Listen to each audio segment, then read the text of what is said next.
Hello everyone, and welcome back to Terrifying Tales. I know many of you use these videos to fall asleep, so before you drift off, I'd love it if you could leave a comment letting me know where you're listening from around the world. Also, don't forget to like and subscribe if you're enjoying this video. Story 1.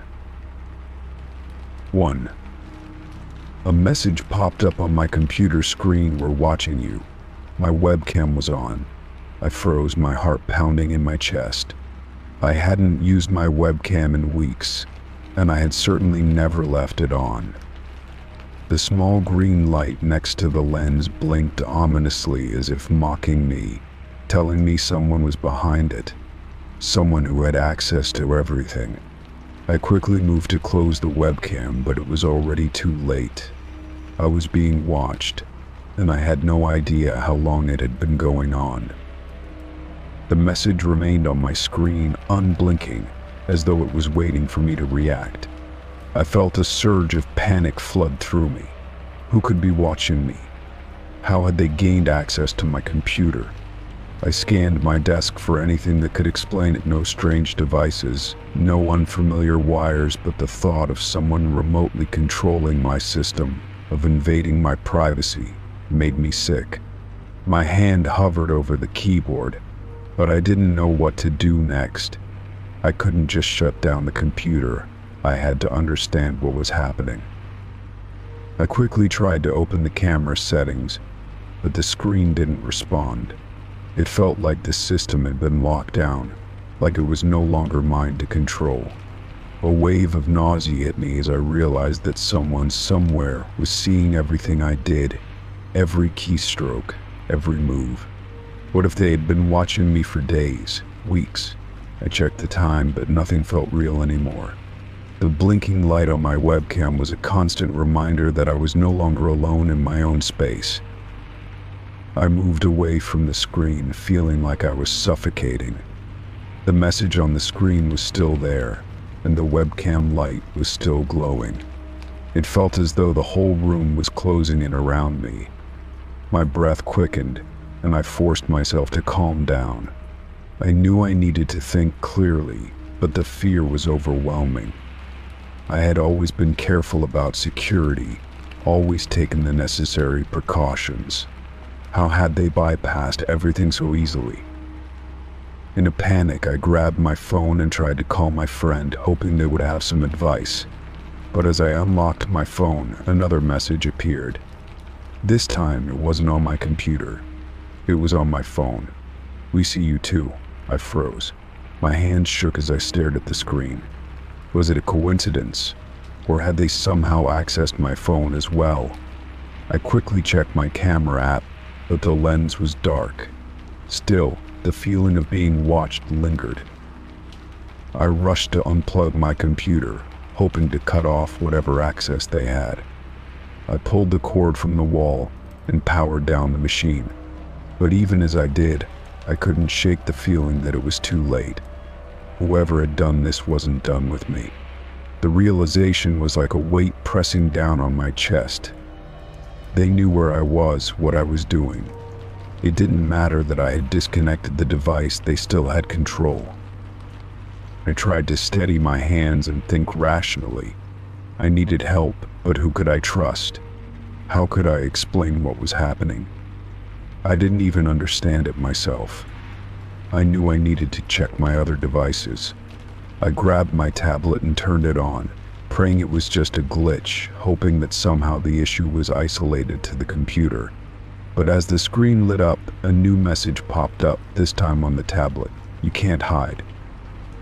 I dropped the tablet, my pulse racing. It felt like I was drowning in this overwhelming sense of helplessness.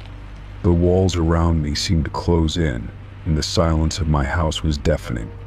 I knew I had to act fast, but every move I made felt like I was digging myself deeper into a hole. Whoever was watching me was getting closer, and I had no idea what they wanted or what they would do next. I checked every window in my house, locking them tightly and bolting the door. But the fear didn't subside. It only grew stronger. The messages kept coming. "We're watching you. "You can't hide," and even more chilling words appeared, things that only someone who knew me could say. They knew my name. They knew where I lived. My hands were clammy as I typed a frantic message to a tech support hotline, hoping they could offer some solution, some way to regain control. But as I waited, I couldn't shake the feeling that someone was in my house, somewhere, watching me in real time. Every shadow, every creak of the floorboards made me jump. I kept checking the locks, making sure everything was secure, but there was no way to know for sure. My mind raced with possibilities. What did they want from me? Why had they chosen me? What if they had been watching me for months, just waiting for the right moment to reveal themselves? The messages stopped, and for a brief moment, I thought I was safe. But the silence was worse than anything. It felt like I was in the calm before the storm, and every second of stillness made the fear worse. I couldn't bring myself to go back to the computer. The webcam, the phone, the tableau of it felt like a trap. I had no idea what they would do next, but I knew they were watching, and I wasn't safe. I spent the night without any sleep, pacing around my house, trying to convince myself that it was all some sick prank, some mistake.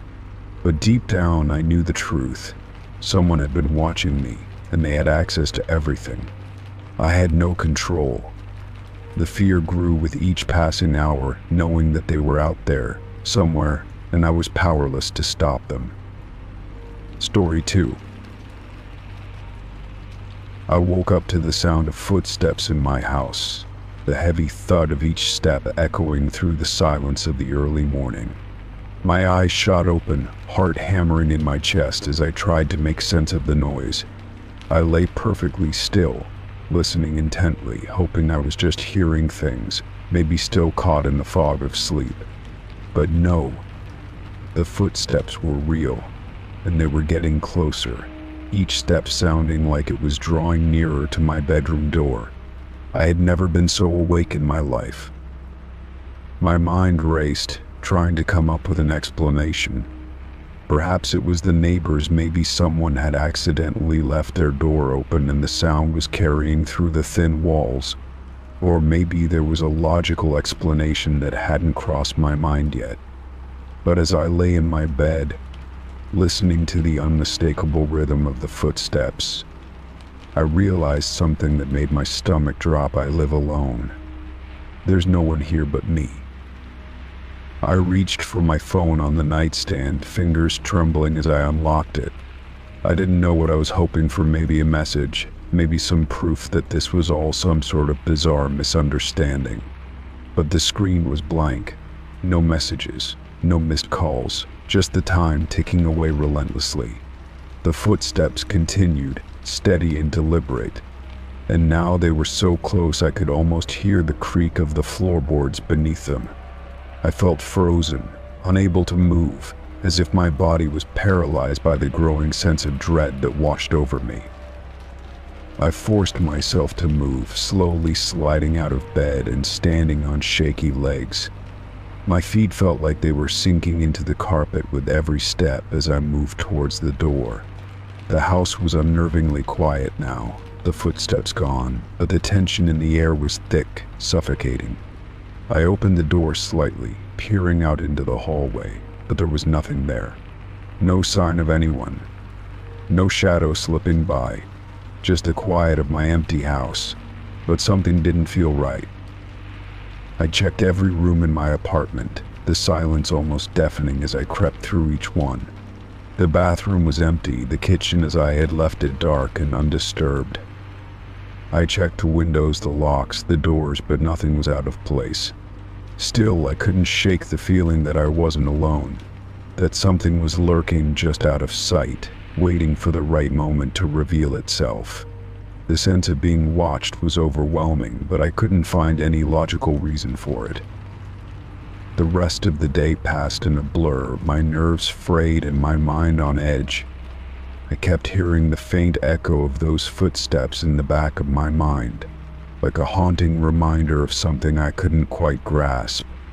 I tried to focus on work, to push the thought of the footsteps away, but every creak of the floor or snap of a branch outside the window made me jump. I began to second-guess every noise, every shift in the air, convinced that it was a sign of something watching me. That night I set up a camera in my living room, hoping to catch some evidence of what had happened. I wasn't sure if I was just being paranoid or if there was truly something or someone there. As I settled into bed, the sound of my own breath seemed louder than usual. The room unnervingly quiet. The only thing that kept me from completely losing my grip on reality was the fact that I was alone, and that should have meant that I was safe. The next morning I checked the footage. At first everything seemed normal, just me, walking around my living room, going about my usual routine. But then, around the time I had been in bed the night before, the footage showed something I couldn't explain. A shadowy figure appeared at the edge of the frame, moving slowly across the room. It wasn't clear enough to make out details, but it was unmistakably there. My heart stopped in my chest as I watched the figure approach the camera before disappearing just as quickly as it had appeared. I rewound the footage, playing it over and over, my breath shallow as I searched for some kind of explanation. Maybe it was a trick of the light, a shadow cast by a tree outside the window.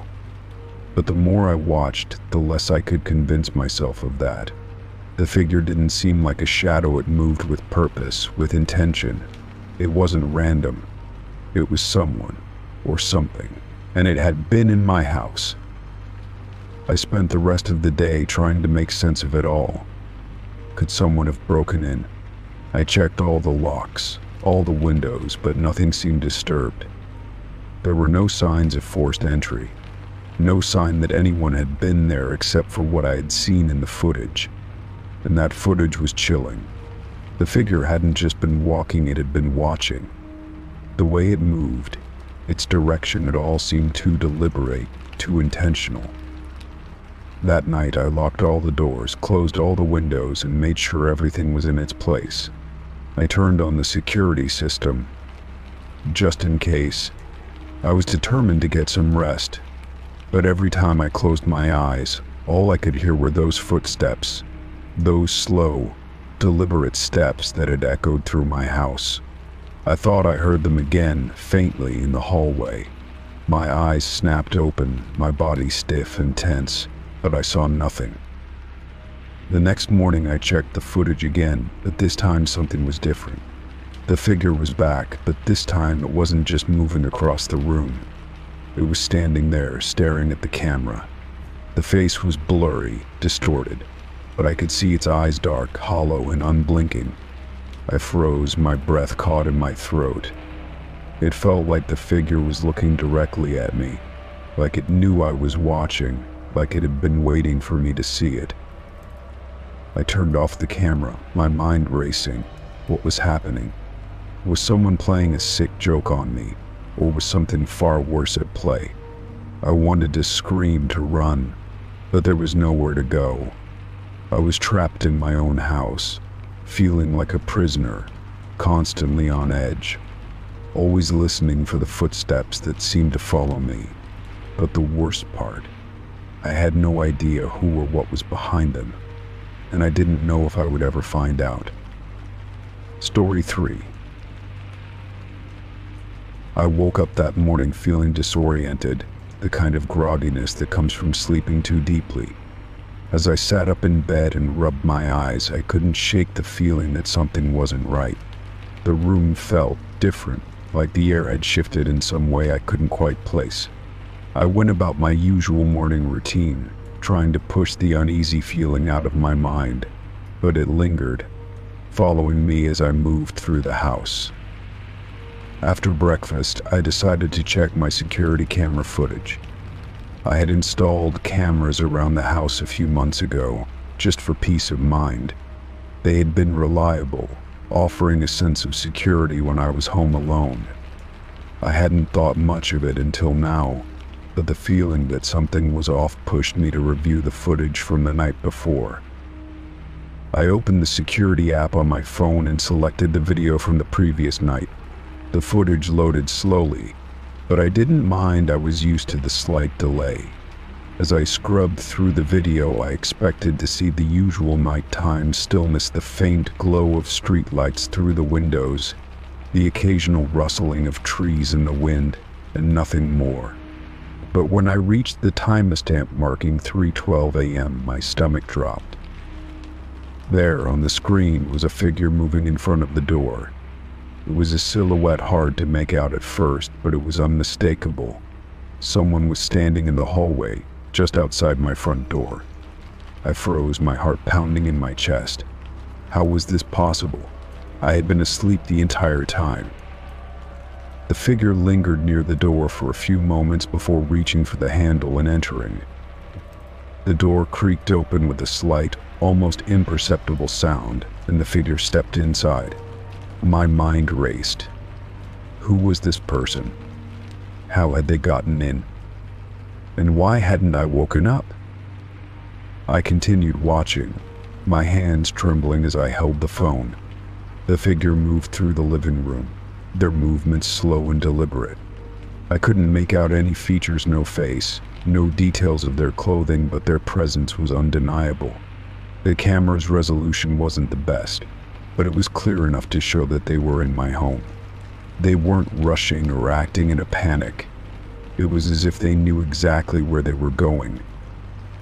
I watched in stunned silence as the figure moved through my house, step by step, pausing occasionally as if checking something or listening for a sound.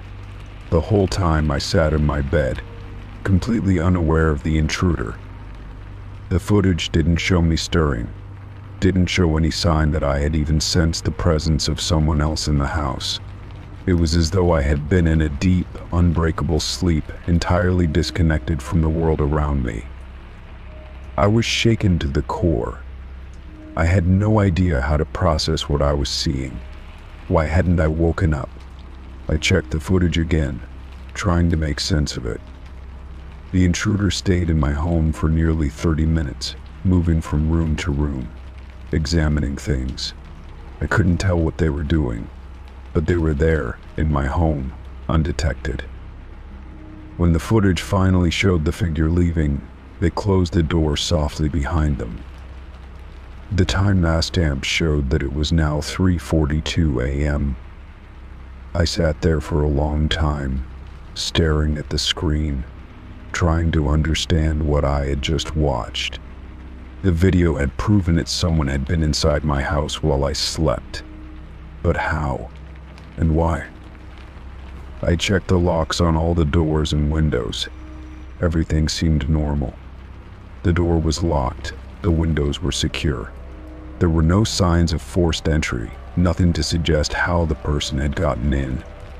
I thought about calling the police, but what could I even tell them? There was no obvious crime, no damage, no theft. It didn't make sense. The more I thought about it, the more unsettled I became. The figure had moved through the house with such ease, almost like they belonged there. It didn't seem like a random break-in. There was something deliberate about their actions, something planned. They knew exactly what they were doing. I checked the time on the footage again, 3 in the morning. I hadn't heard anything. Not a sound, not a creak in the floorboards. How was that even possible? I called a friend, hoping to make sense of it all. "You won't believe this," I said, still shaken. I explained what had happened, the footage I had seen, and the impossible nature of the situation. "I've been here alone, I locked everything up. How could someone get in without waking me?" My friend was equally baffled. "Maybe you were just sleeping deeply," they suggested. "I mean, it happens, right?" But deep down, I knew that wasn't the answer. I had never been the type of person to sleep so soundly that I wouldn't notice someone entering my home. The more I thought about it, the more questions I had. What had the intruder been looking for? Why didn't they take anything? They had been in my home for nearly half an hour, yet nothing was missing. No valuables, no electronics, not even a random trinket.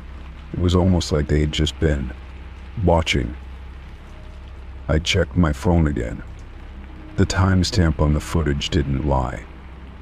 The intruder had entered my home while I was asleep. But how had they known when I was asleep? How had they gotten in without a sound? It was as though they knew me, knew my routines, knew exactly when I would be in a deep sleep. The thought was chilling. I couldn't shake the feeling that I was being watched. It was a strange, almost paranoid thought, but I couldn't help it. Someone had been in my house, and I hadn't even known it. It wasn't just the intrusion itself, it was the way they had moved, so silently, so confidently. It was as though they had done this before, or at least knew exactly how to avoid detection. For the next few days, I couldn't shake the feeling that something was off. I kept checking the footage, wondering if I had missed something. But every time I watched it, I was struck by the same sense of unease. There was no explanation, no logical reason for what had happened. It was as though I had been in a different world, one where I wasn't aware of all of the presence of another person in my home. The thought gnawed at me, what if they came back? What if they knew more about me than I realized? The feeling of being watched grew stronger, and I couldn't ignore it any longer. I couldn't help but wonder if this was just the beginning of something much larger. I decided to change my locks, install new security measures, and set up additional cameras, hoping to regain some sense of control. But deep down, I knew that no matter what I did, I couldn't escape the feeling that I was being watched, that someone knew my every move. I had seen the footage, and I knew the truth. I wasn't as alone as I thought I was. The person in the video had been in my home, and they knew I was asleep. And that thought haunted me long after the footage ended. Story 4. I had just returned home from a long day at work. The weight of the day settling on my shoulders as I hung my jacket by the door. The apartment was unusually quiet, the hum of the refrigerator the only sound in the otherwise still air. I tossed my keys onto the counter and moved toward the couch, eager to relax and unwind. But something felt off, like there was an unsettled energy in the air that I couldn't quite place. As I slid my hand into the jacket pocket to grab my phone, my fingers brushed against a small, folded piece of paper. My heart skipped a beat. I hadn't put anything in that pocket when I left the office. Confused, I pulled the note out and unfolded it, my eyes scanning the short message written in neat handwriting, "I'm not gone yet." My stomach turned. The words felt wrong, almost like a threat, but I couldn't figure out who would leave it for me. I didn't know anyone who would write something like that, especially not in my jacket pocket. I stared at the note for a few moments, trying to make sense of it. Was it a joke? But it didn't feel like one. It felt too intentional, too specific. I quickly checked the jacket for any other signs, any indication that someone had been in my apartment. There were no signs of forced entry, no broken windows or doors. Everything appeared exactly how I had left it. My mind raced, trying to connect the dots. Was it possible that I had left the note there without realizing it?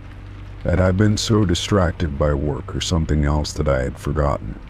But even as I asked myself these questions, I knew it didn't make sense.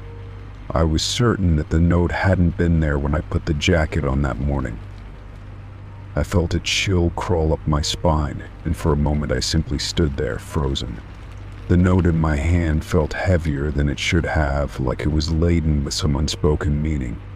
I considered throwing it away, dismissing it as a prank or something inconsequential, but a part of me knew that wasn't the right choice. Something about it felt too real, too deliberate. I sat down on the couch, the note still clutched tightly in my hand. My mind raced with possibilities. What did it mean? "I'm not gone yet." The words were simple enough, but they carried a weight that I couldn't ignore. Who could have left it? Could it have been someone from my past? A person I hadn't thought about in years? Someone I had lost touch with? The more I thought about it, the more questions I had. My thoughts kept returning to the idea that the note was meant for me specifically, and the unsettling feeling that I wasn't alone in my own apartment. I had lived here for years, and I knew every inch of it, yet tonight, it felt unfamiliar. It felt as though something was waiting for me, something that I wasn't prepared to face. I stood up and began pacing around the room, trying to shake the feeling of being watched. The walls seemed to close in on me as I thought about the note. It had to be a coincidence, I told myself. Maybe it was just a random piece of paper someone had slipped into my pocket without my noticing. But deep down, I knew that wasn't true. The handwriting was too precise, too intentional. It had been placed there for a reason. I walked to the window and pulled back the blinds, scanning the street below. The city was quiet, the usual hustle and bustle of the evening having settled into a calm, muted lull. No one was out of place. No one was watching. Or at least no one I could see.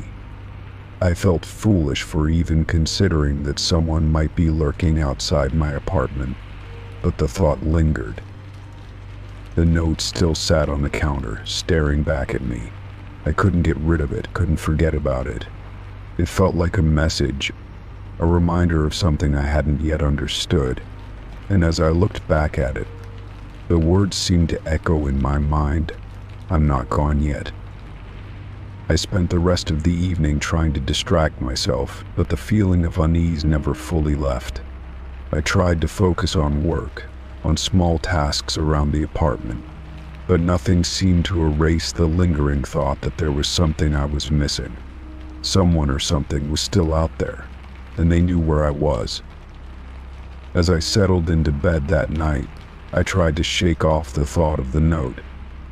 I needed to sleep, to escape into the quiet of the night. But every time I closed my eyes, the words came back to me, more vivid than before, "I'm not gone yet." The darkness of the room seemed to deepen around me, and I couldn't shake the feeling that I wasn't alone. The silence, once comforting, now felt suffocating. I pulled the blanket up around my shoulders and closed my eyes, hoping that sleep would finally come and take me away from the unsettling thoughts. But no matter how hard I tried, I couldn't stop thinking about the note. The next morning, I woke up with the sun streaming through the blinds. It was a new day, and I hoped that the strange feeling I had felt the night before would fade with the morning light. But as I reached for my jacket to get ready for work, I noticed something that made my heart skip a beat. The note was gone.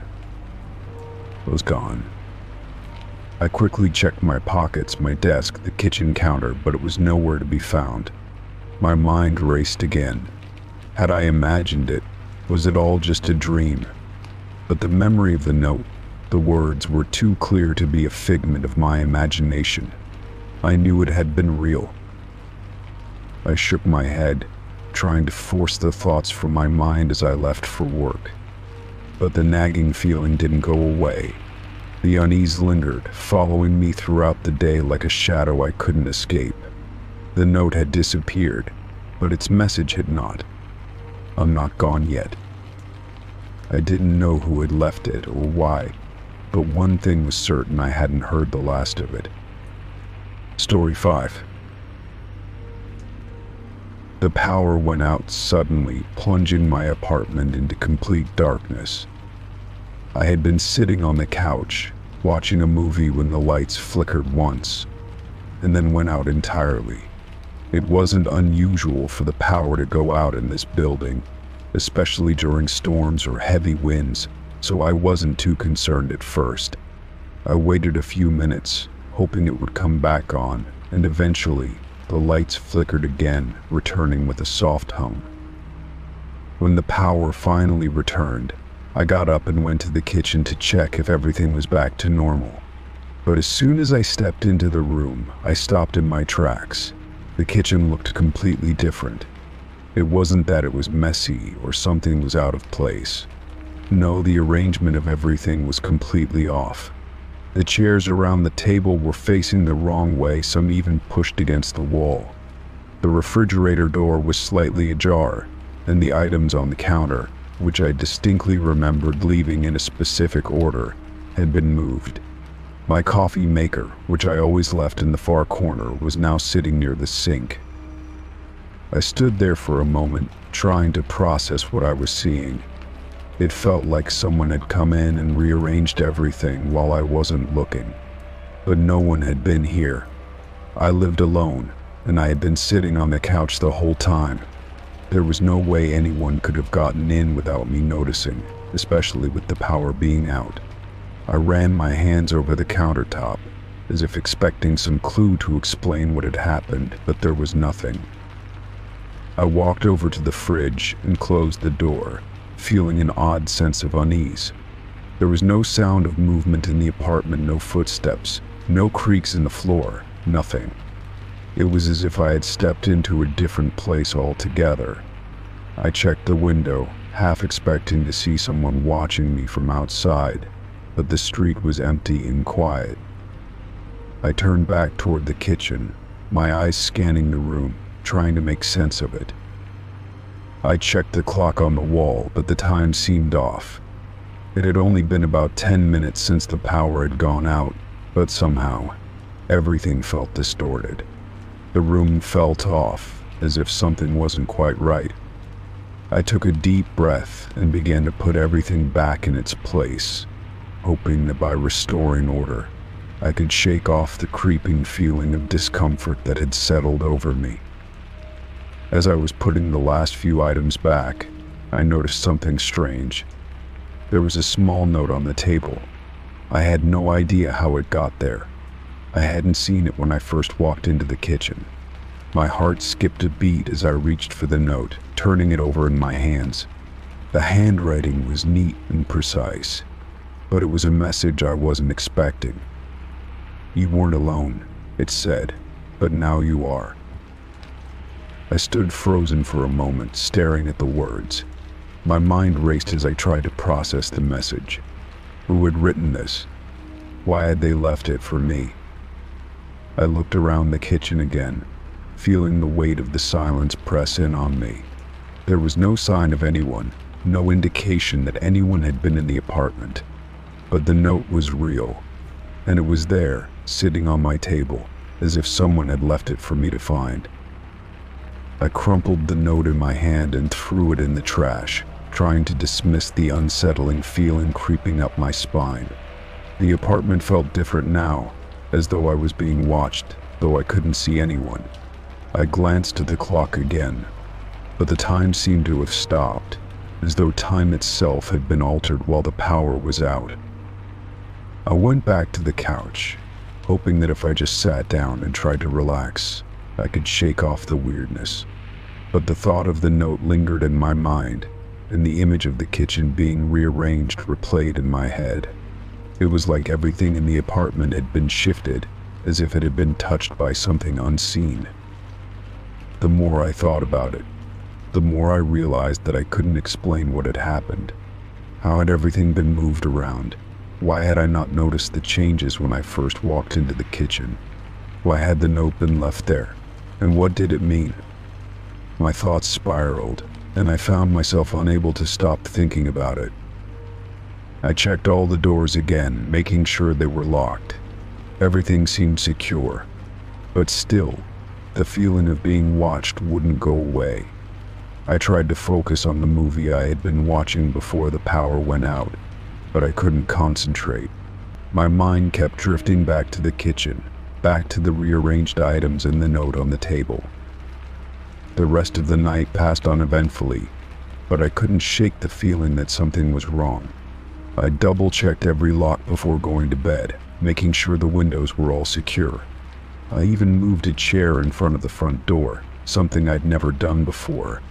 I knew it was probably unnecessary, but I couldn't ignore the nagging feeling that someone, or something, was still inside my apartment. The next morning I woke up to find everything back in its place, exactly as it had been before.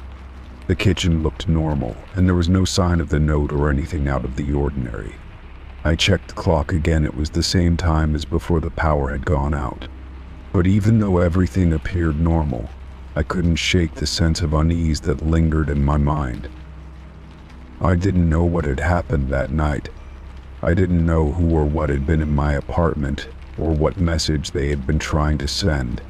But one thing was clear: I would never be able to forget the strange feeling that something unseen had been moving around my apartment while I was in the dark. And as much as I wanted to ignore it, I knew that this wasn't the end. Something about that night felt like the beginning of something much bigger. Story 6. The evening had fallen, and I was just finishing dinner when I noticed the car parked outside my window. At first, it seemed like a normal car, nothing out of the ordinary. But then I saw him. A man sitting in the driver's seat, staring directly at my window. His face was blank, and his eyes were fixed on the glass, unblinking. I didn't recognize him, and I couldn't make out any details about his face, just the outline of his figure in the dim light. It was unsettling. Why was he just sitting there? I tried to dismiss the feeling creeping up my spine. Maybe he was waiting for someone or parked temporarily. People did that all the time, right? But something about the stillness of the man made me uneasy. He wasn't moving. His posture was rigid, as if frozen in place, and he didn't seem to be doing anything at all. I took a deep breath, trying to convince myself it was nothing. Still, my gaze kept returning to the window, drawn to him like I couldn't look away. An hour passed, and he was still there. It was impossible to ignore now. I considered calling the police but hesitated. What would I say? A car was parked outside my house and a man was sitting in it. It seemed silly. Yet the longer I watched him, the more I felt something wasn't right. The man hadn't moved, not once. His stare never wavered, and I began to wonder if he could see me too, watching him from behind the curtains. I felt the hairs on the back of my neck stand up as my mind ran through all the possible reasons he could be sitting there. None of them felt comforting. As the hours dragged on, I found myself glued to the window, unable to look away. It was as though I had become part of a silent standoff. I felt trapped, my own home no longer a place of safety. My phone sat untouched on the table, and I wondered if I should make a call after all. But I didn't. I couldn't. Instead, I told myself he would leave soon. Perhaps he was waiting for someone, and when they didn't arrive, he would drive off. But that didn't happen. The night stretched on, and the man remained in place, his expression never changing. I began to feel a growing sense of dread in my stomach, a feeling I couldn't shake. There was something too deliberate about his stillness, something almost predatory. My mind raced, imagining all sorts of possibilities, none of them good. Why wasn't he leaving? Why wasn't he moving? It had been several hours now, and I couldn't stand it anymore. I grabbed my phone, preparing to call the police, but just as I was about to dial, I saw something that made my blood run cold. The man's head slowly turned toward the window, his eyes locking onto mine. I froze. We stared at each other through the glass, separated only by the distance of the night. My heart pounded in my chest as I wondered if he could see the fear in my eyes. There was a sickening sense of recognition in his gaze, a feeling that he knew something I didn't. A message I couldn't understand, but I could feel it. I backed away from the window, heart racing, breathing fast. My legs felt weak beneath me, and I stumbled as I stepped away from the window. The room seemed smaller now, more suffocating. I wasn't sure what to do. Should I call the police now? What if he left before they arrived? What if I did nothing, and he just stayed there all night?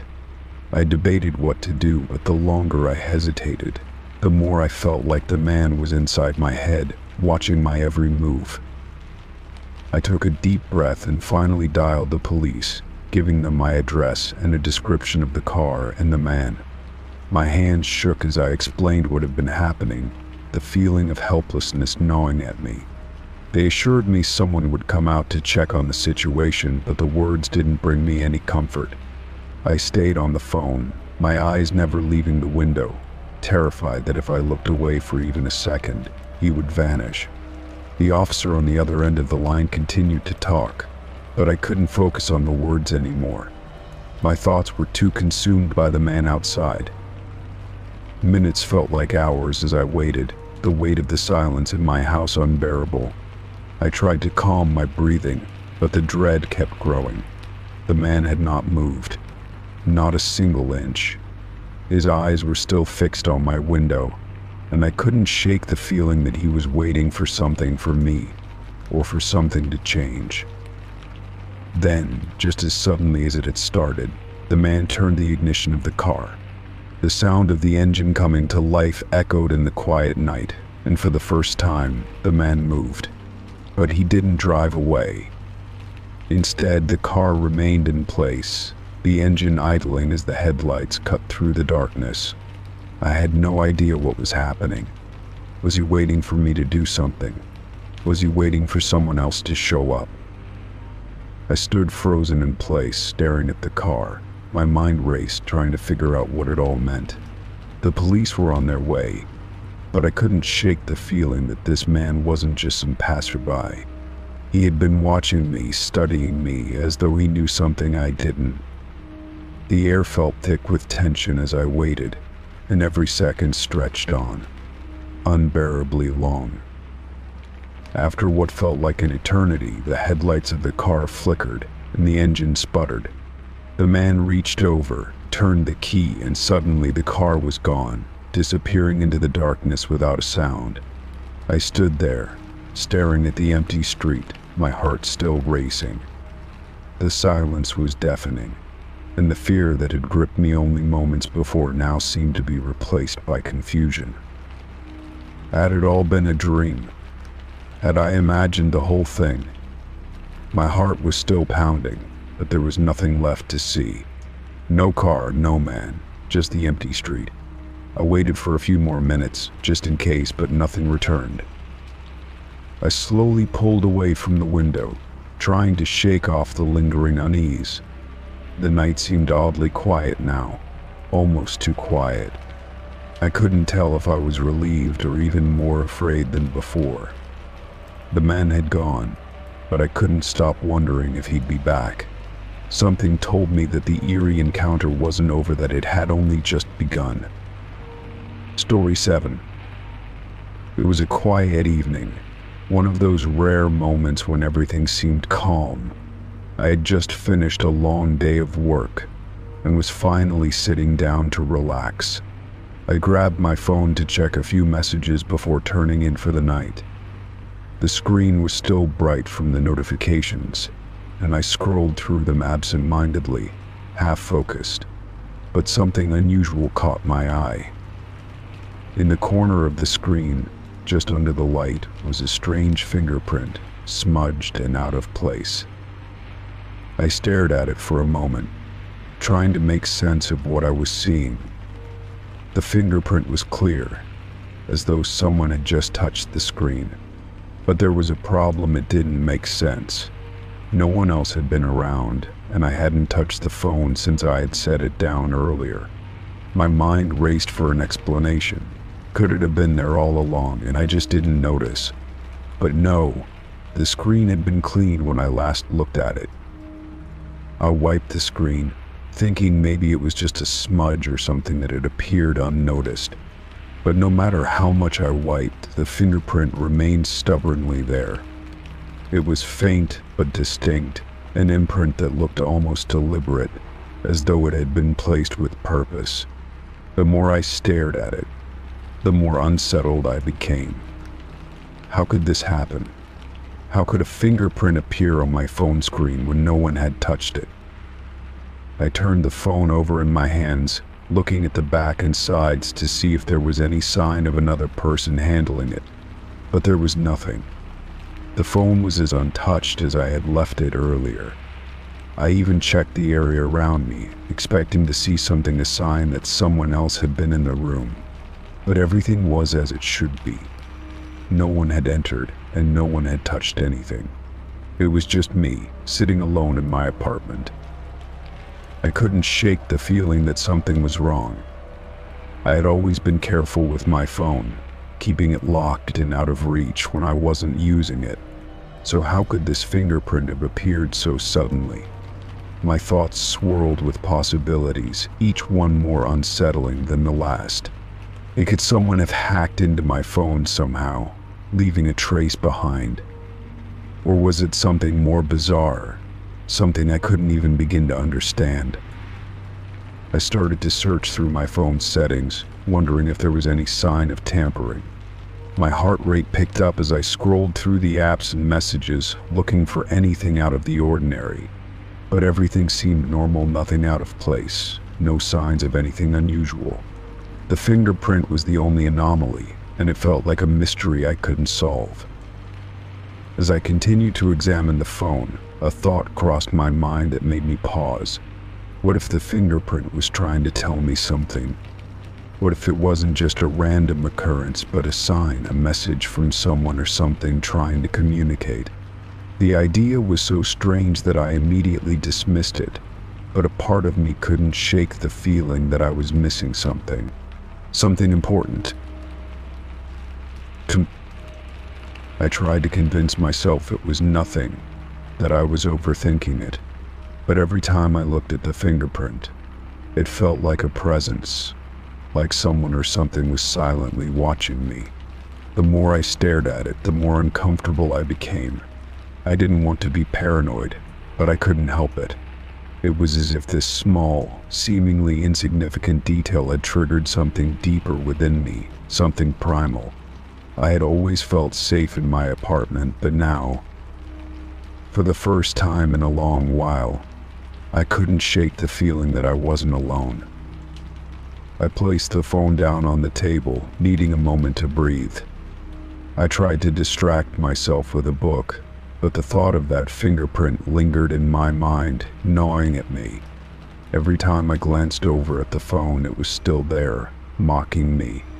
I had no answers, no explanations, and that made everything feel worse. I knew something was wrong, but I couldn't figure out what it was.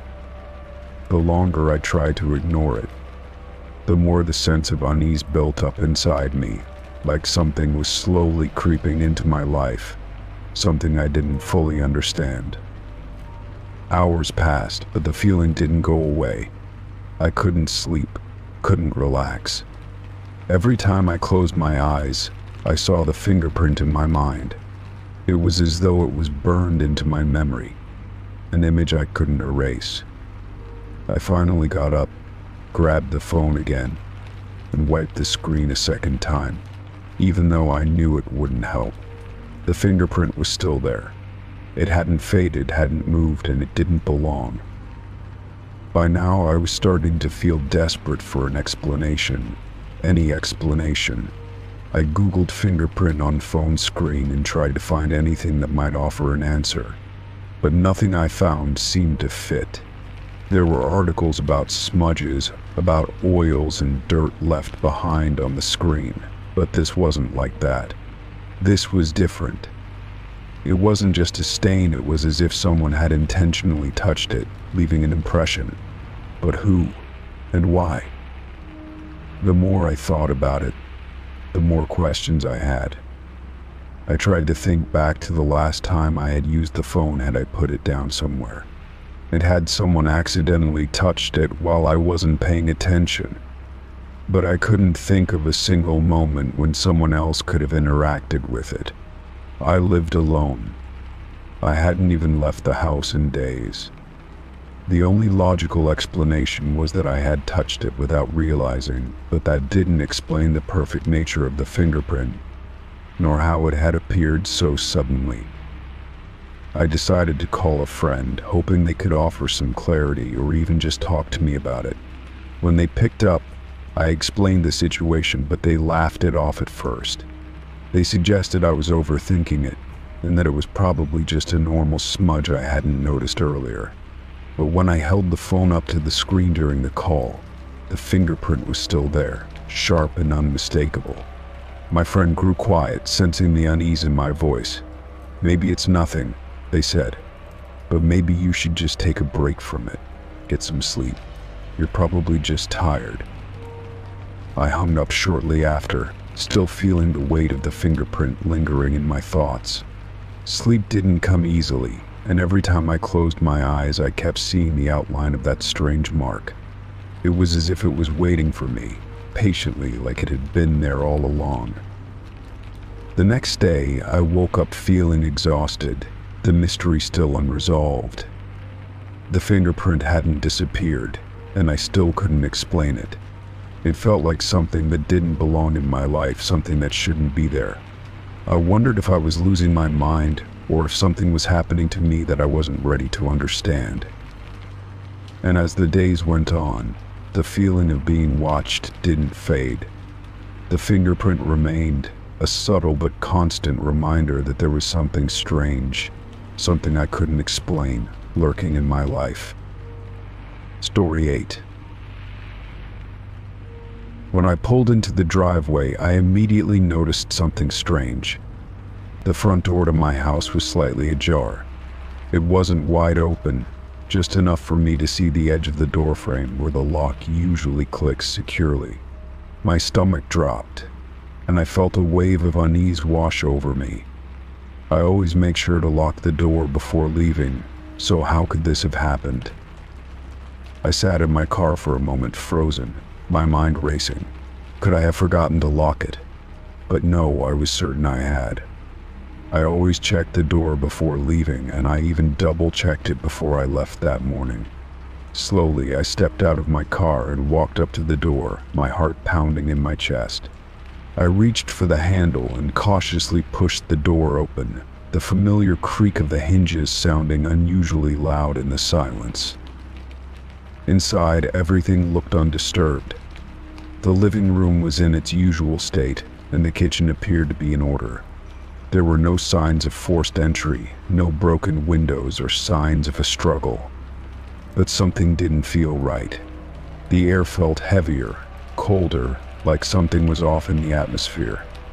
I closed the door behind me, locking it immediately, and stood there for a few moments, trying to calm my racing thoughts. Was it just my mind playing tricks on me? I walked through the house, checking each room one by one. Nothing seemed out of place, but I couldn't shake the feeling that someone had been inside. It was a feeling that crept up on me slowly, a sense of being watched, even though there was no one around.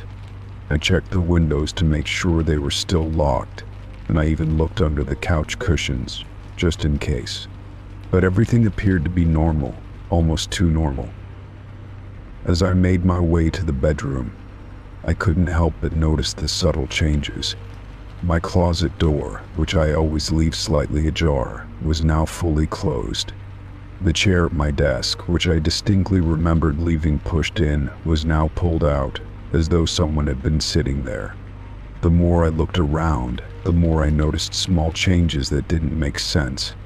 It was like someone had been moving through my house while I was gone. But how? And why? I shook my head, trying to convince myself that it was all just paranoia. Maybe I was tired. Maybe I was overthinking things.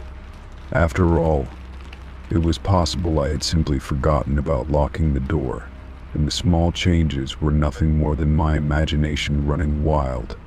But the unease didn't go away. The feeling of something being wrong lingered in the back of my mind, tugging at me. I sat on the couch, trying to collect my thoughts. The house was quiet, too quiet.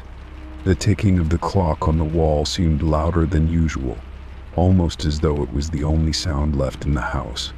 I looked at the door again, now securely locked, and thought about the possibility of someone having entered without me noticing. Could someone have been watching me, waiting for the right moment to slip inside? The thought made me shiver.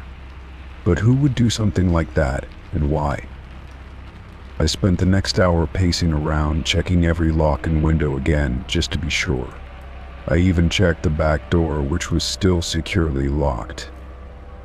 But no matter how many times I double-checked everything, the feeling of unease wouldn't leave me. I started to wonder if maybe I was just being overly cautious, but then I remembered the door. It was ajar. I had locked it, or at least I thought I had. And now it was open, just a crack. The thought of someone being inside, even for a moment, made my skin crawl. The next few days passed in a blur. I went about my routine, but I couldn't shake the feeling that something was off. Each time I came home, I found myself looking at the door first, almost expecting it to be open again. But each time it was locked as it should be. Still, the unease lingered, like an invisible presence in the house. I couldn't explain it, but I knew something had happened that day. Something had changed. I decided to take extra precautions. I installed an additional lock on the front door, just in case.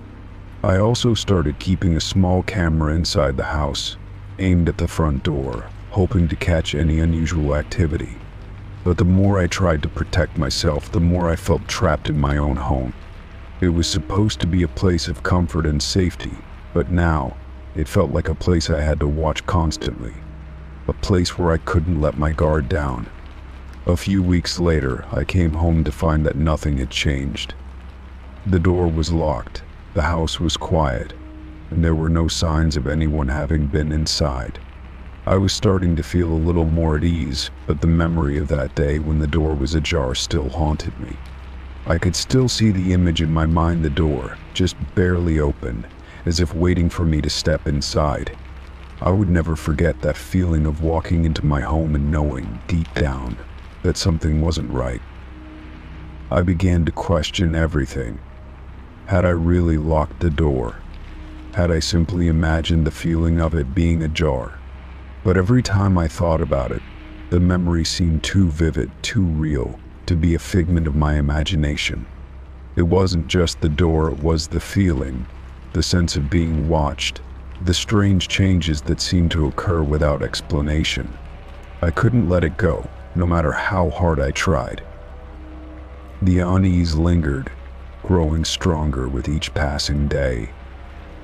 I couldn't shake the feeling that someone had been inside my home, watching me, waiting for something.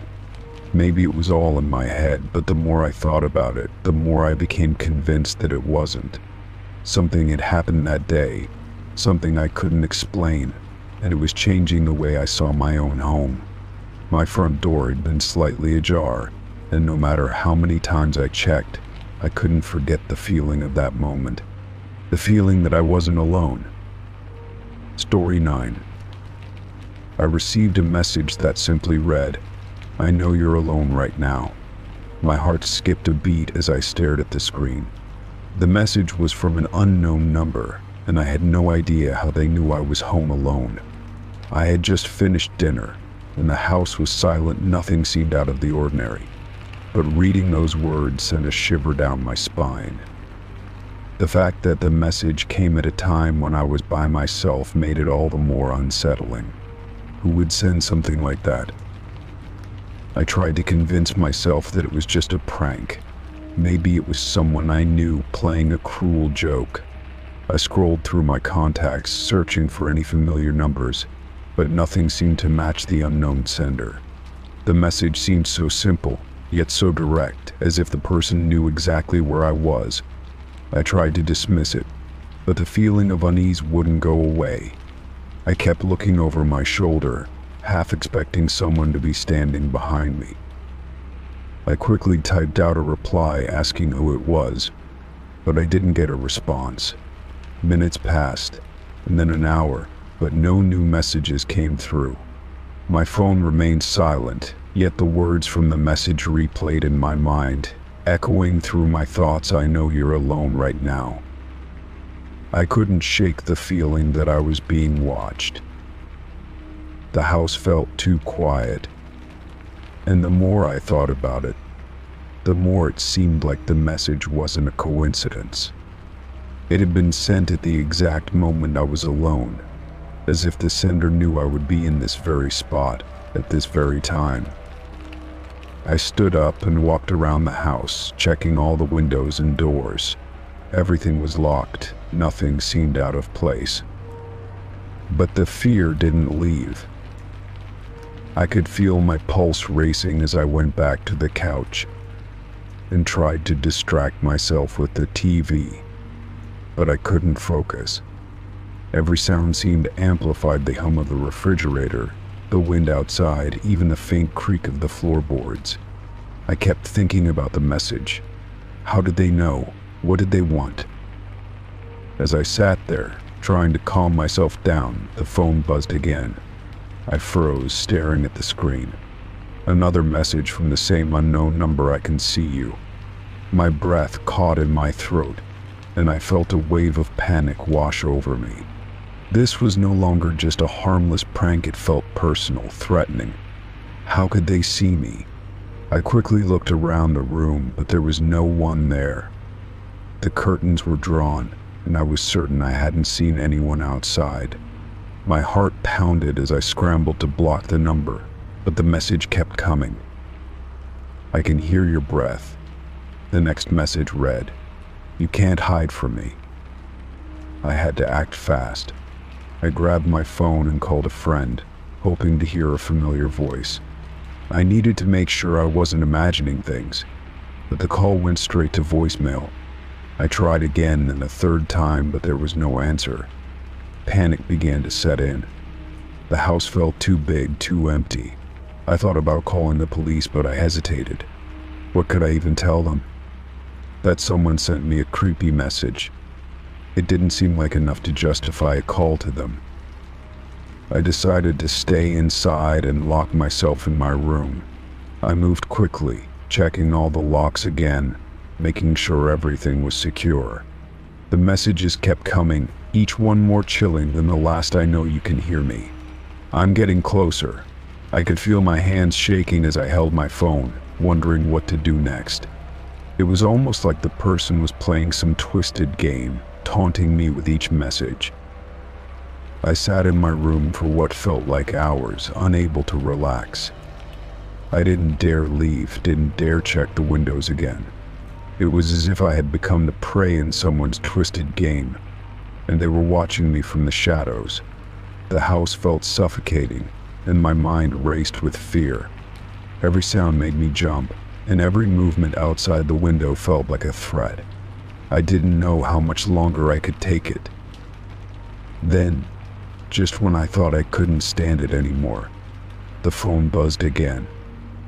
My heart dropped as I read the message: "I'm outside." I rushed to the window, my eyes scanning the dark street below. There was no sign of anyone, no movement, no car parked in front of my house. Yet the message felt real, like the person was out there, just waiting for me to slip up. I couldn't take it any longer. I grabbed my phone and dialed 911, praying that someone would answer. The operator picked up immediately, and I quickly explained the situation. I told them about the strange messages, about how someone seemed to know where I was, and how I felt like I was being watched. They told me to stay inside, lock all doors and windows, and that they would send someone right away. I hung up, my hands shaking as I looked at the phone in my lap. The silence that followed was unbearable. Minutes seemed to stretch into hours, but finally there was a knock at the door. I rushed to the window, but when I looked outside, there was no sign of anyone. My heart was racing as I opened the door, half expecting someone to be standing there. But there was no one, just a small envelope lying on the step. I hesitated, then picked it up, my fingers trembling as I opened it. Inside was a single sheet of paper, with a message written in the same handwriting as the texts on Closer Than You Think. I dropped the paper in shock and backed away from the door, my mind reeling. I didn't know what to do next. I thought about running, but where could I go? Who could I turn to? The fear was suffocating, and I felt completely alone in a way I never had before. I had no idea who was doing this or why. but I couldn't escape the feeling that someone was out there, watching, waiting. Story 10. It was a quiet evening, and I was scrolling through the photos on my phone when something unusual caught my eye. I came across a picture I had taken weeks ago, just a simple snapshot of the park where I had spent an afternoon with friends. The photo had always seemed ordinary at the time, just a moment captured in the sunlight. But now, as I stared at the image, I noticed something strange in the background. At first, I thought it might have been a trick of the light or a shadow, but as I zoomed in, I realized that there was a figure standing there, clear as day, just behind the trees where no one had been when I took the shot. I was immediately unnerved. I had been alone when I snapped the photo, and I had no memory of anyone being in the background at that moment. The figure in the photo didn't look like anyone I knew. It was blurry and distorted, almost as if it were out of place, but I could make out a shape tall and thin, standing unnaturally still. The more I stared at it, the more unsettling it became. The figure appeared to be facing away from the camera, but I could sense something off about the way it was positioned. It wasn't just a random person who happened to be in the background, it felt wrong. I tried to brush it off, telling myself that it was probably just a trick of the camera, a weird distortion caused by the lighting, or a glitch in the phone's processing. But the longer I looked at the figure, the more it seemed deliberate, like it had been placed there for a reason. It didn't look like something that had just happened naturally. I even zoomed in closer, hoping to find some clue, some explanation for what I was seeing, but all I found was the same eerie, blurred outline. My mind raced with possibilities. Could it have been a reflection? Maybe I had taken the picture through a window and the figure was a reflection of something outside. But no, I remembered clearly that I had been standing in the middle of the park, with no windows around me. I racked my brain, trying to think of any plausible explanation. Could someone have been standing far off in the distance, and I hadn't noticed? I had checked the photo, and the moment it was taken, there was no one around me. I was certain of it. The figure in the background didn't seem to fit the scene. The colors were off, and the way it appeared to blend into the trees felt unnatural. I couldn't shake the feeling that it was too deliberate, too perfect in its oddness. The more I thought about it, the more unsettled I became. What if it was something or someone that I wasn't supposed to see? A strange sensation crept up my spine, a feeling that I wasn't supposed to have this photo in my possession, or that I had stumbled upon something I shouldn't have. I decided to show the photo to a friend, hoping they could offer some rational explanation. I sent it to them, asking if they saw what I saw, but when they responded, they seemed just as confused as I was. They hadn't noticed anything strange at first, but when I pointed it out, they were just as disturbed as I was. My friend mentioned that the figure looked almost like it was wearing an old-fashioned coat, but I hadn't noticed that at first. It was as if the figure had been inserted into the photo from a different time, like it didn't belong to the present day at all. The thought of it being some sort of old photograph, distorted or altered, only made it more surreal. I started to wonder if the phone was playing tricks on me. Was there a malfunction? Could the software have somehow inserted the figure into the photo after I took it? I started searching online, trying to find any information about similar occurrences or glitches in phone cameras. But nothing I found came close to explaining what was happening. It seemed like a simple photo, one I had taken with no reason to think anything unusual would come of it. And yet now that I was looking at it, it felt like there was something hidden beneath the surface. The more I looked at the figure, the more it felt like it was watching me. I couldn't shake the feeling that it was aware of my presence, even though it was positioned so far away in the background. I tried to convince myself it was just my mind playing tricks on me, but the feeling of unease grew stronger with each passing moment.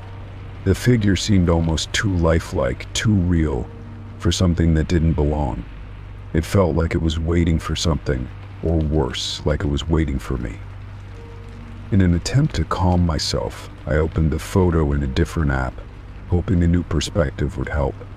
But when I did, I noticed something even stranger. The figure wasn't just standing there. It was now moving, shifting ever so slightly, as if it was subtly adjusting its position within the frame. I rubbed my eyes, thinking it was a glitch in the app.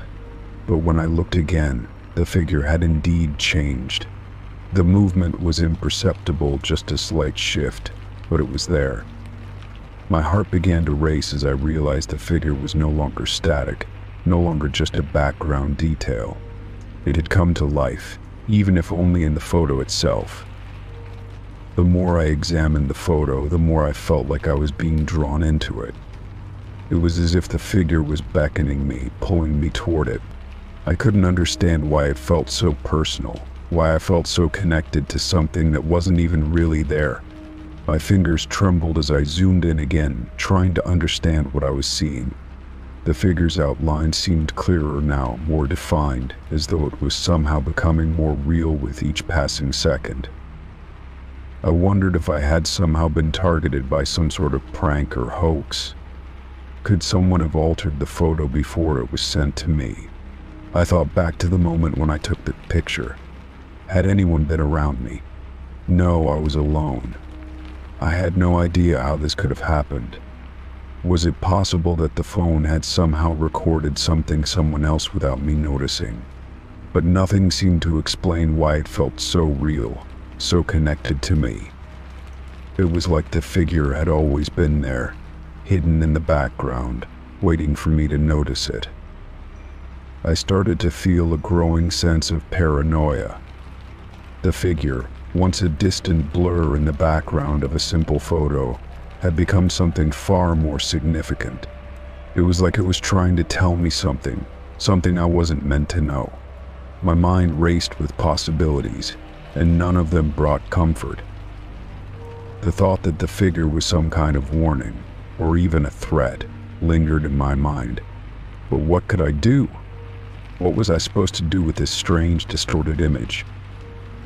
I didn't know how much time had passed, but I felt like I was trapped in that photo, unable to escape from the figure that seemed to watch me no matter what I did. Even when I put the phone down, I felt its presence, as though it was following me. It was no longer just an image on a screen, it was something far more sinister, something I couldn't ignore. I closed my eyes, but when I opened them again, the figure was still there in my mind, staring back at me, as if it was waiting for me to make my next move. Story 11. The sound of a child crying echoed through my house, but I don't have any children. At first I thought it might have been a sound from outside, perhaps from a neighbor's home or even a car driving by. But the crying was too distinct, too close. It wasn't muffled by walls or windows. It was coming from inside my house. I froze, trying to make sense of it. My mind raced as I stood in the doorway, listening to the soft, desperate wails. I stepped cautiously into the hallway, my breath shallow and quick. The crying didn't stop, though it seemed to be getting louder, more insistent, as if it was coming closer to me. I moved toward the sound, my feet barely making a noise on the hardwood floors. I kept telling myself it had to be a mistake, a trick of the mind. But the sound was real, unmistakable. Someone was crying in my house, and I couldn't understand how or why. I checked each room one by one, heart hammering in my chest. There was no one. No child, no sign of anyone who could be making the sound. I looked in the living room, the kitchen, the bathrooms, but everything was just as I had left it. The house was empty, except for me. The crying, however, didn't stop. It was getting closer now, coming from the direction of my bedroom. I walked slowly toward the room, dreading what I might find. The door was slightly ajar, and as I reached out to push it open, the crying stopped abruptly. The sudden silence was deafening. My pulse quickened, my skin crawling with a strange sense of dread. I hesitated for a moment, trying to decide whether I should open the door or leave the room entirely. But I had to know. I had to see if anyone was in there. I pushed the door open and stepped into the room. Everything appeared normal: my bed, my furniture, the dresser all in place. But the air felt different, heavier, as if something was lingering just out of sight. I scanned the room, looking for anything unusual, but there was nothing. No child. No sign of anyone who might have been crying, just the unsettling feeling that something was wrong. I moved to the window and checked outside, expecting to see something, anything, that might explain the sounds I had heard. But the street was quiet, nothing out of the ordinary. The crying hadn't been outside. It had come from within my own house. I looked back at the room, my eyes scanning the corners, the shadows, wondering if I had missed something. Maybe I was imagining things, but the sound had been so real, so clear. I sat down on the bed, trying to calm myself, but the stillness of the house was suffocating. The silence felt oppressive, and I couldn't shake the feeling that I was being watched. I stood up, walked to the door, and pulled it closed behind me, as if to shut out whatever presence I felt lingering in the room. But I couldn't escape the feeling that something was off. Something had changed. The house felt colder now, despite the warmth of the day outside. I walked through the house, checking each room again, though I already knew there was nothing there. The crying had stopped, but the unsettling feeling remained. I tried to tell myself it was nothing, that it had been a figment of my imagination, but the memory of the wails lingered in my mind, and I couldn't shake the thought that something had been there, something I couldn't explain. I spent the rest of the day in a fog of unease, unable to focus on anything. The house seemed too quiet, too empty, and yet it felt as though something was waiting. I couldn't put my finger on it, but I knew something wasn't right. I tried to distract myself with my usual routines, but the thought of the crying child wouldn't leave me. It kept echoing in my mind over and over. That night, as I lay in bed, I tried to push the thoughts out of my head. I closed my eyes and listened to the sound of my own breathing, hoping it would drown out the memory of the crying. But then, just as I thought I might be able to sleep, I heard it again. The faint sound of a child crying, distant but unmistakable. It was coming from inside my house. I sat up in bed, my heart racing, and for a moment I couldn't move. I didn't want to move. The crying grew louder, and I couldn't ignore it any longer. I had to find out where it was coming from. Slowly, I climbed out of bed and made my way down the hallway, each step heavier than the last. The crying was coming from the same direction as before, toward my bedroom. But this time there was something else, something different about the sound. It wasn't just a cry, it was a plea, a desperate sound, as if the child needed help. I pushed open the bedroom door again, but this time, something was different. The room was darker, colder, the air thick with an unexplainable heaviness. The crying had stopped, but the feeling of something being wrong was more intense than ever. I looked around the room, my eyes darting from corner to corner, searching for any sign of what might be causing this. And then I saw a small, shadowy figure standing in the corner of the room. I froze, my breath catching in my throat. The figure was small, childlike, but it didn't look like a child. It was hunched over, its face hidden in shadow. The hair was matted, tangled, and there was something wrong about its posture, something unnatural. My heart raced as I stared at the figure, unable to move, unable to look away. The silence in the room was deafening, and I felt a cold chill run down my spine. Without thinking, I turned and ran out of the room, slamming the door behind me. I couldn't shake the image of the figure from my mind. What had I just seen? What was that thing in my room? I tried to tell myself it was just a trick of the light, that I had imagined it, but I knew deep down that wasn't true. Whatever it was, it had been real, and it was still in my house. I didn't know what to do. I had no one to call, no one who would believe me. I was alone in this house, and whatever was here, whatever was making the sounds, was not something I could explain. I sat on the couch, my mind racing, trying to make sense of everything. The crying, the figure in the room, the feeling of being watched, it was all too much. I had to leave, but where would I go? Would it follow me? Would it always be there, lingering in the shadows? The uncertainty was unbearable. I had no answers, only more questions, and a growing fear that I would never escape whatever had come into my home. Story 12. I woke up to find my shoes arranged neatly at the foot of my bed, though I had left them scattered across the room the night before. The soft morning light filtered through the curtains, casting a faint glow on the floor, highlighting the oddity of the scene. I sat up in bed, blinking in confusion, trying to make sense of what I was seeing. The shoes were perfectly placed side by side, as if someone had carefully positioned them after I had left them in disarray. I couldn't remember when or how they had been moved. My mind raced, trying to come up with a reasonable explanation. Maybe I had tied it up before going to bed and just forgotten.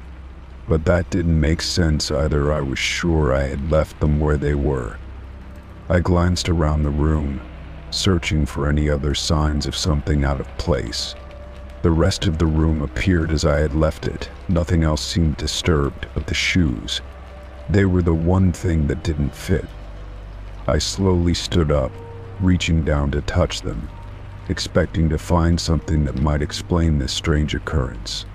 But they felt the same as always. I tried to shake off the uneasy feeling growing in the pit of my stomach. It could be that I was just being paranoid. Perhaps it was simply a strange coincidence. But something about it felt wrong. It wasn't just the shoes. It was the fact that I hadn't heard anyone in my room, hadn't felt anything unusual during the night. There was no reason for them to be moved, especially since I had left them in the middle of the floor. I ran my fingers along the edges of the shoes, trying to figure out if they had been touched in any way. But there was no indication that they had been handled by anyone other than me. After a moment, I decided to focus on something else, to move past this oddity and get on with my day. But even as I brushed it off, I couldn't shake the feeling that I wasn't alone in my own space. My thoughts kept returning to the shoes, to how they were positioned so perfectly at the foot of my bed.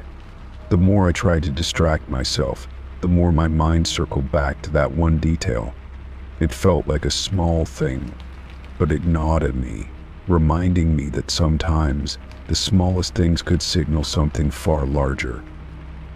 The rest of the morning went on uneventfully, but every time I walked past my shoes, neatly placed at the foot of my bed, I couldn't ignore the unsettling feeling creeping up inside me.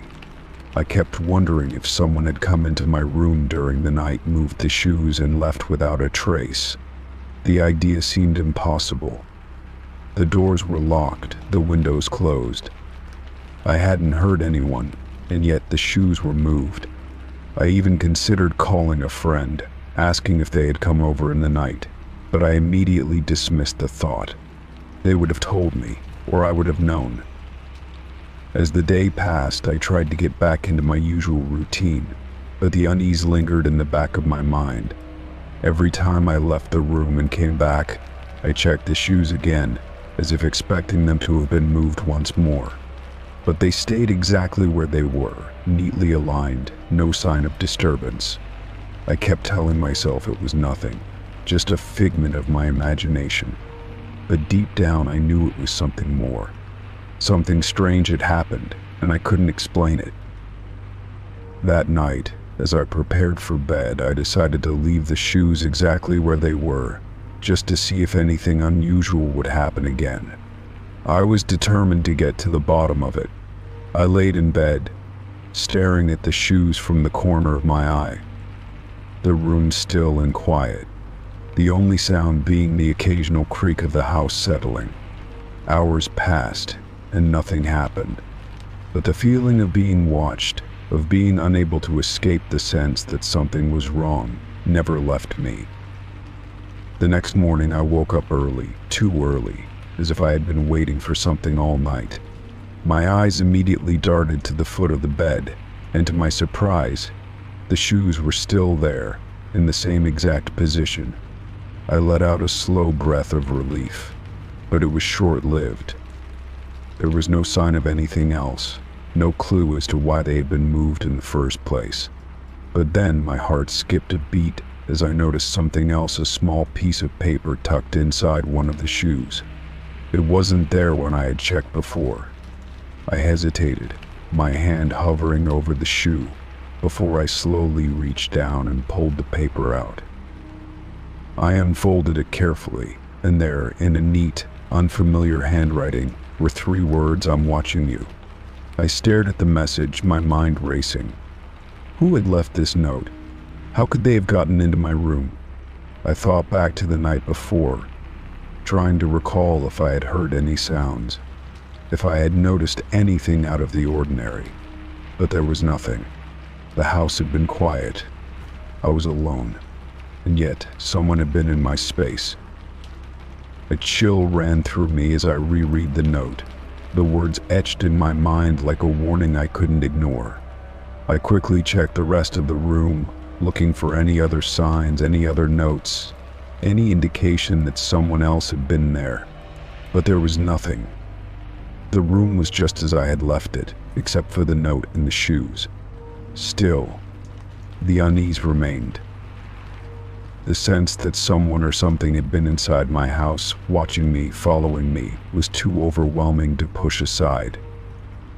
For the rest of the day, I couldn't focus on anything. My thoughts kept circling back to that note, to the shoes, to the feeling of being watched. I couldn't explain how someone had gotten into my house, or why they had left that cryptic message. It was as if everything I knew, everything that had made me feel safe in my own home, had been shattered by a single strange event. And as I sat there, staring at the shoes, I realized one thing: I wasn't alone anymore. Story 13. I was just finishing up my lunch when I heard the familiar sound of a knock on my door. I wasn't expecting anyone, so I glanced through the peephole before opening it. There stood my neighbor, looking a bit confused, with their phone in hand. "Hey, I sent you a text earlier," they said. "Why didn't you reply?" I was immediately taken aback. I had not received any message from them. "I didn't get any text," I replied, trying to recall any notification or message that might have slipped through unnoticed. I pulled my phone from my pocket and opened my Messages app, checking for any missed texts. There was nothing there, no messages from my neighbor, not even a notification indicating one had been received. My mind began to race. Had I somehow missed it? Was there a glitch with my phone? But that didn't explain why I had no trace of the text at all. "Are you sure?" they asked, tilting their head as if trying to read my expression. "It was just a quick message. I was asking if you were okay, since you didn't answer when I texted you this morning." Their tone wasn't accusing, but there was a hint of concern mixed with confusion. I shook my head, feeling a strange sense of unease wash over me. "No, really," I said, showing them my phone. "There's nothing here. Maybe it didn't go through." I felt awkward explaining this, but the more I looked at my phone, the more certain I was that I hadn't received anything from them. They seemed unconvinced, but nodded slowly, as if they weren't entirely sure what to think. "Well, that's strange," they murmured. "I swear I sent it. Maybe it's just a weird phone issue. I'll check again later." I nodded, still feeling unsettled by the entire interaction. They gave me a small wave before walking back down the hallway, disappearing into their own apartment. I stood there for a moment, staring at my phone. My neighbor had seemed completely certain that they had sent a message, but I knew I hadn't received anything. I checked my phone again, making sure the settings were correct and that there was no issue with the messaging app. Nothing seemed off. I couldn't shake the feeling that something wasn't quite right. It wasn't just the fact that I hadn't received the text, it was the way my neighbor had seemed so sure, as if they had already checked and double-checked that the message had been sent. They weren't angry or upset, but there was an air of confusion that made me question everything. How could they be so convinced of something that hadn't actually happened? The entire situation had left me feeling uneasy. Was there some kind of issue with my phone? Or had my neighbor truly sent the message and somehow it hadn't reached me? I couldn't help but wonder if something more was going on. I decided to give it some time, hoping the issue would resolve itself, but I couldn't shake the feeling that I was missing something important. Later that evening, I started to do some research online, looking for any issues related to my phone model. I checked forums and tech websites, trying to find any reports of strange texting glitches, but nothing seemed to match what I had experienced. Everything appeared to be working fine, and I couldn't find anything that explained why the message had never arrived. The next day, I saw my neighbor again in the hallway, but they didn't mention the text message this time. I had half expected them to bring it up again, but instead they just smiled and waved.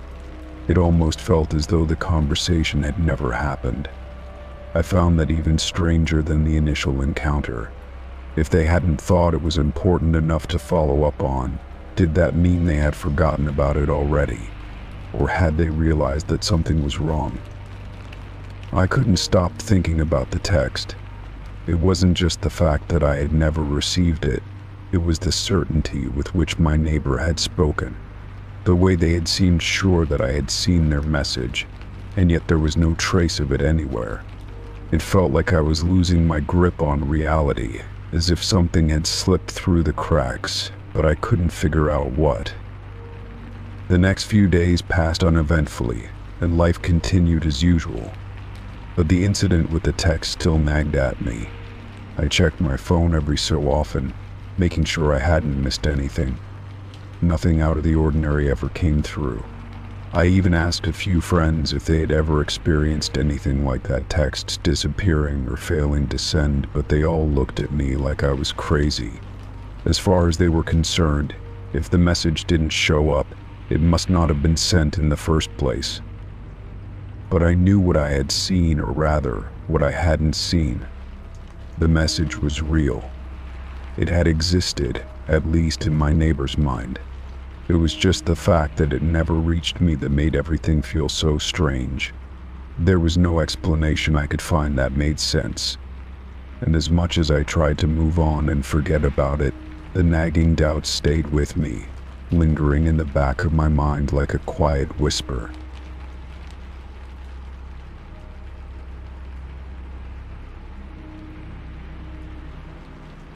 A week later, I ran into my neighbor again in the elevator. They were carrying a package, looking distracted, but they smiled at me as the doors closed. "Still having phone problems?" they asked, half joking. I hesitated, unsure if I should bring up the text again. But something inside me urged me to let it go. Maybe they had forgotten about it. Maybe I was just overthinking the whole situation. "Yeah," I said, offering a smile. "I guess it's just one of those things." They laughed lightly. "It happens. Phones, right? You never know when they'll act up." I nodded, but the unease hadn't left me. I couldn't shake the feeling that the text had meant something more than just a technical glitch. But what? And why did my neighbor seem so casual about it now, when they had been so certain before? I wanted to ask, to dig deeper, but I couldn't bring myself to. It was just a text after all. But the more I thought about it, the more it felt like something larger was at play, something that I couldn't yet understand. The mystery of the missing message lingered, unresolved. And as I tried to carry on with my days, I couldn't help but feel like I was being watched, or that there were things happening around me that I couldn't quite explain. Whether it was the text that never came through or the strange calmness of my neighbor, I knew something was off. And no matter how many times I checked my phone, it never seemed to make sense. Story 14. I had just returned from running errands, the quiet of my house a welcome change from the noisy streets outside. As I opened the door, I noticed something odd. My cat, Whiskers, was sitting by the hallway, his wide eyes fixed on the living room door. He usually greeted me at the door, eager for attention or treats, but today he didn't move. His body was rigid, his tail twitching, and his gaze never wavered from the living room. I tried to call him, offering a few gentle words, hoping to coax him in. "Come on, Whiskers," I said softly, bending down to reach for him. But he didn't budge. Instead, his eyes grew even wider, and he let out a low, almost frightened growl, a sound I had never heard from him before. The fur on his back stood on end as if he was preparing for something, though I could see nothing in the room that could have caused such a reaction. Curious, I stood up and took a few steps toward the living room, trying to see what had caught his attention. The room looked the same as always, furniture in place, the soft light from the window casting gentle shadows on the floor. But as I approached the doorway, I felt a strange chill in the air, something unsettling that I couldn't quite place. My breath caught in my throat, but I brushed it off, thinking it was just a draft or my mind playing tricks. "Whiskers, it's okay. There's nothing there," I said, trying to reassure both him and myself. But he didn't respond, his eyes still locked onto the doorway. It was as if he could see something I couldn't, something I didn't want to acknowledge. I felt a sense of unease settle in my stomach, the air around me thick with tension. I slowly walked into the living room, hoping that Whiskers would follow me, but he stayed where he was. As I moved further into the room, the hairs on the back of my neck stood up. I couldn't explain it, but there was something wrong.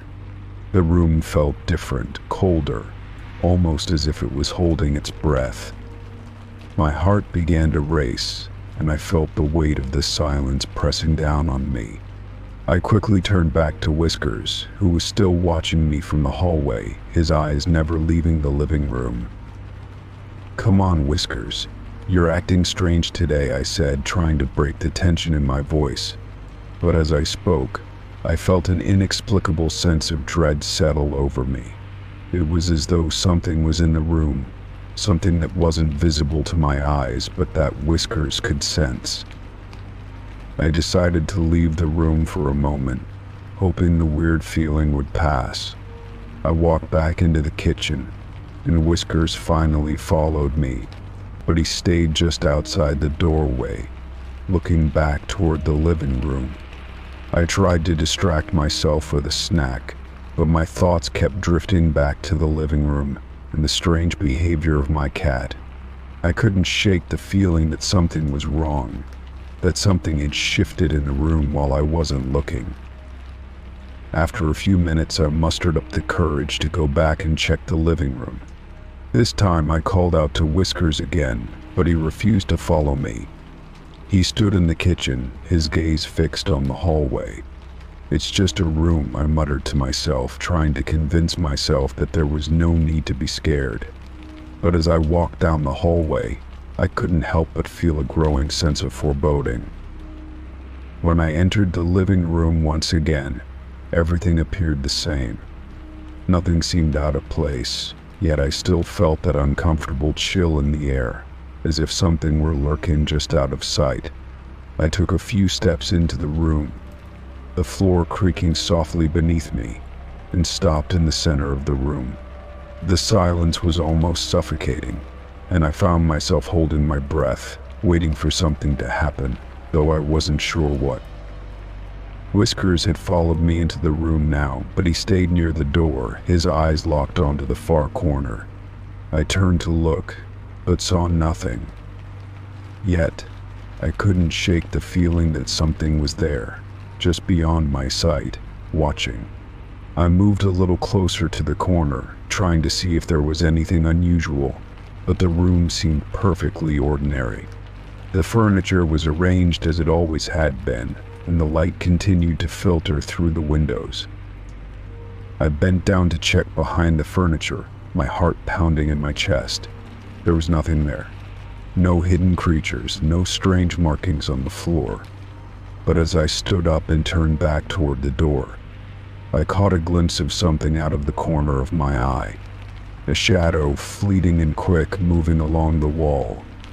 My breath caught in my throat, and I spun around, but when I looked, there was nothing there. The room was empty, silent once again.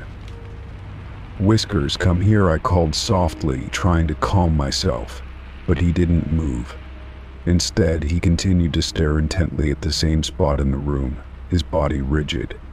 I could feel the tension building in the air, thick and palpable. It was as though the room itself was holding its breath, waiting for something to happen. But what? I had no idea. I backed out of the room slowly, my eyes never leaving Whiskers as I stepped back into the hallway. I needed to get some air, to clear my head. I left the house for a few minutes, walking around outside, trying to shake off the strange feeling that had settled in my chest. But even as I stood in the sunlight, I couldn't forget about the way Whiskers had acted, the way he had stared at the living room, as though something were there, something that wasn't supposed to be. When I returned to the house, Whiskers was still by the doorway, staring at the living room. But this time, when I called him, he finally moved. Slowly, cautiously, he padded into the hallway, his eyes still focused on the door. I bent down to pet him, hoping to offer some comfort, but he didn't respond as he normally did. His fur was still bristled, and his eyes were still wide, fixed on the room. It was then that I realized I wasn't the only one who had felt it. Whiskers had sensed it too, whatever it was, but I still couldn't explain it. There was no logical reason for the strange behavior, no reason for the odd feeling in the room, no reason for the way my cat had refused to enter. As the night wore on, I found myself unable to shake the unsettling feeling. Every creak of the house, every gust of wind outside, seemed amplified in this silence. Whiskers never left the hallway, and I couldn't bring myself to go back into the living room. The eerie tension in the air lingered long after I turned off the lights and tried to sleep. And as I lay there in the dark, I couldn't help but wonder what had Whiskers seen in that room. What had he sensed, and why had he refused to go in? I wasn't sure I wanted to know the answers, but I knew that somehow I wasn't alone in my own home, and neither was Whiskers. Story 15. It started as just another evening. I had finished work, prepared dinner, and was about to settle down to watch a show when I noticed something strange on my phone. I had received a notification, but when I swiped it away, the screen remained on a blank page. I thought it was odd, but shrugged it off and tried to open another app. But the moment I did, something on the screen caught my eye. There was a countdown timer, ticking steadily down to midnight. No app had opened, no explanation appeared, just the stark, glowing numbers in the center of the screen. I stared at it, blinking in confusion. The timer was counting down rapidly, almost as if it was meant to be seen. It wasn't a reminder, it wasn't an alarm, there was no label or title. Just a white, bold timer, relentlessly ticking away. The seconds were moving quickly, and I felt a strange unease creeping in. Midnight was just over an hour away. I opened every app I could think of, trying to find any clue as to where this timer had come from, but nothing. It wasn't from any app I had installed, and it certainly wasn't something I had set myself. I tried turning off the phone, hoping that would reset whatever had caused it. When the screen went black and I restarted it, the timer came back up immediately, picking up exactly where it had left off. The numbers flickered for a second, and then the countdown resumed as if it had never been interrupted. There was no notification, no message, no reason for it to be there, but it was undeniable. It was as if the phone was telling me that something was going to happen, but not what, not why. I sat down on the couch, staring at the screen, a sense of dread settling into my stomach. The room was quiet except for the soft tick of the timer. I wondered if anyone else had seen something like this before. It felt like some kind of warning, but it didn't make sense. My phone had been perfectly fine just a few minutes ago. The apps were all running normally. Nothing was out of place. So why this countdown? I tried reaching out to a few friends, asking if they had any idea what this might mean, but none of them responded. I found myself growing impatient, tapping on my phone screen repeatedly, hoping to find something that could explain this oddity. But every time I checked, the countdown was still there, moving closer and closer to midnight. The more I stared at it, the more I couldn't look away. There was something hypnotic about it, something that pulled me in deeper. I couldn't stop watching as the numbers dropped lower, each second feeling like it was drawing me closer to something unknown. My heart was racing, and I began to feel a tension in the air, something almost electric that made the room feel too still, too quiet. Midnight was approaching quickly, and I had no idea what to expect. I glanced at the clock on the wall. Time was moving faster now, each passing minute stretching longer in contrast to the relentless ticking of my phone's countdown. What was going to happen when the timer reached 0? Would there be an alert? Would something change? I couldn't even begin to imagine. I considered unplugging the phone, throwing it across the room, but something kept me rooted in place. A part of me felt like I had to know what would happen. As irrational as it seemed, I needed to see it through. A faint buzzing sound came from the phone, and for a moment I thought the countdown had paused. But no, it was just a brief glitch. The ticking resumed, louder now, almost mocking me, as if daring me to ignore it. Minutes ticked away, and the sense of urgency grew. My hands began to sweat, and I wiped them on my pants. The closer it got to midnight, the more intense the atmosphere became, the air growing thick with anticipation. My phone screen was casting a pale glow in the otherwise dim room. It was as if everything was waiting for something to happen. At exactly 5 minutes to midnight, my phone screen flickered, and the timer sped up. The numbers were racing now, the seconds flying by in rapid succession. I could feel my heart thumping loudly in my chest. I had no idea what was going on, but I could feel the tension rising. I stood up, pacing around the room, trying to shake off the feeling of dread. My thoughts were a jumbled mess. What did this mean? Who set this timer? Was it something serious or just a glitch? Nothing made sense. The phone buzzed again. I froze, eyes locked on the screen. The timer was flashing now, pulsing like a heartbeat. And then, with only a few seconds left, the screen went black. I gasped, my breath catching in my throat. Had it broken? Was that the end of it? But no, the screen didn't remain black for long. It blinked back to life, and for a brief moment there was a new message that appeared. It wasn't a notification, wasn't an email. It was just a line of text: "You were warned." The words flashed quickly on the screen before disappearing into nothingness, leaving only the darkness behind. I couldn't move. I stood there, staring at the blank screen of my phone. The countdown was gone. The message was gone. Everything was gone, and yet I couldn't shake the feeling that something had just shifted. That something had changed in a way I couldn't quite understand. I ran my fingers over the smooth surface of my phone, still processing the cryptic message. The room felt eerily still again, as though the atmosphere had been altered.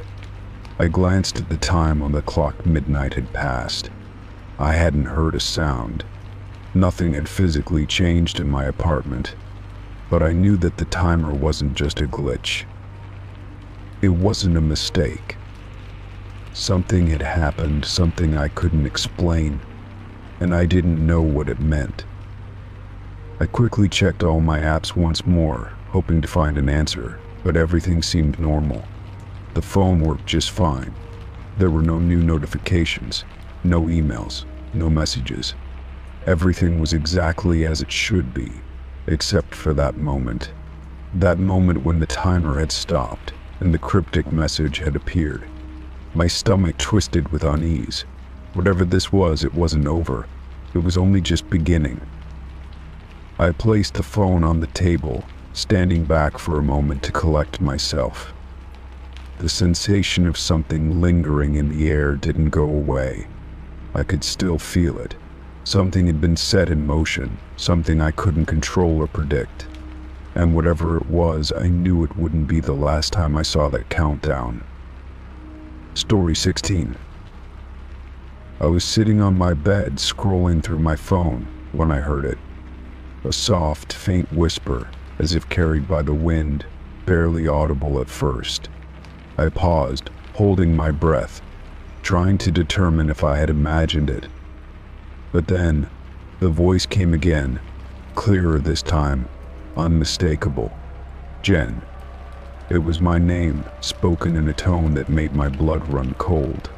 The sound came from inside my closet. I froze, the phone slipping from my hands as I turned slowly toward the closet door. It was slightly ajar, the shadows inside deep and impenetrable. My heart began to race, my breath growing shallow. I hadn't heard any footsteps, no movement that would indicate someone had entered the room. The house was quiet, eerily so.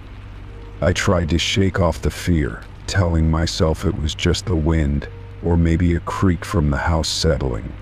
But deep down, I knew it wasn't. The air felt heavier, as if the room had suddenly become suffocating. I glanced around, looking for any sign of movement, but everything seemed still. I should have gotten up and checked the closet, but something held me in place. A part of me was terrified of what I might find, the other part telling me I was just being irrational. But the voice, it had been so real, so clear. My name, whispered from the darkness. I took a slow, hesitant step forward, my hand trembling as I reached for the closet door. With a deep breath, I pushed it open, the hinges creaking in the silence. The closet was empty, just as I had left it. Clothes hung neatly on their hangers, shoes lined up on the floor. There was nothing out of place. Nothing to suggest that anyone had been there, or that the voice had come from anywhere except my own imagination. But as I stared into the closet, something felt off. The shadows in the corners seemed darker than they should be, deeper somehow. My skin prickled, and the hairs on the back of my neck stood on end. I wanted to close the door, to walk away, but I couldn't.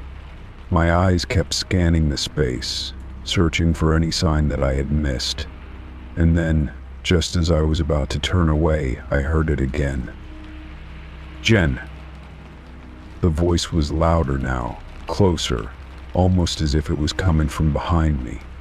My pulse quickened, and I spun around, but the room was still empty. Nothing had changed. My heart pounded in my chest as I took a shaky breath. Was I losing my mind? Had I imagined the entire thing? I didn't know anymore. I closed the closet door quickly, retreating to the far side of the room. My thoughts raced, trying to rationalize what had just happened. Maybe it was just the stress of everything lately, or maybe my mind was playing tricks on me.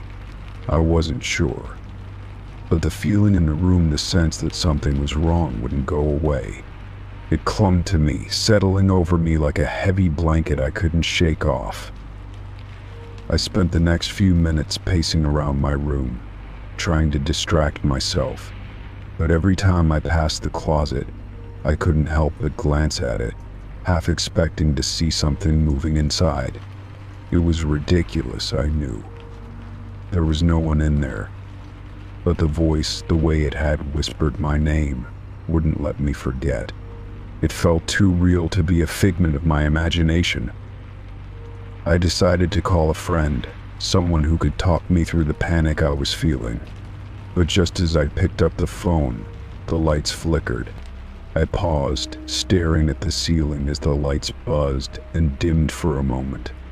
My breath caught in my throat, and I held my phone tightly in my hand, hoping it was just a power surge, but deep down I feared it was something more. The lights flickered again, and this time they stayed off, plunging the room into complete darkness.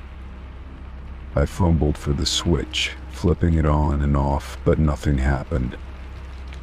The silence in the room grew heavier, and I couldn't shake the feeling that I was being watched. My heart raced, my hands trembling as I reached for my phone to turn on the flashlight. But before I could, I heard it again. "Jen."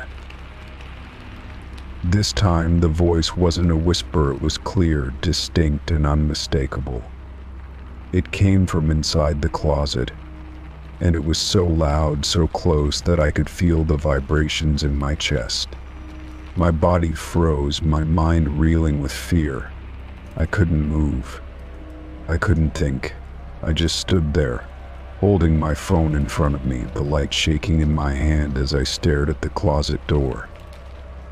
I don't know how long I stood there, my mind caught between flight and fight. Finally, with a surge of adrenaline, I rushed to the door, flinging it open as quickly as I could. The light from my phone illuminated the closet, but once again, there was nothing there. Just clothes, just shoes, just the same empty space I had checked moments before. The voice was gone, the darkness receding as the light from my phone chased it away. I slammed the closet door shut and leaned against it, trying to steady my breath.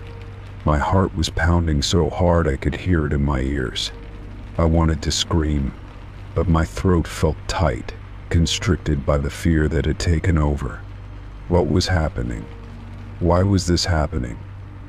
I tried to convince myself it was all in my head, that I had been hearing things, but deep down I knew that wasn't true.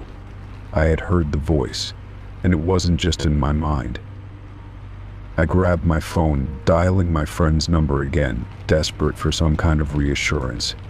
This time they answered, and I quickly explained what had happened, trying to sound calm, but my voice betrayed me. I couldn't stop shaking. They assured me that I was just exhausted, that it was probably just my imagination running wild. But their words didn't ease the fear that had taken root inside me. I didn't feel safe in my own home anymore. As I spoke to my friend, I kept my eyes trained on the closet, half expecting to hear the voice again.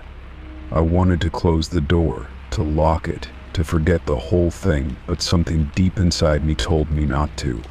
Something told me I needed to stay alert, to keep watching, because whatever was in that closet, it wasn't done with me yet. The night dragged on and I barely slept. The house felt different now, the shadows in the corners of the rooms more sinister, the silence more oppressive.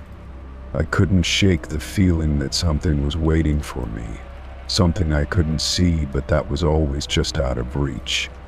And every time I closed my eyes, I couldn't help but hear that voice in my head, whispering my name. Story 17. I woke up to a stillness that felt off, the kind of quiet that makes you question if everything is as it should be.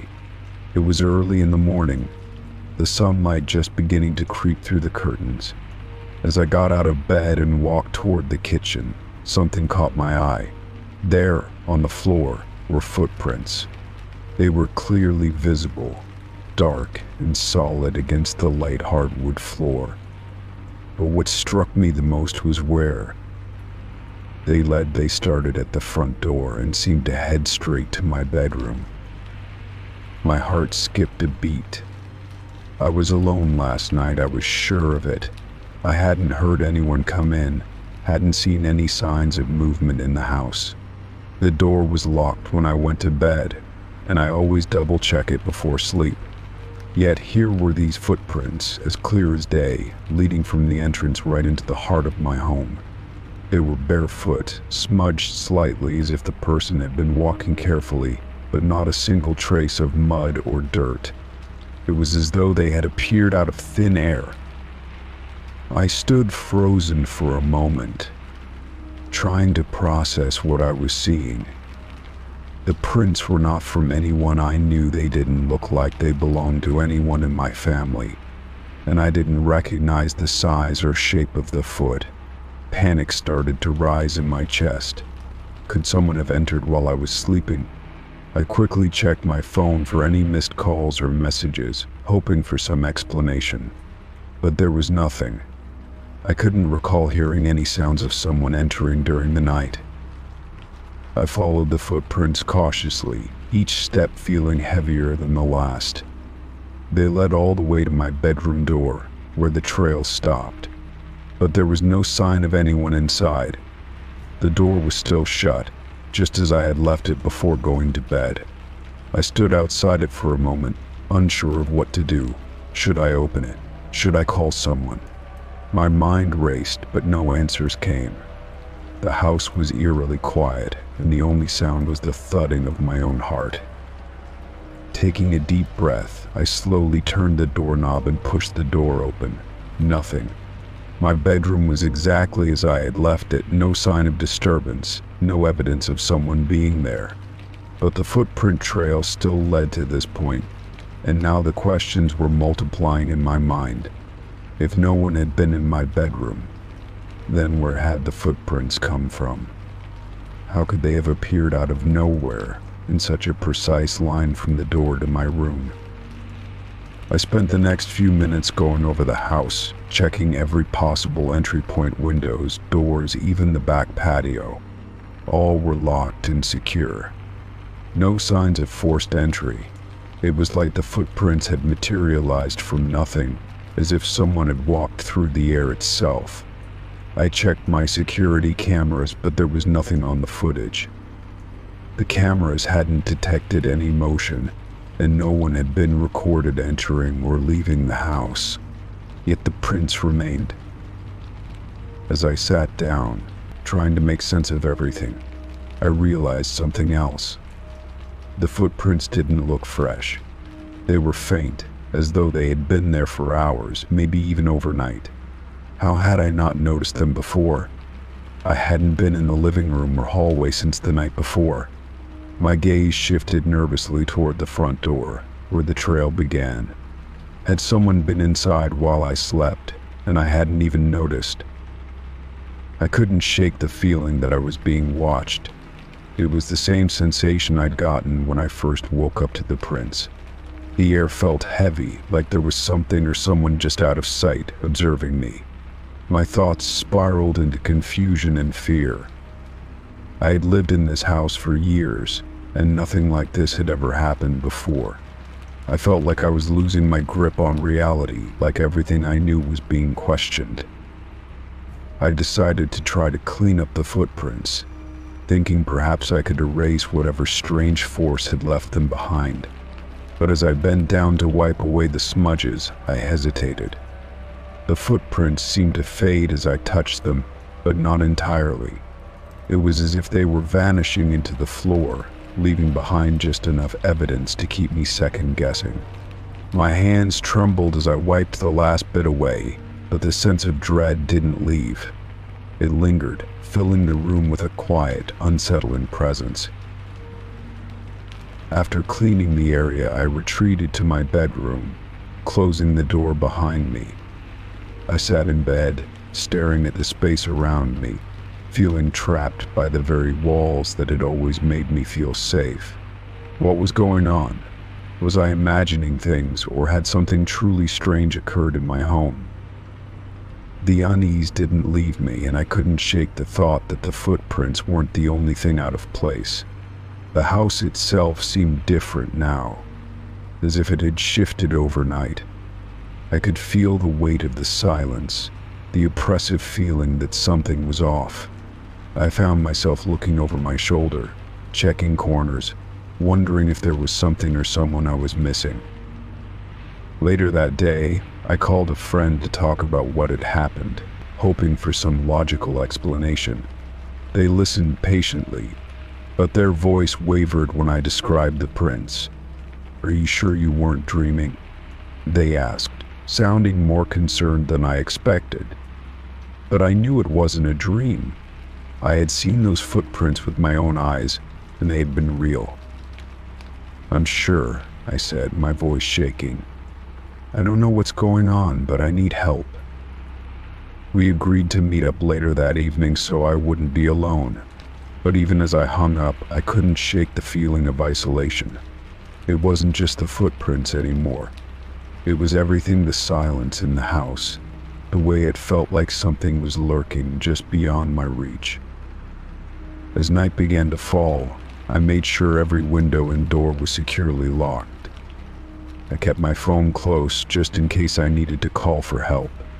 But no matter how many precautions I took, the feeling of being watched wouldn't go away. It was as if someone was out there, waiting. The hours dragged on, and I kept my eyes peeled for any sign of movement, anything that might explain the footprints or what was happening to me. I could hear the creaks of the house settling, the occasional gust of wind rattling the windows, but there was nothing more. When my friend arrived later, I was relieved to see them, though I couldn't fully shake the fear in my chest. We checked the house again, going over every room, and once again, we found no signs of anyone else being there. But the uneasy silence remained, as if the house was holding its breath, waiting for something to happen. I couldn't explain what had occurred that morning. The footprints, the feeling of being watched, and the quiet dread that had settled over me, none of it made sense. But one thing was certain: something had changed in the house, something I couldn't understand. And as I sat in the living room with my friend, the thought lingered: was I alone? Or was something else sharing this space with me? Story 18. I walked into the kitchen, ready to grab my morning coffee, but something immediately caught my eye. On the table, placed neatly in the center, was a single photograph. It was an old-style picture, one of those prints that seemed like they'd been taken a long time ago. The odd thing was, it was a picture of me, one I'd never seen before. I didn't recognize the setting, nor could I recall when it was taken. It was a strange feeling, like the photograph was out of place, as though it didn't belong in my life. I stood there for a moment, frozen, staring at the image in front of me. The photo showed me sitting on a bench, smiling softly, looking content in a park. The background was blurry, and the trees around me were just vague outlines. I had no recollection of ever being at this place. There was a sense of familiarity in the picture, like I had seen it in a dream or maybe a forgotten memory. But it wasn't something I could recall with certainty. My heart started to race, and I felt a cold shiver run down my spine. I looked around the kitchen, half expecting to see someone watching me, but there was no one. The house was as quiet as it always was in the mornings. I picked up the photograph, turning it over to see if there was anything written on the back. But it was blank, nothing to explain where it had come from or why it was there. No name, no date, just a plain photo of me in an unfamiliar place. My mind raced, trying to make sense of it. Who would leave this for me? And why? Had someone been in my house? I put the photograph down, my hands trembling slightly. I tried to tell myself it was some sort of mistake, that I had somehow missed it or forgotten about it. But deep down, I knew it wasn't true. I had never seen that photo before. and I would have remembered it.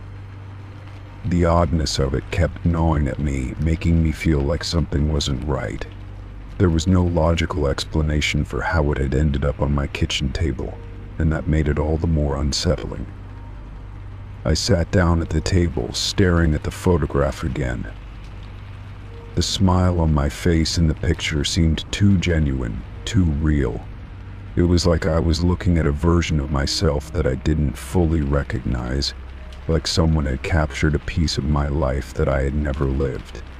The thought that someone else knew things about me that I didn't, or perhaps even had memories of me I didn't share, made my skin crawl.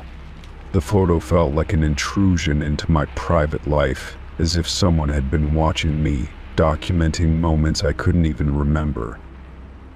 I took a deep breath and decided to check the rest of the house, hoping to find some clue that would explain how this photograph ended up in my kitchen. Maybe I was just overthinking it. Maybe it had been left by someone I knew. But nothing seemed out of place in the house. The doors were locked, the windows closed, and there were no signs of anyone having been inside. It was as if the photograph had appeared from thin air without any trace of how it got there. I went back to the table and picked up the photo again, inspecting it more closely. There was something in the background of the picture that I had missed earlier. A figure barely visible standing behind me in the distance. It wasn't clear who or what it was, but the shadowy shape seemed to be watching me. My breath caught in my throat.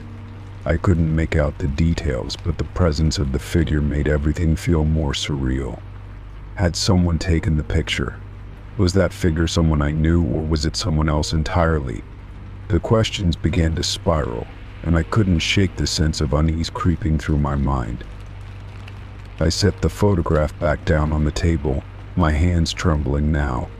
I needed to do something, to figure out who had left it and why. I couldn't just let it go. But as I stood there, I realized that I didn't even know where to begin. How could I start looking for answers when I didn't even know where to begin?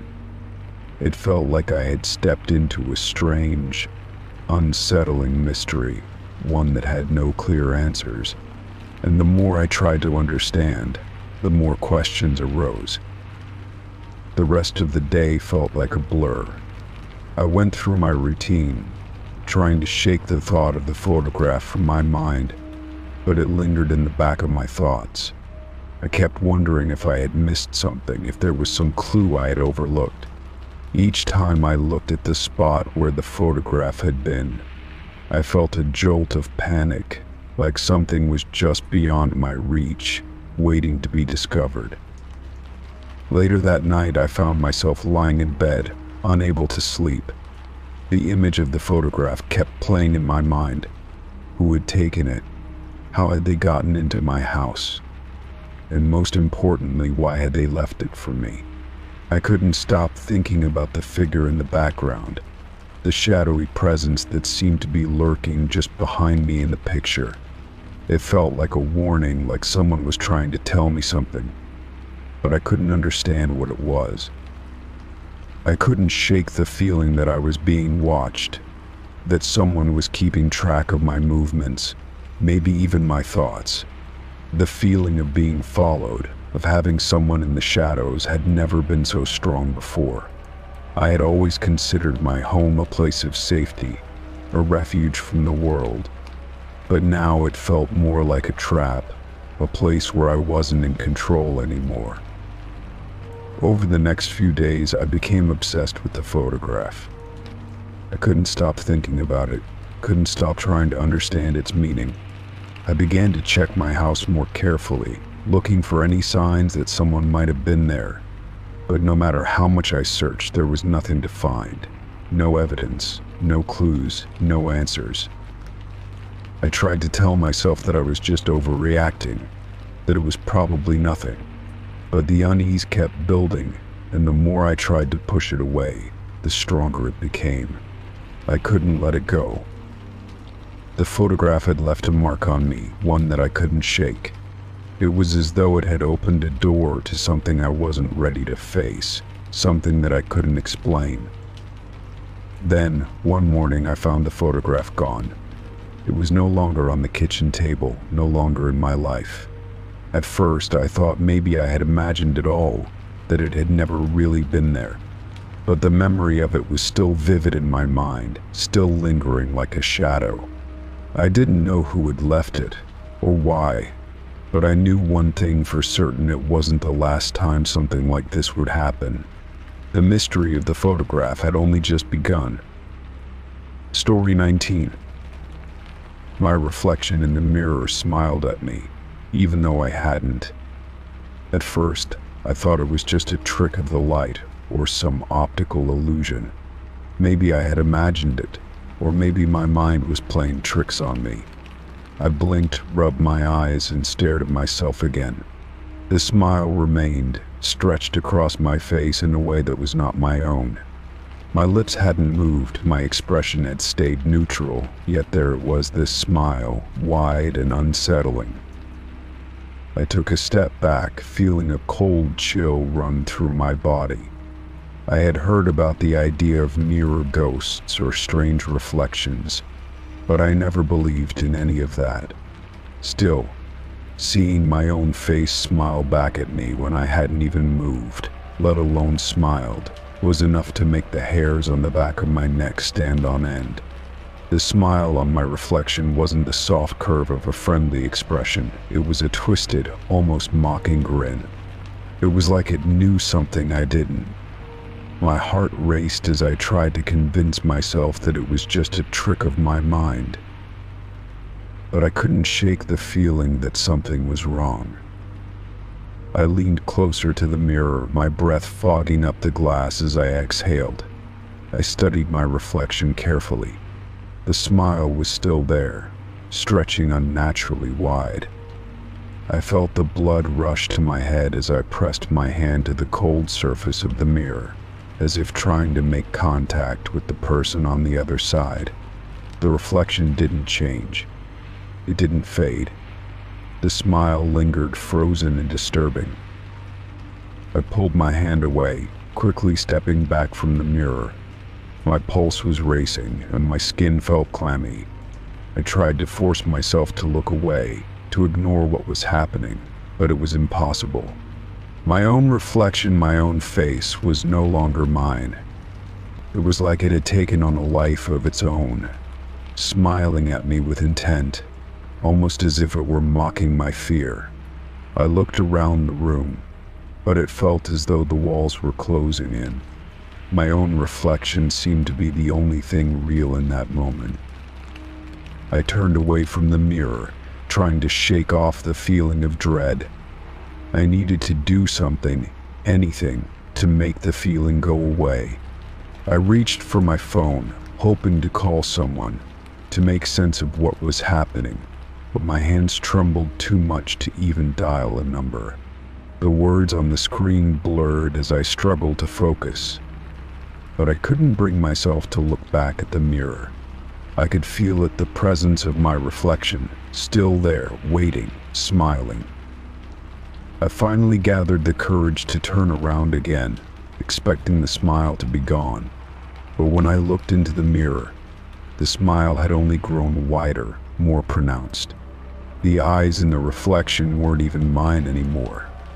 They were empty, hollow, as if something was staring out at me from behind my own face. My breath caught in my throat as I realized that the reflection was not just smiling. It was trying to speak, though its lips never moved. There was a faint movement in its eyes, as though it was trying to communicate something. Panic surged through me as I stumbled backward, nearly knocking over the furniture. I couldn't tear my eyes away from the mirror. The reflection didn't change. It just smiled slowly, deliberately, as though it knew something I couldn't comprehend. Every instinct in me screamed to leave the room, to run away from the source of my fear. But my legs felt heavy, as if I were rooted to the spot. I watched helplessly as my reflection tilted its head slightly, as though it was studying me, mocking me, and I couldn't look away. I forced myself to turn around, running from the room as fast as I could.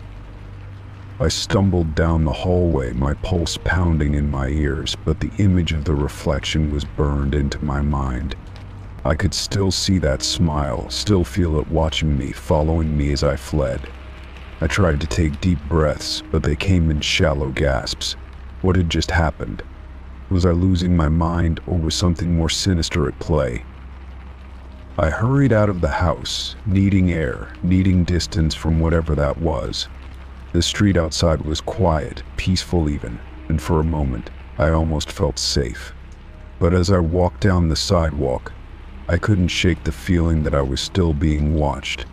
I tried to calm myself down, telling myself that it was just a trick of the light, a weird moment that I would forget. But when I looked up, my reflection was still there, staring at me from every window, every glass surface in sight. I stumbled back, my mind racing. I tried to tell myself that I had imagined it all. But no matter where I went, no matter how far I walked, the smile, the reflection followed me. It was as though I could never escape it, as though it had claimed me. The only thing I could do was keep moving, keep running, but the reflection was always there, lurking in the corners of my vision, waiting, smiling. I don't know how long I walked, but eventually I found myself in front of a small shop, the warm light spilling from the windows. I stepped inside, hoping to gather my thoughts, hoping that some distance from the house would make me feel safe again.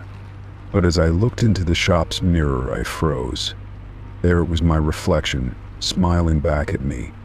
And this time it wasn't just the smile. It was the eyes. They weren't mine anymore. They were cold, empty, staring at me like I was nothing more than an intruder in my own life. I couldn't escape it. The reflection had taken on a life of its own, and now I was just a passenger in my own body. I didn't know how to fight it, how to get back to the reality I once knew. The smile lingered, mocking me with its presence, as though I had already lost. It wasn't just a reflection anymore, it was something else, something far more sinister. I left the shop in a daze, not knowing where to go or what to do. The reflection was everywhere, and no matter how far I ran, it would always be waiting for me. It wasn't just a smile, it was a warning, an omen that my world was slipping from my grasp, and there was nothing I could do to stop it. Story 20. I woke up that morning with a strange feeling. It wasn't the kind of day where anything unusual was supposed to happen. Yet as I sat up in bed, something caught my eye. There, tucked underneath my pillow, was a small, unfamiliar key. It wasn't anything I recognized or had seen before, but there it was, just resting there as if it had always belonged. I turned it over in my hand, studying it carefully, but no matter how hard I tried to make sense of it, I couldn't figure out where it had come from or why it was there. The key itself was simple, unmarked, and old-fashioned, with a rusted appearance that gave it an almost antique look. It seemed out of place in my otherwise normal, modern bedroom. I had no memory of seeing this key before, nor had I ever seen any similar keys in the house. I didn't have any old locks lying around, nor could I think of any time I might have used or needed a key like this. My first thought was that it had somehow slipped from somewhere else and ended up under my pillow by mistake, but that didn't seem likely. How could I not have noticed it before now? I placed the key on the nightstand and tried to shake off the sense of unease that was beginning to creep in. Maybe it was just a random object, something that had found its way into my home in some odd way. But the longer I thought about it, the more it bothered me. Who could have left it there? And could someone have snuck into my room while I was asleep? The thought seemed impossible, yet the presence of the key seemed to suggest otherwise. I couldn't shake the feeling that this key had some significance, that it was a message or a clue. but I had no idea what it meant or what I was supposed to do with it. I examined the key more closely, looking for any markings, inscriptions, or anything that might offer a hint. There was nothing. The surface was smooth and unadorned, except for the slight rust on the edges, suggesting it had been in use for some time. It didn't look like the kind of key you'd use for anything in a modern home. It wasn't for a door, not for a drawer, not for anything I could recognize. It was too small to be a car key, and too large to be a key for a lockbox. I sat there for a long time, staring at the key as if waiting for it to reveal its secrets. In the back of my mind, a thought began to grow. Maybe this was some kind of test, a puzzle. Perhaps I had been chosen to find this key for some unknown reason, and now I had to figure out what it opened. But what could it possibly unlock? What was I supposed to do with it? I felt a strange pull toward it, as if it were calling me to investigate further. But I hesitated. What if it was dangerous? What if it was part of something I wasn't meant to uncover? I stood up from the bed and walked around the room, looking for anything that might fit the key. I checked the closet, the drawers, and even under the bed, but nothing seemed to be locked. Nothing seemed to be in need of this key. I checked the bathroom, thinking perhaps it belonged to some old, forgotten lock on a cupboard or storage box, but there was nothing there either. My mind raced, considering every possibility, trying to think of where this key might belong. The feeling of unease grew stronger, and I couldn't help but wonder if I was missing something obvious. I decided to search the rest of the house, hoping that maybe it would make sense once I saw it in the context of the entire place. I looked through every drawer, every cupboard, every nook and cranny where a key might fit, but still, nothing. There was no lock in sight that seemed to be waiting for this mysterious key. As I checked the basement, my heart started to pound a little faster. The space was old, with cobwebs and dusty corners that had been neglected for years. There were boxes and old furniture piled up, but nothing that looked like it could contain a lock. The key seemed like it was taunting me, offering no answers, only more questions. Frustrated, I returned to my bedroom, holding the key in my hand once again. I looked at it for what felt like an eternity, trying to see if I could find any new clues. The key had an old feel to it, as though it had been waiting for me for a long time, but I had no idea why or what its purpose was. My mind began to wander into darker territory. What if this key wasn't meant for me? What if it had been placed here by someone else, someone who had intended for me to find it, but now I was in danger for having done so? I decided to put the key back under my pillow, thinking that maybe I was overreacting.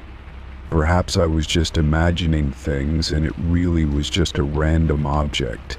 But as I reached to place it back, I noticed something I hadn't seen before. The key was no longer just plain and rusty. It was glowing faintly, almost imperceptibly, but enough for me to see it in the dim light of the room. I froze, staring at it in disbelief. How could this be happening? I hadn't touched it in hours, and yet it was now emanating a soft, eerie light. This new development unsettled me even more. The glow wasn't bright, but it was enough to suggest that this was no ordinary key.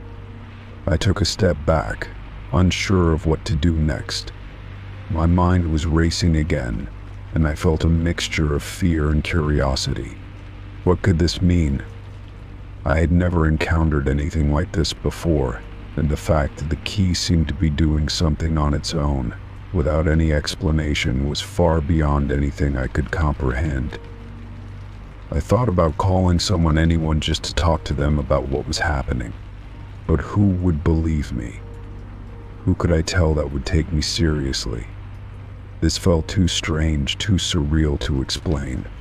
So instead, I sat there, watching the key glow faintly in my hand, trying to figure out what to do next. Would the glow lead me to something, somewhere? Was I supposed to use it for something?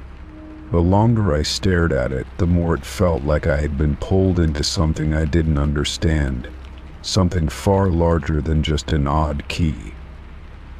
As the hours passed, I began to feel a sense of urgency. The key's glow faded, but the feeling that it was meant for something more never left. It felt like a puzzle I couldn't solve on my own, and yet I knew I couldn't let it go. Something about this key, its sudden appearance, its mysterious presence felt like the beginning of something much bigger, something I wasn't ready for but couldn't ignore. And so, with the key still in my hand, I decided I would find out where it fit. I didn't know what lay ahead, but I knew I couldn't leave it unanswered. Something was pulling me toward this key, and I had to follow wherever it might lead, even if it meant stepping into the unknown. Story 21.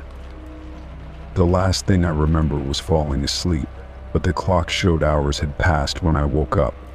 My body felt heavy, as though I had been unconscious for far longer than the few moments I had drifted off. The dim light from my bedside lamp flickered, casting strange shadows on the walls that seemed to move of their own accord. I sat up quickly, rubbing my eyes, trying to shake off the disorienting fog in my mind. The clock on the wall read 3:47 a.m., but I couldn't recall falling asleep at all, or how I had gotten into this position. I glanced around the room, my heartbeat picking up as I realized something was off. The air felt thick, as though it had been stagnant for hours, and there was an unsettling stillness in the room. The usual sounds of the night cars passing outside, the distant hum of the fridge were absent. It was as if the entire world had gone quiet. My eyes darted toward the window, but the night outside was eerily dark, with no moonlight spilling in as it usually did.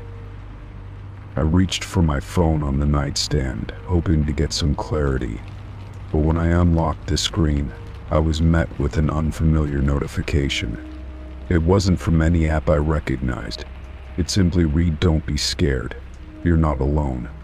My heart skipped a beat, and I almost dropped the phone in shock. I had no idea what this meant, or who could have sent it. I quickly looked through my recent messages, but there was nothing from any of my contacts. It was as if the message had come from nowhere. I stood up, the floor cold against my bare feet, and took a few cautious steps around the room.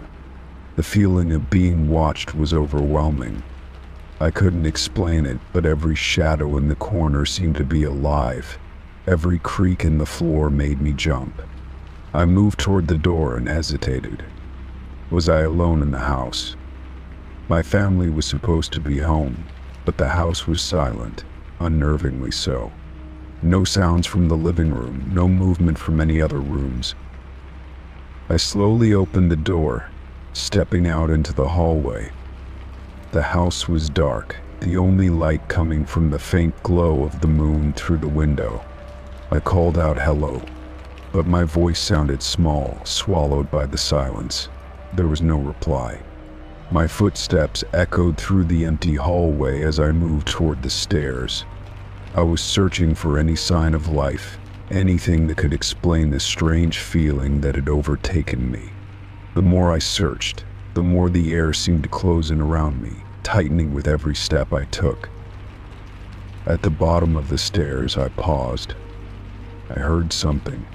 It was faint at first, but it was there, a soft sound, almost like breathing. I couldn't tell if it was coming from inside the house or outside, but it was steady, rhythmic, and it seemed to be getting closer. I held my breath, straining to listen, my heart pounding in my chest. The breathing stopped for a moment, and then, to my horror, I heard footsteps slow, deliberate, as though someone was walking toward me. I froze, my body tense with fear. The footsteps were unmistakable. Someone was in the house. Someone was approaching me. But how could that be?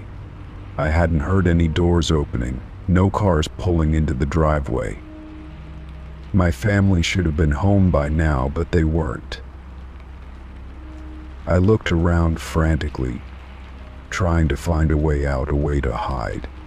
But there was nowhere to go.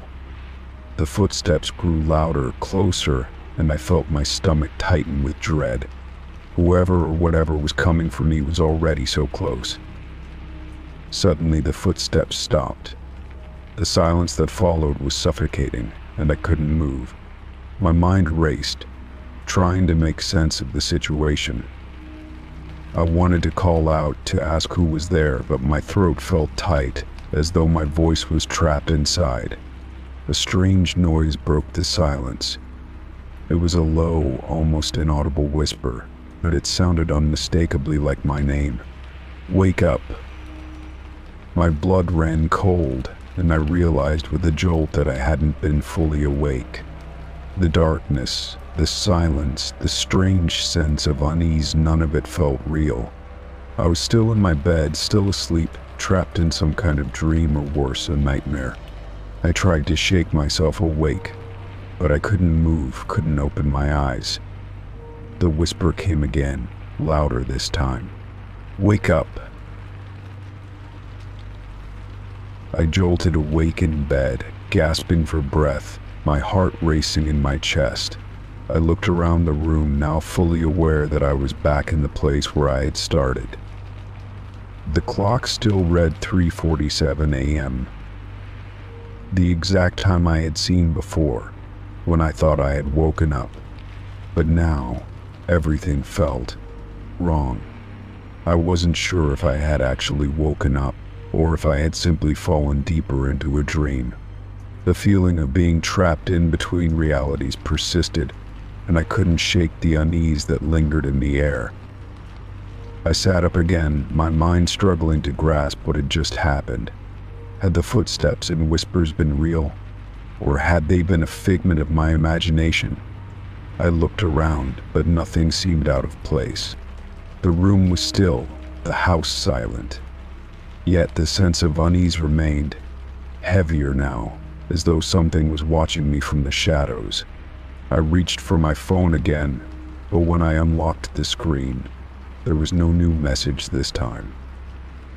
A chill ran down my spine as I realized the possibility. What if I hadn't woken up at all? What if I was still trapped in that moment, in that nightmare, unable to break free?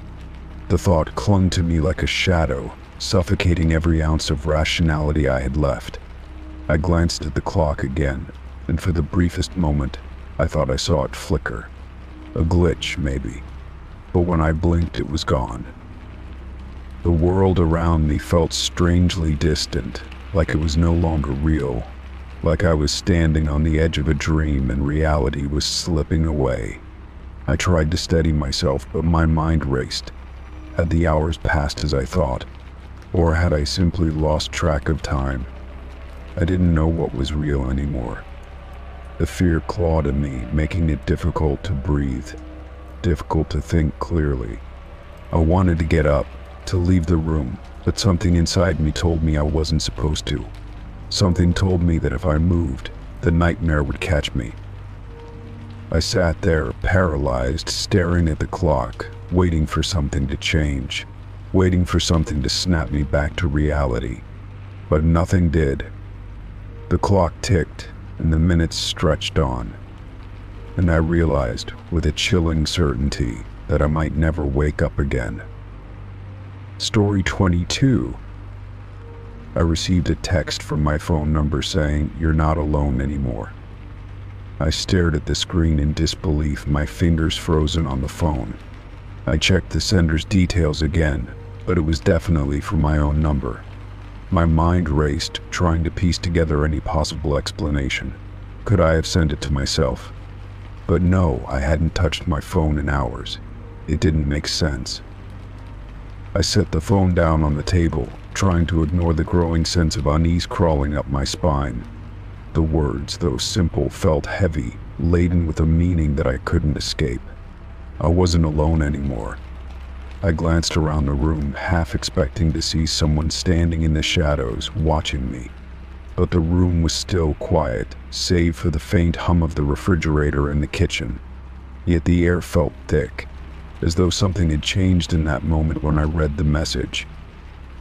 The more I thought about it, the more I realized that this wasn't the first strange thing to happen in recent days.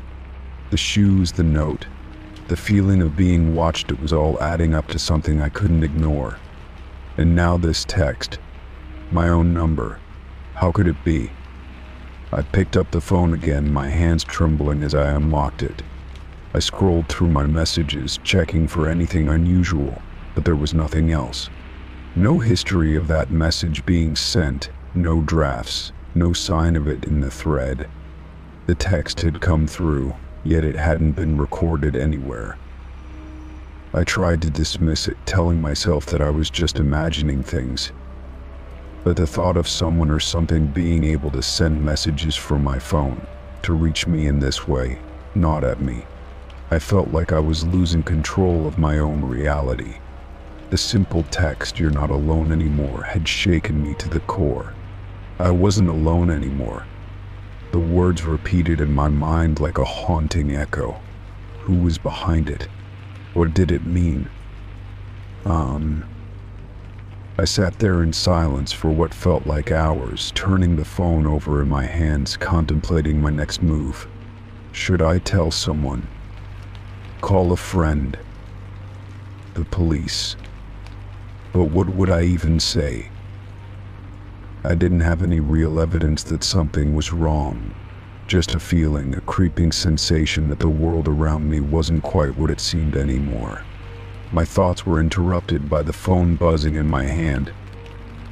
It was another text, but this time it was different. The message read, "I've been waiting for you."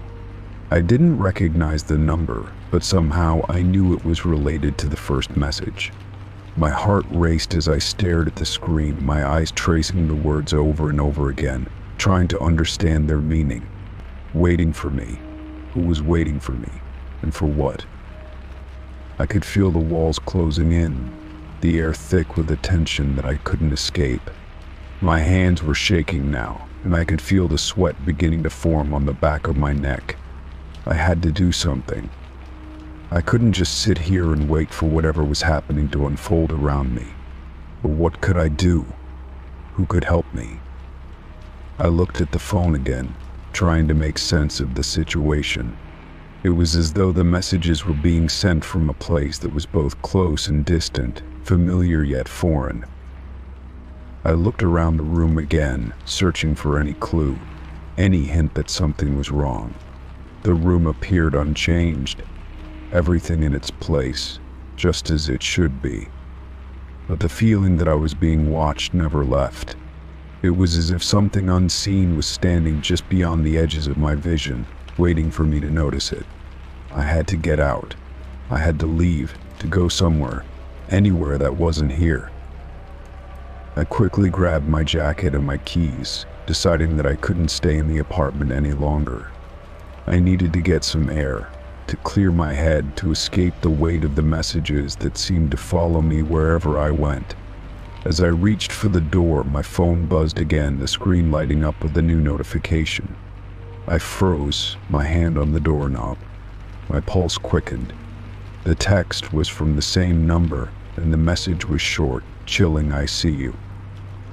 I couldn't breathe for a moment, the world around me spinning as I struggled to process the words. How could they see me? Was someone outside the door? Was it the same person who had sent the other texts? I turned toward the window, looking out at the street below, half expecting to see someone standing there, watching me from the shadows. But the street was empty, the night quiet and still. I opened the door cautiously, glancing out into the hallway. It was dark, and the only sounds were the faint hum of the building's air conditioning and the distant clatter of a neighbor's television. I stepped into the hallway, my footsteps echoing off the walls, and shut the door behind me. I needed to get out of the building, to breathe, to make sure I wasn't losing my mind. As I walked down the hallway toward the stairs, I couldn't shake the feeling that something was wrong. The further I walked, the more I felt like I was being followed. I quickened my pace, my footsteps growing louder, faster, until I was almost running. I reached the stairs and descended quickly, glancing over my shoulder, convinced that someone was behind me. But when I turned, the hallway was empty. There was no one there. No one had followed me. I reached the lobby of the building, the door to the outside world just a few steps away, but before I could push it open, my phone buzzed once more. I glanced at the screen, my breath catching in my throat. The message read, "I'm right behind you." I turned around slowly, my heart hammering in my chest. The lobby was empty, just like the hallway. No one was there, but I couldn't shake the feeling that someone was standing just out of sight, watching me. The words on my phone seemed to echo in my mind, and I realized with growing horror that I was no longer alone. Story 23. It was a quiet evening, and I had just finished preparing dinner when I heard the sudden chime of the doorbell. I wasn't expecting anyone, so I felt a bit confused. I quickly wiped my hands on a towel and walked over to the door, peering through the peephole to see who was on the other side. But when I looked, there was no one standing there. I blinked a few times, wondering if I had missed them somehow. Maybe they had left in a hurry. I opened the door slowly, just enough to check the hallway. There was nothing. No one was in sight, not a single person walking down the corridor. The stillness was unnerving. I stood there for a moment, trying to make sense of what had just happened. Had I imagined the sound of the doorbell? Was I hearing things, or was something else going on? But no, I was sure I had heard it clearly. The distinct ring that could only come from my doorbell. I stepped back into the apartment, closing the door behind me. I stood there for a few more seconds, the quiet in the room pressing in on me. I considered checking the security cameras. Maybe there was something on the footage that could explain what had just occurred. I walked over to the small monitor on the wall and scrolled through the camera feed, hoping for some answer. But there was nothing. No one had approached the door, no movement, no sign of anything unusual. As I reviewed the footage again, the thought crossed my mind, could it have been a mistake? Maybe someone had accidentally rung the wrong doorbell. But that didn't explain the lack of anyone outside when I checked. I looked again, more closely this time, at every corner of the screen. Still nothing. The hallway was empty, as it should have been. The more I thought about it, the more unsettled I became. I didn't believe in anything supernatural, but there was something undeniably strange about the situation. The doorbell had rung, clear as day, and yet there had been no one there. I began to wonder if perhaps I had been so focused on other things that I hadn't heard someone leaving quickly. But no, that didn't add up either. The timing was too perfect, and the silence afterward felt wrong. I sat down on the couch, my thoughts racing. Maybe it was just a technical glitch, something malfunctioning with the doorbell itself. It wasn't entirely out of the realm of possibility. After all, electronics could fail in odd ways. But then, a nagging feeling started to grow in the pit of my stomach. Why had there been no one there? Why had I felt so sure of the sound, and yet found nothing when I checked? I spent the rest of the evening feeling on edge. The ringing of the doorbell seemed to echo in my mind, as if it was something more significant than just a random occurrence. I tried to push the thought away, telling myself that I was overthinking it. But the feeling didn't go away.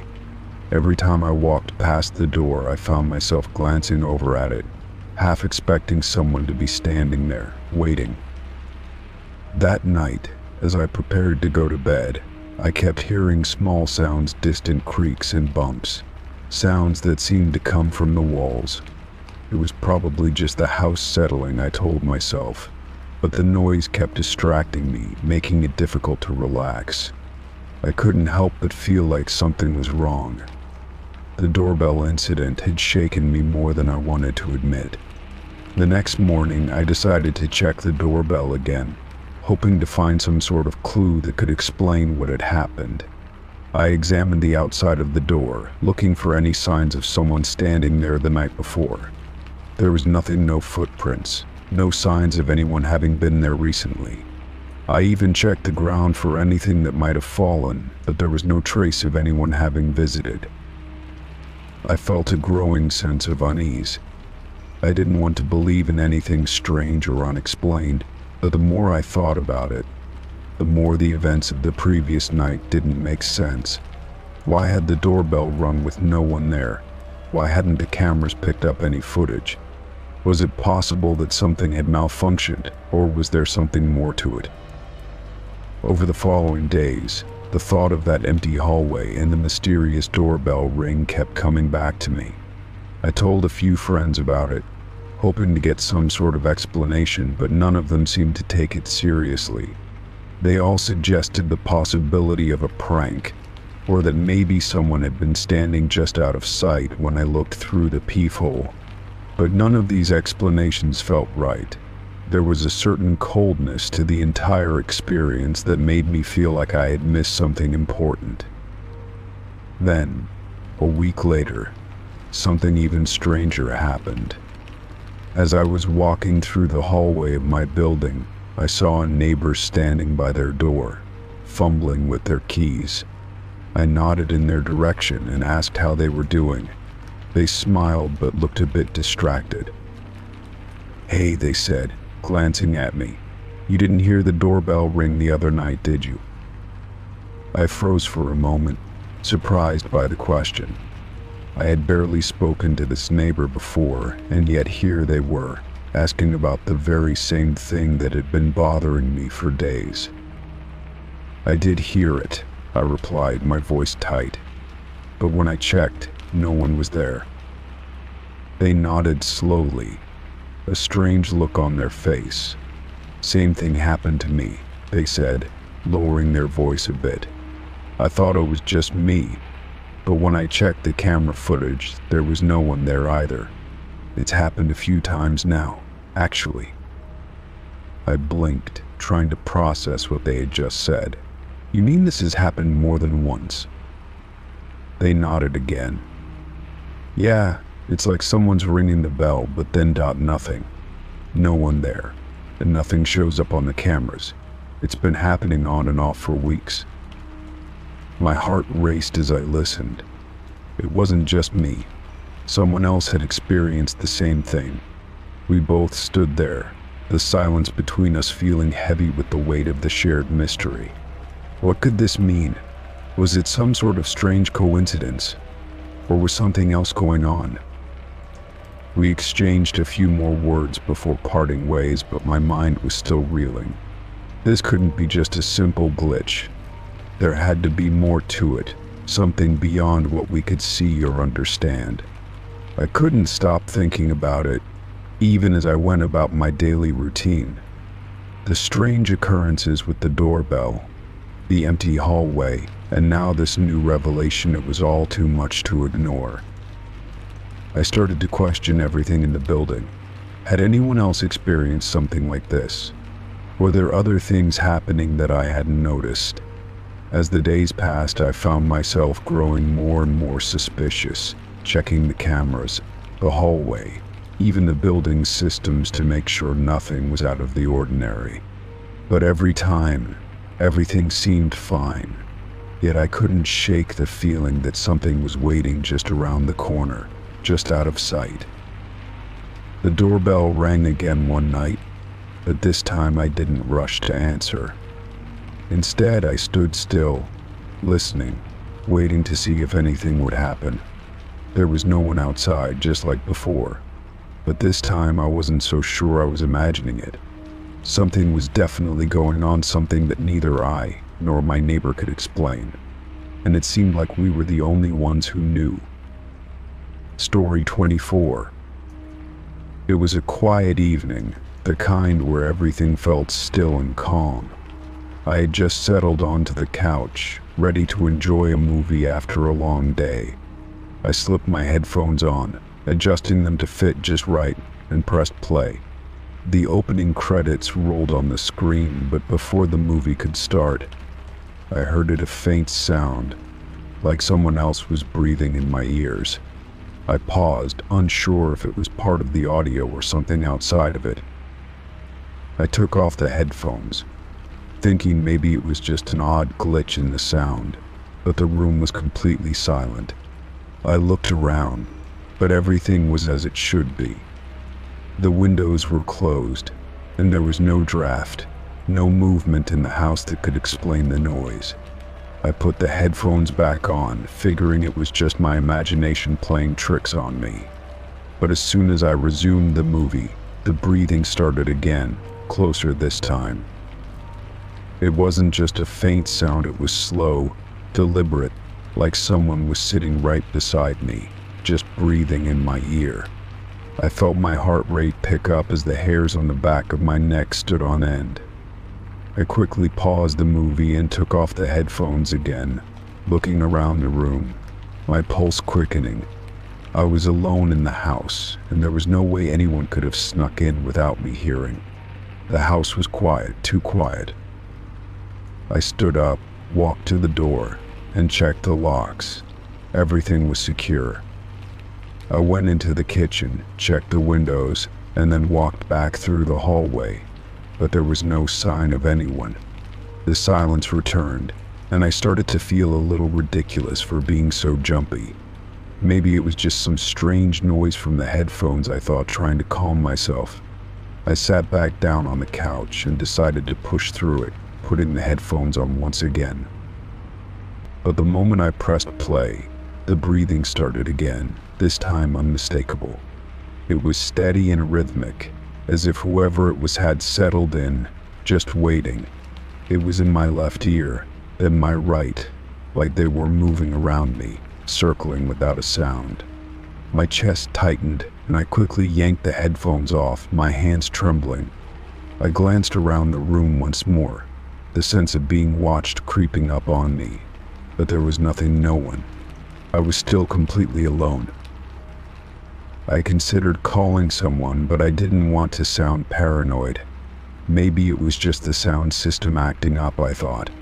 I decided to reset my headphones, unplugging them and plugging them back in to see if that would help. As I did, the breathing stopped, and the room was silent once again. I cautiously put the headphones back on and tried to play the movie again, but I couldn't shake the uneasy feeling that lingered in my chest. The breathing was gone, but it didn't feel like the issue was over. I could still sense it somehow, the weight of the presence. I reached for my phone to check if there was anything that could explain it, maybe some issue with the sound on my phone or a strange app running in the background, but there was nothing unusual. I tried again, playing music this time, and it started out fine. But as the song reached its peak, I heard the breathing again, faint but distinct, just behind me, like someone was standing right there. I whipped around in my seat, expecting to see a shadow or figure lurking in the corner, but again, the room was empty. No one was there. My eyes darted to the door, then the windows, wondering if someone had entered the house without me noticing. I stood up, my legs shaking slightly, and I started pacing, trying to keep my mind from spiraling. I walked through every room of the house again, but nothing was out of place. Everything was where it should be, as if nothing had changed. I went back to the couch, forcing myself to sit down. This time I decided to leave the headphones off, deciding to ignore the sensation that someone else was in the room. But the minute I looked at my phone again, I saw something strange. My screen, which had been idle for several minutes, was now showing a message from a number I didn't recognize. My hands trembled as I opened it. The message simply read, "You're not alone." I froze, my breath catching in my throat. My first instinct was to call the number back, but I hesitated. What would I even say? And how could I explain that I was hearing breathing in my headphones when there was no one else in the house? I stared at the screen, my pulse thudding in my ears as I tried to process what was happening. I couldn't think clearly, my mind a blur of confusion and fear. I finally forced myself to reply, typing, "Who is this?" before putting my phone down, as though I could escape from it by just not looking at the screen. The seconds ticked by, the silence in the house overwhelming. I heard nothing but the faint hum of the refrigerator in the kitchen, the usual ambient noises of the house. And then my phone buzzed again. I hesitated before picking it up, not sure if I was ready for what I might find. The message was simple, but its effect was far from that "check the closet." My heart dropped to my stomach, and for a moment, I thought I might be imagining it. It had to be some kind of prank or a malfunction, right? But as I looked around the room, my gaze landed on the closet door, which was slightly ajar. I hadn't noticed it before, but now I couldn't tear my eyes away from it. I tried to tell myself that there was no reason to be afraid. I had to check it. I had to prove to myself that nothing was in there, that it was just my overactive imagination running wild. I stood up, slowly making my way toward the closet, my footsteps echoing in the silence. The door creaked open as I reached for the handle, my breath shallow and quick. I swung the door wide open. Empty. There was nothing in the closet but a few old jackets and shoes, just as it should have been. No figure hiding in the shadows, no secret message left behind. My heartbeat slowed and I let out a shaky breath. Maybe it was all just my nerves. Maybe I was reading too much into everything. I turned back to my phone, but as soon as I did, the screen lit up once again. I swallowed hard, dreading what it would say. It was the same number, but the message was different this time. Look up. My head snapped to the ceiling. My eyes scanned the room, but everything was normal. Nothing out of the ordinary. I took a deep breath, trying to steady my nerves, but then a noise broke the silence. A faint breath, almost imperceptible, came from above me.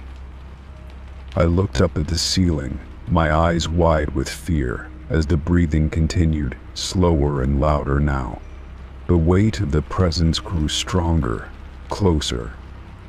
And I realized then, in that moment of complete dread, that I was not alone after all. Story 25. It started on an ordinary day. I had just returned home from running some errands, the sunlight streaming in through the windows as I dropped my keys onto the counter. The living room felt calm, but there was something off about the air, almost like a heaviness, though I couldn't place why. As I walked further into the room, my eyes immediately went to the plant that had been sitting in the corner for months. I had gotten it as a gift from a friend, and it had always been thriving.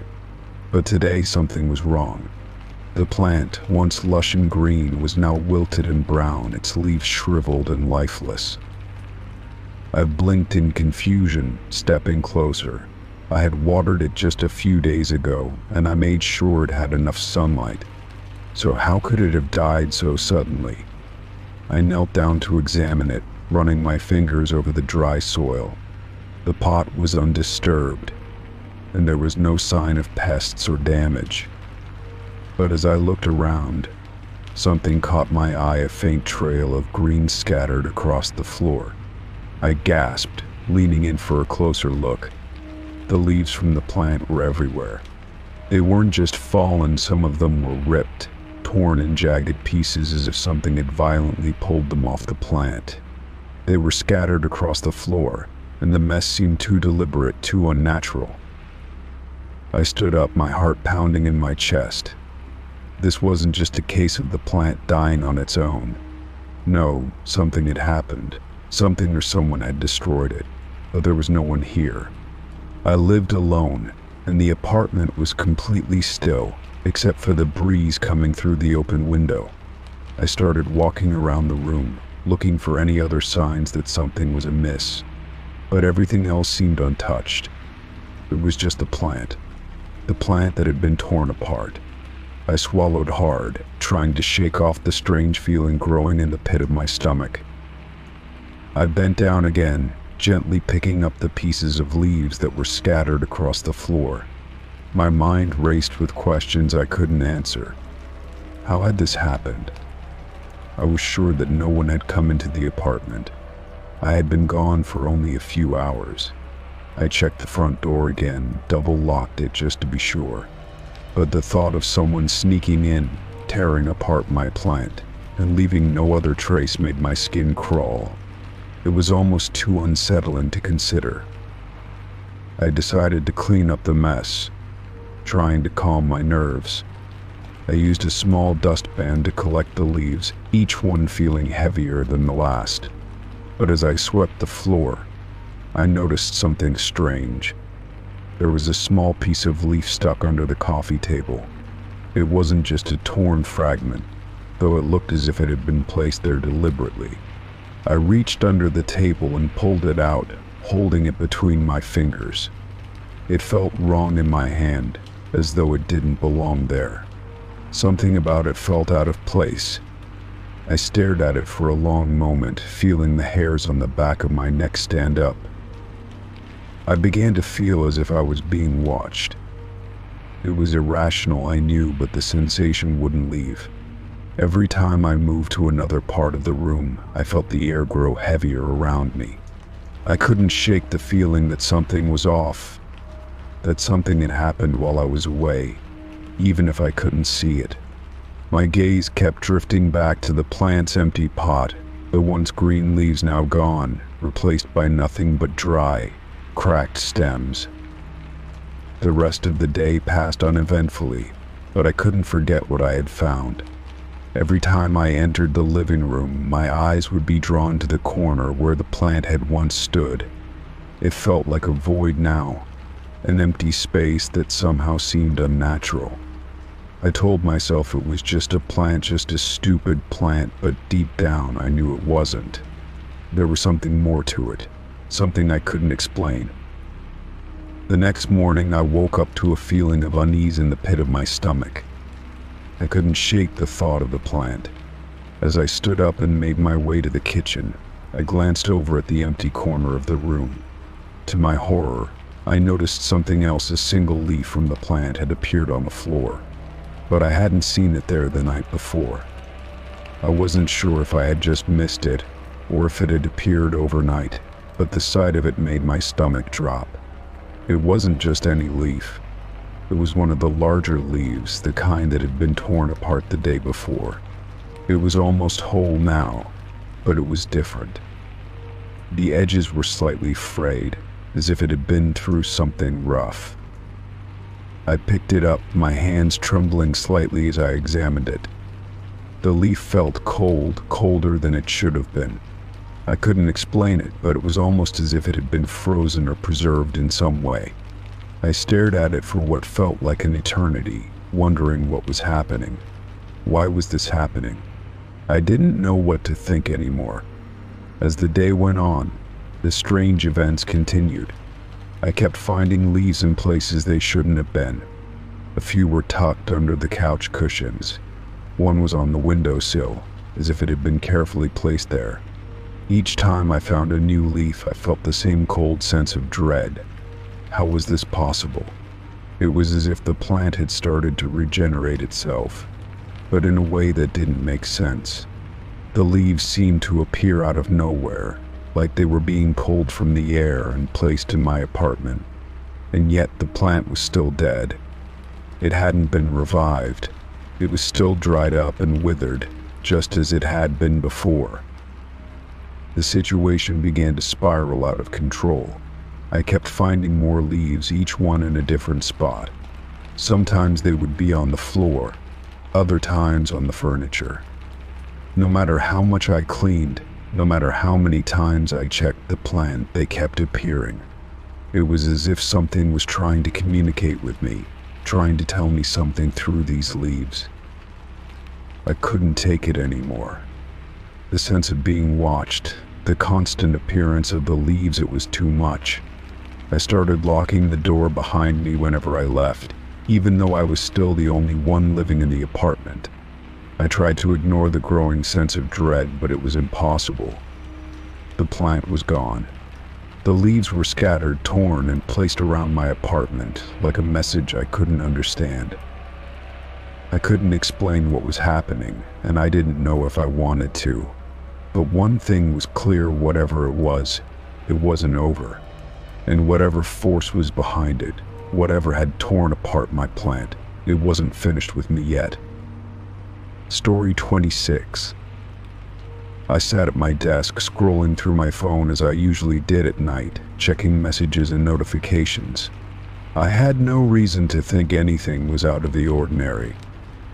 My bank app popped up as I was about to close it, reminding me to check my balance, so I did. When the page loaded, my eyes immediately caught something that shouldn't have been there: a recent withdrawal for a large amount of money, one I didn't remember making. The description next to the transaction simply reads "soon." I blinked and stared at the screen, trying to comprehend what I was seeing. There was no way I'd spent that much money, especially not recently. I hadn't even made any purchases that day. My mind raced, trying to rationalize what was happening. Had my bank made a mistake? Or perhaps it was some sort of glitch. I scrolled through my recent transactions, but everything else seemed normal. This one stood out like a sore thumb. The more I stared at it, the more unsettling it became. The word "soon" loomed in front of me like a message I couldn't decode. Was it some sort of cryptic warning? My hands began to sweat as I tried to think through every purchase or interaction I'd had lately. I hadn't shared my bank details with anyone, so it couldn't have been some random scam. Still, the sense of unease grew, settling into the pit of my stomach. I quickly closed the app and tried to focus on something else, but my mind kept drifting back to the transaction. Why would anyone do this? And how did they know how to leave such a chilling message? I thought about calling the bank immediately, but I hesitated. If someone had accessed my account, I'd need to be careful about how I approached this. I didn't want to make a mistake and give away information that could make things worse. But still, the question of who did this lingered, and the word "soon" gnawed at me. Soon what? Soon everything would change. Soon something would happen to me. The night stretched on, and I couldn't shake the feeling that I wasn't alone. I checked the locks on my doors and windows just in case. Every creak of the house, every passing car outside made my heart race. I was beginning to imagine things: shadows moving where they shouldn't, strange noises from the other side of the house, but I pushed the thoughts aside. I had to calm down. It was just a weird mistake, a weird notification, nothing more, right? I didn't sleep much that night, my mind tangled in a web of what-ifs. The next morning I called my bank, explaining what had happened, asking them to look into the strange withdrawal. The representative was kind but insisted they couldn't find any suspicious activity or unauthorized transactions. They told me they'd investigate further, but the reassurance didn't ease the tension I felt in my chest. If someone was really using my account, how did they do it so subtly? And what did the word "soon" mean? As the days passed, nothing else strange happened. I kept a close eye on my bank account, checking it more than usual, but there were no more unexpected withdrawals or messages. Life seemed to return to normal, but I couldn't shake the feeling that something was wrong. Every time I opened the app, my eyes would immediately be drawn to that transaction. The unease never fully left me. Weeks later, I still thought about it. I'd gotten a new alert from my bank one day, an update saying that my account had been marked for further security checks. I didn't know if it was related to that strange withdrawal or if it was just routine. but the fact that they hadn't told me directly what it was about made my stomach churn. I tried to contact someone from the bank again, but they assured me everything was fine and that I was just being paranoid. But how could I not be? I decided to go on with my life, putting the whole thing in the back of my mind. But the words soon kept echoing in my thoughts, like a ticking clock counting down to something I couldn't predict. I didn't know what it meant, or if it meant anything at all, but I couldn't stop thinking about it. Had the person who took the money been trying to send me a message? Were they watching me? Life went on, but that sense of dread never fully faded. The world felt a little more uncertain, and I felt a little more isolated, unsure who or what was out there. I couldn't help but wonder if the withdrawal was just the beginning of something bigger, something I wasn't prepared for. But what could I do? I couldn't change what had already happened, and the more I thought about it, the more I began to feel like I was just chasing shadows.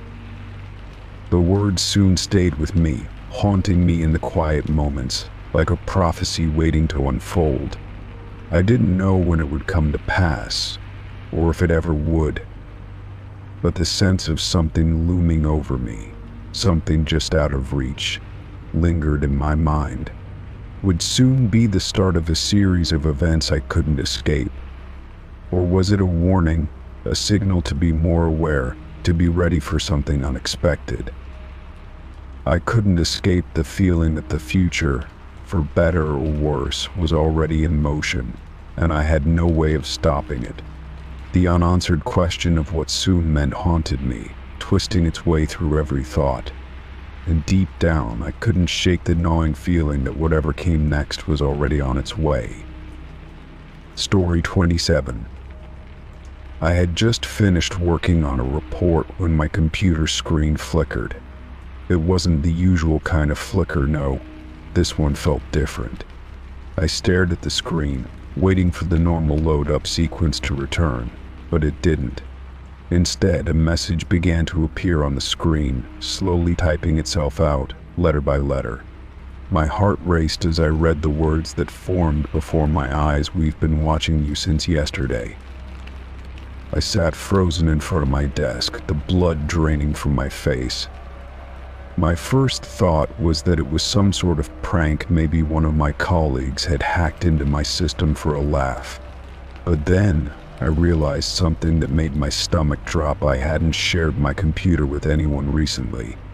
I hadn't even let anyone into my home office. My hand shook as I reached for the mouse, trying to move the cursor, but the message didn't disappear. Instead, the words lingered, almost daring me to keep reading. The message continued, "You've been under our surveillance for longer than you realize. Everything you've done, everything you've said, it's all been recorded." My mind scrambled to make sense of the situation, but I couldn't. I tried to click away, to close the browser or shut down the computer, but nothing worked. The screen remained locked in place, the words glowing like a warning. I glanced around the room, hoping for something, anything that might explain what was happening. Was someone in my house? Was I being hacked? But nothing seemed out of the ordinary. The blinds were drawn and the door was still locked. There was no sign of anyone. Yet the feeling of being watched was unmistakable, and it was overwhelming. I felt like the walls were closing in on me, as if the very space I occupied had turned against me. The message continued to evolve, as though it were aware of my growing fear. "You won't be able to escape. We know everything about you. We know where you've been, who you've talked to, what you've searched for online." The screen then flashed, and a string of numbers appeared, coordinates, locations I hadn't recognized. My pulse quickened as I tried to make sense of them, but the feeling of dread only grew stronger. I stood up from my chair, desperate to distance myself from the screen, but the moment I moved, I heard the unmistakable sound of my phone vibrating on the desk. My heart skipped a beat. I turned toward it, half expecting to see some message that would explain all of this. But when I looked at the screen, it was blank, as if no one had called. My phone wasn't even on a call, yet I could hear a faint buzzing coming from it, almost as if something or someone was on the other end. The phone stopped vibrating abruptly, and I was left in silence once again. I looked back at the screen, the words still glowing in front of me. "We know you're afraid, but there's nowhere to hide. You're already trapped." I started to panic. I needed to get out of the room, to get away from the screen. But my legs felt like lead, as though my body was refusing to move. I tried to rationalize it. Maybe it was a glitch, some malfunction that was messing with my mind. But deep down, I knew it wasn't. This was too deliberate, too precise. Whoever or whatever was behind this knew things about me that no one else could have known. I tried to disconnect the internet, to unplug the computer, but it was as if the device was operating on its own. The more I tried to break the connection, the more the message intensified. "You're not the first. We've done this before, and we'll keep doing it over and over again." The words repeated in a loop, growing louder, more insistent, until it felt like the walls were echoing with the threat. With trembling hands, I picked up the phone again, hoping to call anyone. I dialed my best friend's number, praying they would pick up, but the line was dead.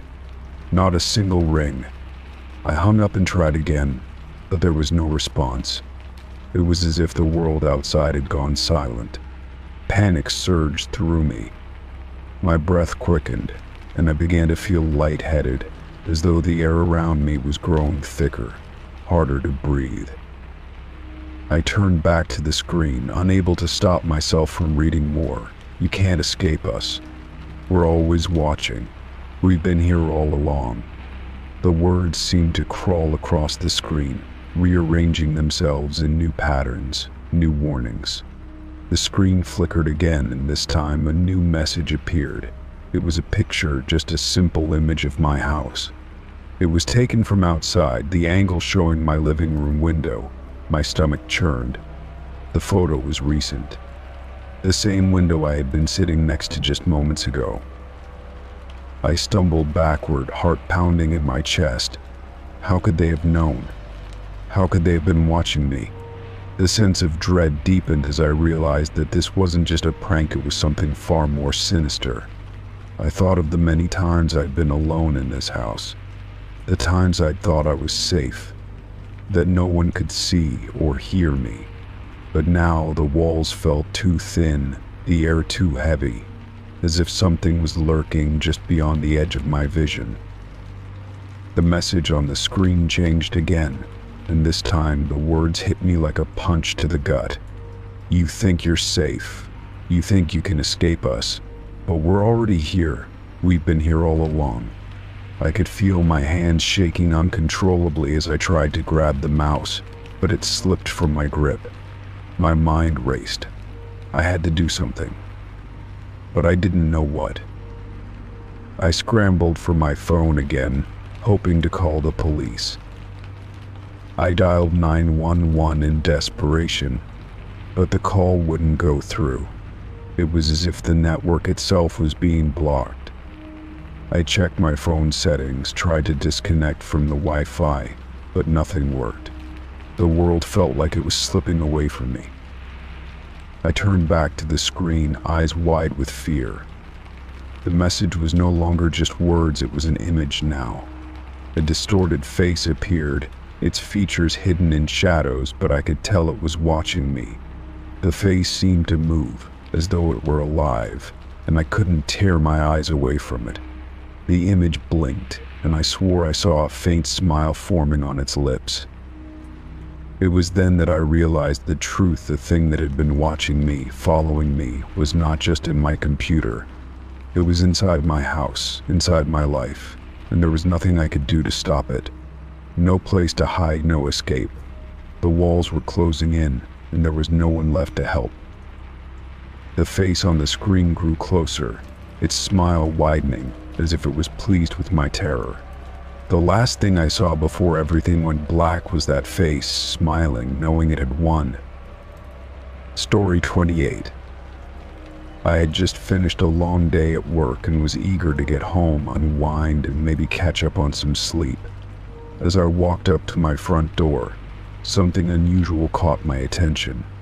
My mailbox, which was normally empty or filled with the usual assortment of bills and junk mail, had a small folded piece of paper sticking out. It seemed out of place, like it didn't belong there. At first, I thought maybe it was a mistake, just some stray letter someone had dropped in, but when I took it out and unfolded it, I saw my full name written neatly across the top, followed by the words, "It's time." A chill ran down my spine. The message was simple, but its meaning was anything but. I didn't recognize the handwriting. It wasn't anyone I knew, and I couldn't think of anyone who would leave such a cryptic note in my mailbox. I stood there for a few seconds, trying to calm my racing heart. Maybe it was some kind of prank, I thought. Maybe someone had just decided to mess with me for fun. But even as I thought that, something about the note felt too intentional, too personal. It wasn't just a random joke, it felt like a message meant for me specifically. I looked around the quiet street, half expecting someone to be watching from a distance, but there was no one. The neighborhood was as peaceful as ever, with only the faint sounds of birds chirping and leaves rustling in the wind. I stuffed the note into my pocket and quickly made my way inside, trying not to dwell too much on what I had just found. But the words kept repeating in my mind. It's time. What did that mean? Time for what? Inside my house, I placed the note on the kitchen counter, trying to make sense of it. My mind was racing with possibilities, none of them good. Was it someone from my past trying to get in touch? Or was it a warning? A threat? I didn't know. I tried to rationalize it, telling myself that it was probably just a coincidence, that I was overthinking things. But even as I tried to calm myself, the sense of unease wouldn't leave. It felt as though something was looming just out of sight, something I wasn't prepared for.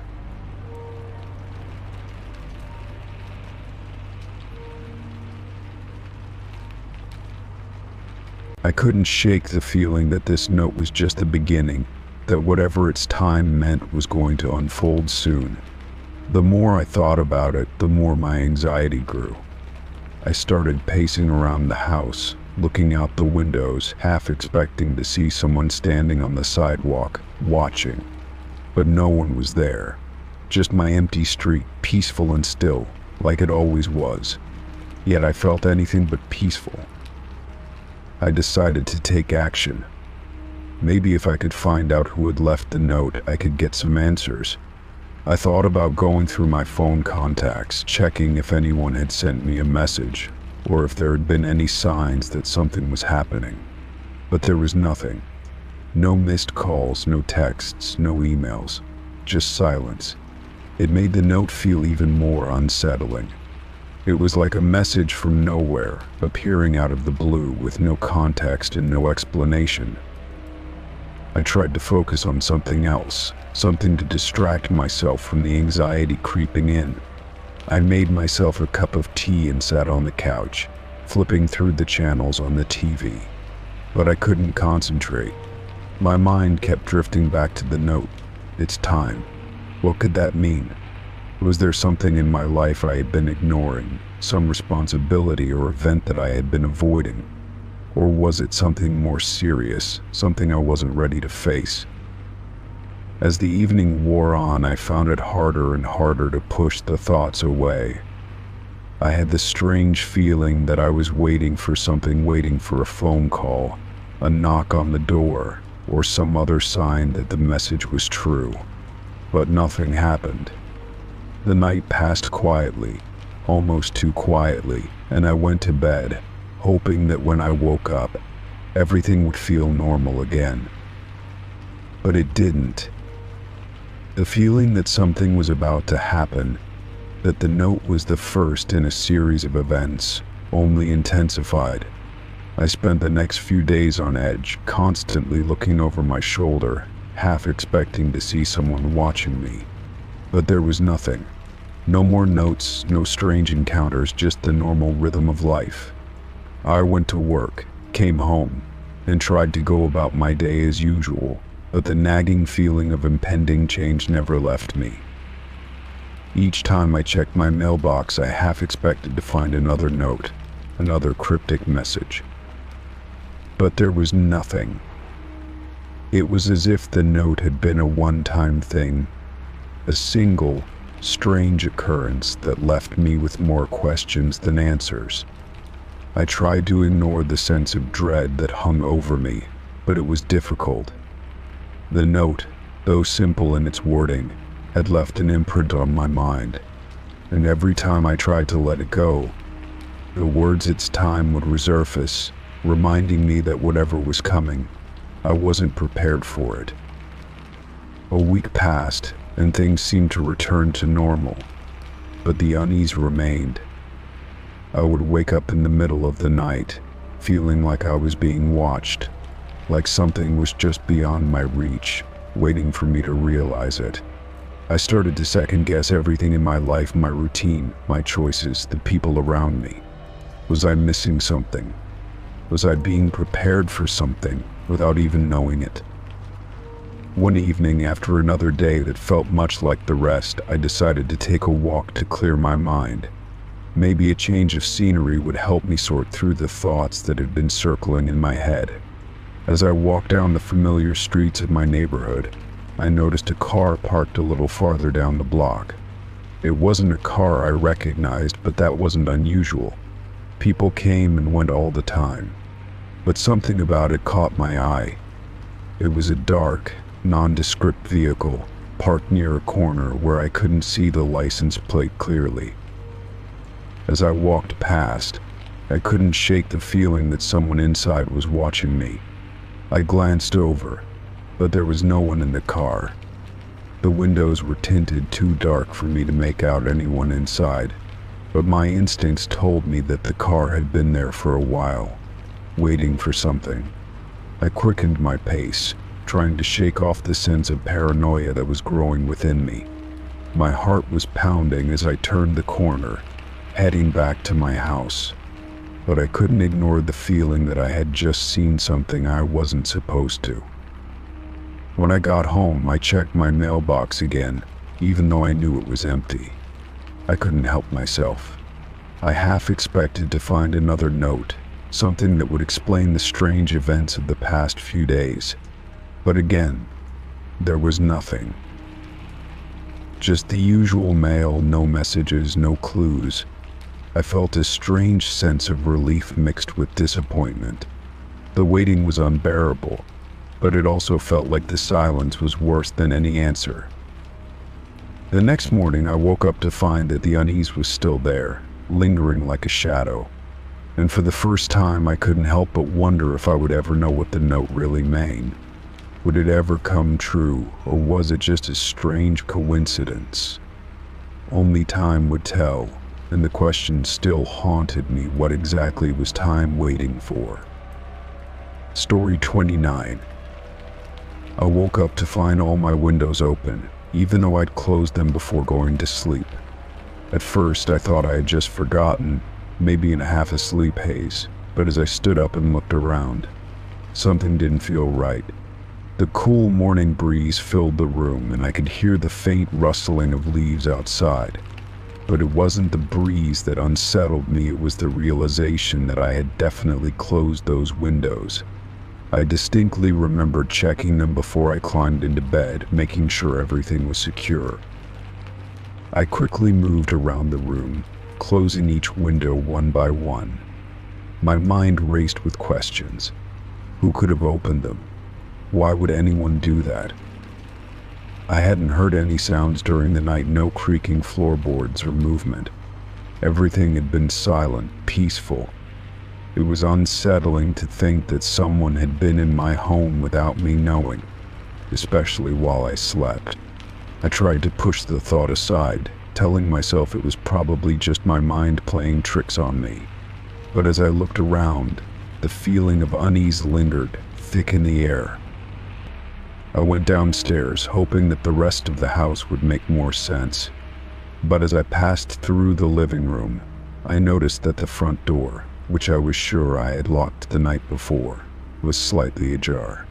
My heart skipped a beat. It was impossible. I knew for a fact I had locked it. Had someone really been in my house? The idea seemed too terrifying to consider, but the evidence was right in front of me. I approached the door cautiously, my hand trembling as I touched the handle. The door opened with the faintest squeak, and I glanced out into the quiet street. No one was there. I closed the door gently, locking it again, but the feeling of being watched crept over me. My mind kept returning to the same questions: who had been in my house? Why were the windows open? And what was the point of it? I didn't have any enemies, and nothing had been stolen. Everything was just as I had left it. The more I tried to make sense of it, the more my thoughts spiraled. Maybe I had just forgotten something. Maybe I had left the windows open and my brain was just playing tricks on me. But deep down, I knew something wasn't right. I decided to call a friend, someone who knew the layout of the house and could offer some reassurance. When I picked up my phone, I noticed that the time on the screen was later than I thought. Almost 2 hours had passed since I had woken up. I had no memory of those 2 hours. I tried to recall what I had done, but my mind was blank. I hadn't checked the windows again, hadn't made breakfast, hadn't even thought about what to do next. It was as if time had slipped away without me noticing. When my friend answered the phone, I told them about the windows and the door. I asked if I could stay at their place for a little while, just until I figured out what was going on. My friend, who sounded concerned but not alarmed, agreed, and I quickly packed a small bag. The more I thought about the strange events, the more I realized that I couldn't stay in the house alone, not with this strange feeling lingering in the air. As I left, I made sure to lock all the doors and double-check the windows once again, but the nagging feeling stayed with me. It was as though something or someone had been there, watching, waiting. My mind refused to let go of the idea that I was no longer alone in my own home. I had no way of explaining what had happened, no way to make sense of the strange occurrences. All I knew was that something was wrong, and I couldn't ignore it anymore. I spent the next few hours at my friend's place, trying to calm my nerves, but every time I closed my eyes, I saw the windows open and inviting, as if they were meant to be found. I kept replaying the events over and over in my head, trying to find a logical explanation, but there was none. The fear, the uncertainty, kept eating at me, and I couldn't help but wonder what else I might have missed. As evening came, I finally returned home, trying to shake off the unease that clung to me like a second skin. Everything seemed fine. The doors were locked, and the windows were secure once again. But the air in the house felt different, colder somehow, as if the very walls were hiding something. I moved through the rooms, checking everything twice, but I couldn't shake the feeling that I was being watched. It was as though the house itself was holding its breath, waiting for me to find something that wasn't supposed to be there. I decided to call the police just to be sure. I told them about the open windows, the unlocked door, and my growing suspicion that someone had been in my house. They reassured me that it was possible I had simply forgotten to lock the door or close the windows, but they offered to send an officer to check the house. When the officer arrived, I showed them around the house, pointing out the windows and the door. Everything appeared normal. There were no signs of forced entry, no footprints outside, no disturbances. The officer seemed to think it was just a case of forgetfulness, but I couldn't shake the feeling that something had happened that I wasn't seeing. I spent the next few days on edge, constantly checking the windows, locking the doors, and even setting up a security camera. But each time I walked through the house, I couldn't shake the feeling that I wasn't alone. The house had started to feel foreign to me, like it was no longer mine. Every creak of the floorboards, every gust of wind outside, set my nerves on edge. I couldn't stop thinking about the open windows, about the strange absence of time, and about the feeling that something had been watching me. Weeks passed, and the feeling never truly went away. I started to avoid certain rooms, certain areas of the house, as if they held a secret I wasn't ready to face. I kept wondering if I was imagining things or if there was truly something I wasn't seeing. The fear never fully left me. It was as though the house had changed, and I had changed with it. I couldn't tell what was real anymore, and I didn't know if I ever would. Story 30. I sat on the train, staring out the window as the landscape blurred by. The rhythmic sound of the wheels on the tracks was oddly comforting, almost lulling me into a state of calm, despite the fact that something felt off about today. I wasn't sure what it was, just a feeling that something was different, something wasn't quite right. The train wasn't crowded, just a few people scattered here and there. But for some reason, I couldn't shake the unease that settled in my chest as I looked around. That was when I noticed the man sitting next to me.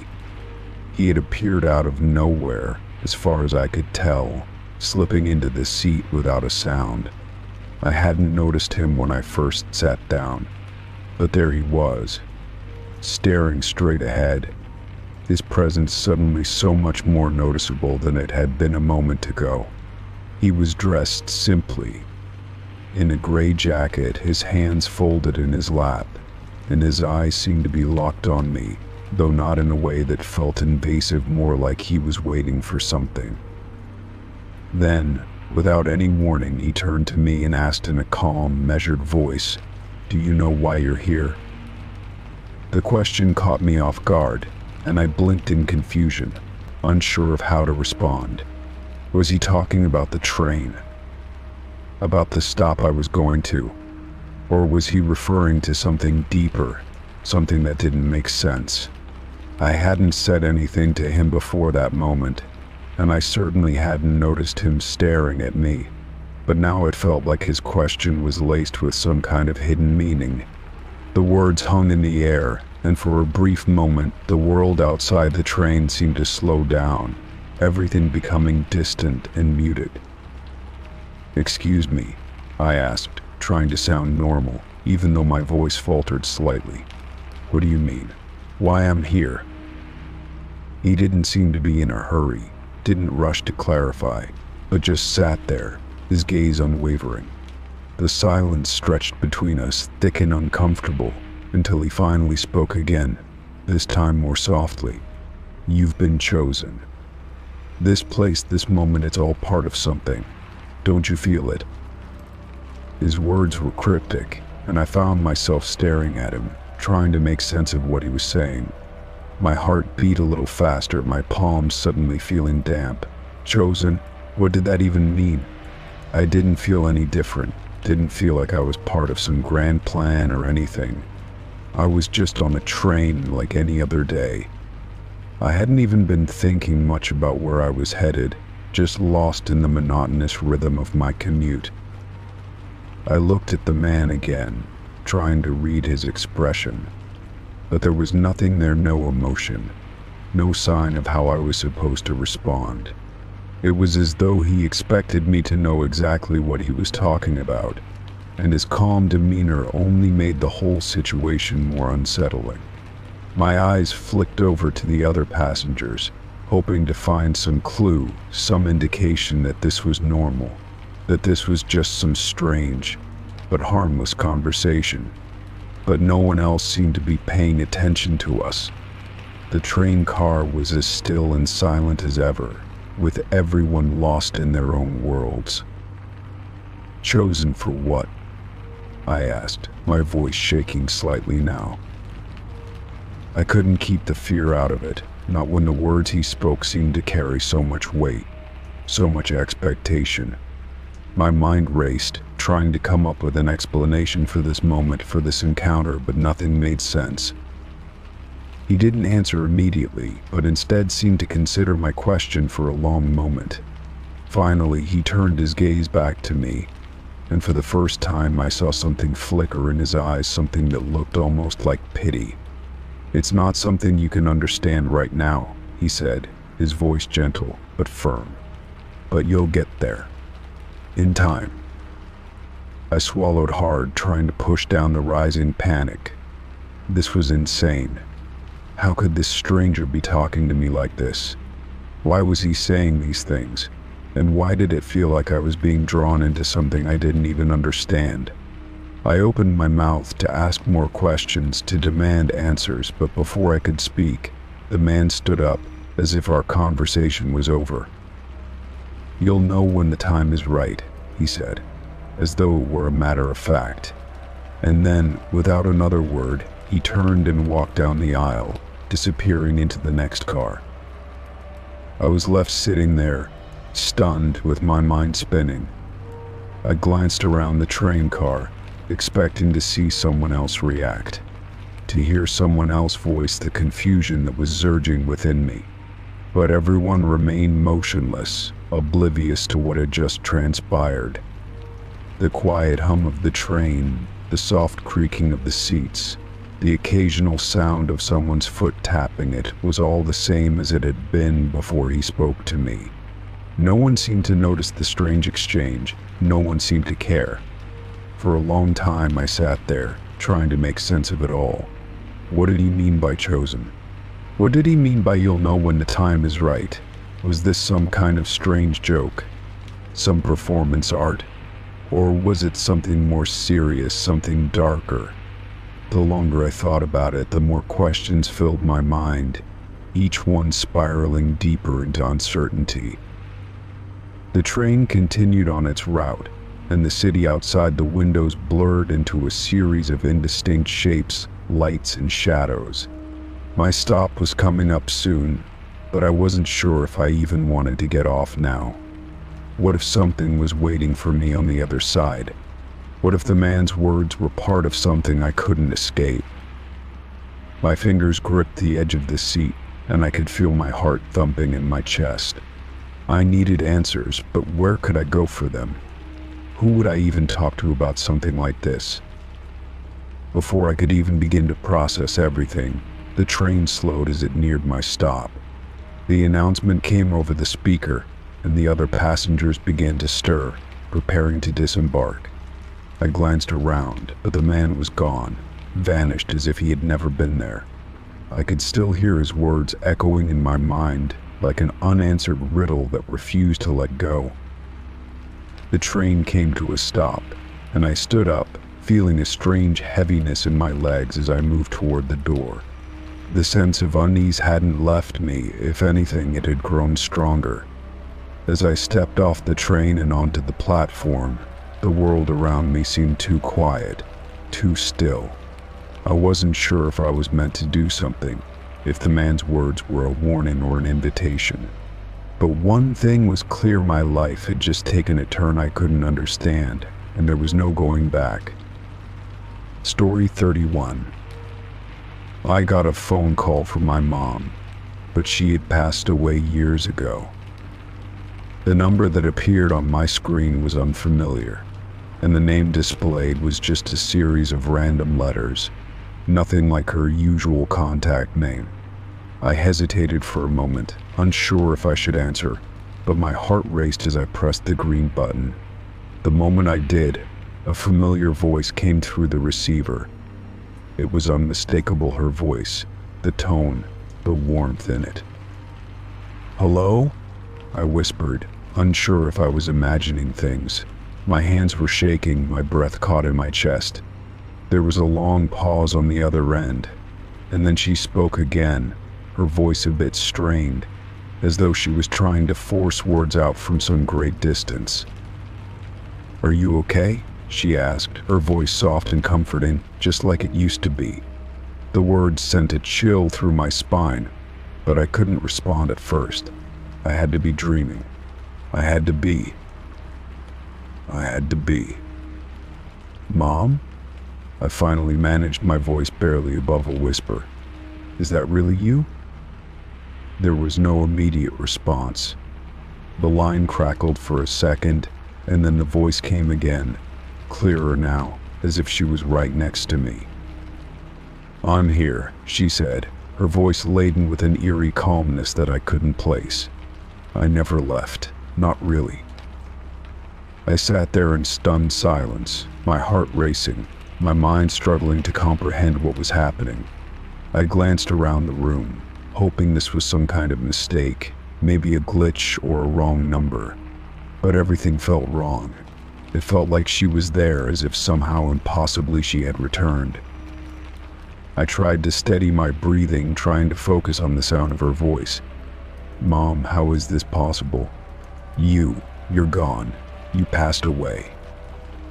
Her voice seemed to soften at the mention of her death, a strange sadness creeping in. I know, sweetheart. I know. But that doesn't mean I'm gone. I'm still here, just not in the way you think. The words hit me like a punch to the gut. My mind couldn't catch up to what was happening. It was impossible. There was no way she could be calling me. She had been buried for years now, and yet here she was, her voice clear as day. I looked at the phone again, as though expecting it to explain itself. But the screen was still showing that unfamiliar number, the strange letters. Nothing made sense. Mom, I repeated, my voice cracking. Where are you? What's going on? The line was quiet for a moment, and then she spoke again, but her tone had changed. It was more urgent now, filled with an emotion I couldn't place. You have to listen carefully, sweetheart. You can't stay there. Don't stay where you are. They're coming for you, too. The words hit me like ice water, a sharp shiver running down my spine. Who was coming for me? I looked around the room again, feeling an overwhelming sense of dread wash over me. My eyes darted toward the window, then toward the door, but everything seemed perfectly still. There was nothing out of place, no sign of anyone or anything approaching. Mom, who's coming? What are you talking about? I asked, panic creeping into my voice. But the line remained eerily silent for several moments, and I began to fear that she had hung up. Then, just as I was about to speak again, she returned, but this time her voice was different. It was quieter, strained, and almost as if she was fading away. You have to go now, she said, her voice barely a whisper. You have to leave before they get to you too. Before they... The phone suddenly went dead. The line cut off without warning, and I was left holding the phone, staring at the screen in disbelief. My pulse was racing, my hand still shaking as I tried to comprehend what had just happened. I quickly tried calling the number back, but no one answered. The phone just rang and rang, with no response. I sat there in stunned silence for a moment, trying to piece together the fragmented conversation. My heart was pounding in my chest, and a cold sweat was beginning to form on the back of my neck. I tried to tell myself it was a prank, a cruel joke, or maybe even a glitch in the system. But deep down, I knew something was horribly wrong. I got up from the couch and walked to the window, my eyes scanning the empty street outside. There was no one there, no sign of anything unusual. But I couldn't shake the feeling that I was being watched, that something was lurking just out of sight. The silence in the house was deafening, and the air felt heavy, like it was pressing in on me. I couldn't just sit there and ignore it. The fear gnawed at me, and I felt a growing need to act, to do something. Anything to make sure I was safe. I grabbed my jacket, ready to leave the house, but as I walked toward the door, I heard a faint sound, a noise coming from the hallway. I paused, my hand hovering over the doorknob, unsure whether to investigate or leave. My heart pounded in my chest as the sound grew louder, closer. Slowly, I crept toward the hallway, my footsteps soft on the floor. I reached the corner and peered into the darkened hallway, but there was no one there. No one at all. The house was as quiet as ever, the shadows stretching long across the walls. But as I stood there, trying to steady my breathing, I saw something moving in the reflection of the hallway mirror. I turned around quickly, but there was nothing there. No one. Just the reflection of the empty hallway staring back at me. I felt the blood drain from my face as I turned toward the mirror again, my heart skipping a beat. The reflection was no longer empty. In the glass, I saw her. My mom, standing at the end of the hallway, her figure barely visible, her face obscured in shadow. But it wasn't her. Not really. Her face was twisted, her eyes empty, hollow, as though something else was wearing her skin. The whispering voice I had heard on the phone echoed in my mind again, and I could almost hear it in the reflection. "You have to leave," it said, barely audible, but unmistakable, "before they get you too." I couldn't breathe. The world around me seemed to close in, the shadows lengthening. The air thick with a presence I couldn't understand. The figure in the mirror stepped forward, and I knew then that it wasn't my mom. It was something else, something dark, something that had come to take me. The reflection of her smiled at me, a slow, mocking grin that sent waves of terror coursing through my veins. I turned and ran, not daring to look back. I had to get out. I had to escape whatever this was. Story 32. I found a picture of myself at work, taken while I was on break, but I hadn't seen anyone around. The photo was clear, the lighting perfect, and there I was sitting in the break room, sipping coffee, staring out the window. The problem was I was alone during that break. I'd made sure no one was nearby when I sat down to relax. There had been no one in the room when I closed my eyes for a moment. No one walking in and out as I usually expected. So where did this picture come from? I zoomed in on the photo, examining every detail. There was no hint of anyone else in the frame, just me sitting at the table, with my coffee cup in my hand. The image had been taken from a distance, as though someone had been watching me from the doorway. I felt the hairs on the back of my neck stand up, an uncomfortable chill creeping down my spine. How could someone have taken the photo without me noticing them? I glanced around the break room again, hoping for some explanation, but it was the same as always, empty and quiet. The door to the room was still slightly ajar, just as it had been when I sat down. My phone buzzed in my pocket, breaking the silence. I pulled it out, my heart racing as I saw that the message was from an unknown number. The message read, "Nice picture. It's good to take breaks." I stared at the screen, the words sinking into my mind. My hands were trembling, and I suddenly felt like I was no longer alone in the room. I wasn't sure if the feeling was due to the message or the picture itself, but something about it felt wrong, off in a way I couldn't explain. I hadn't shared that photo with anyone, and no one should have had access to it, especially not in such a personal setting. I checked the time on my phone to make sure I wasn't misremembering when I took my break. The break had been about an hour ago, so the photo had to have been taken around the same time.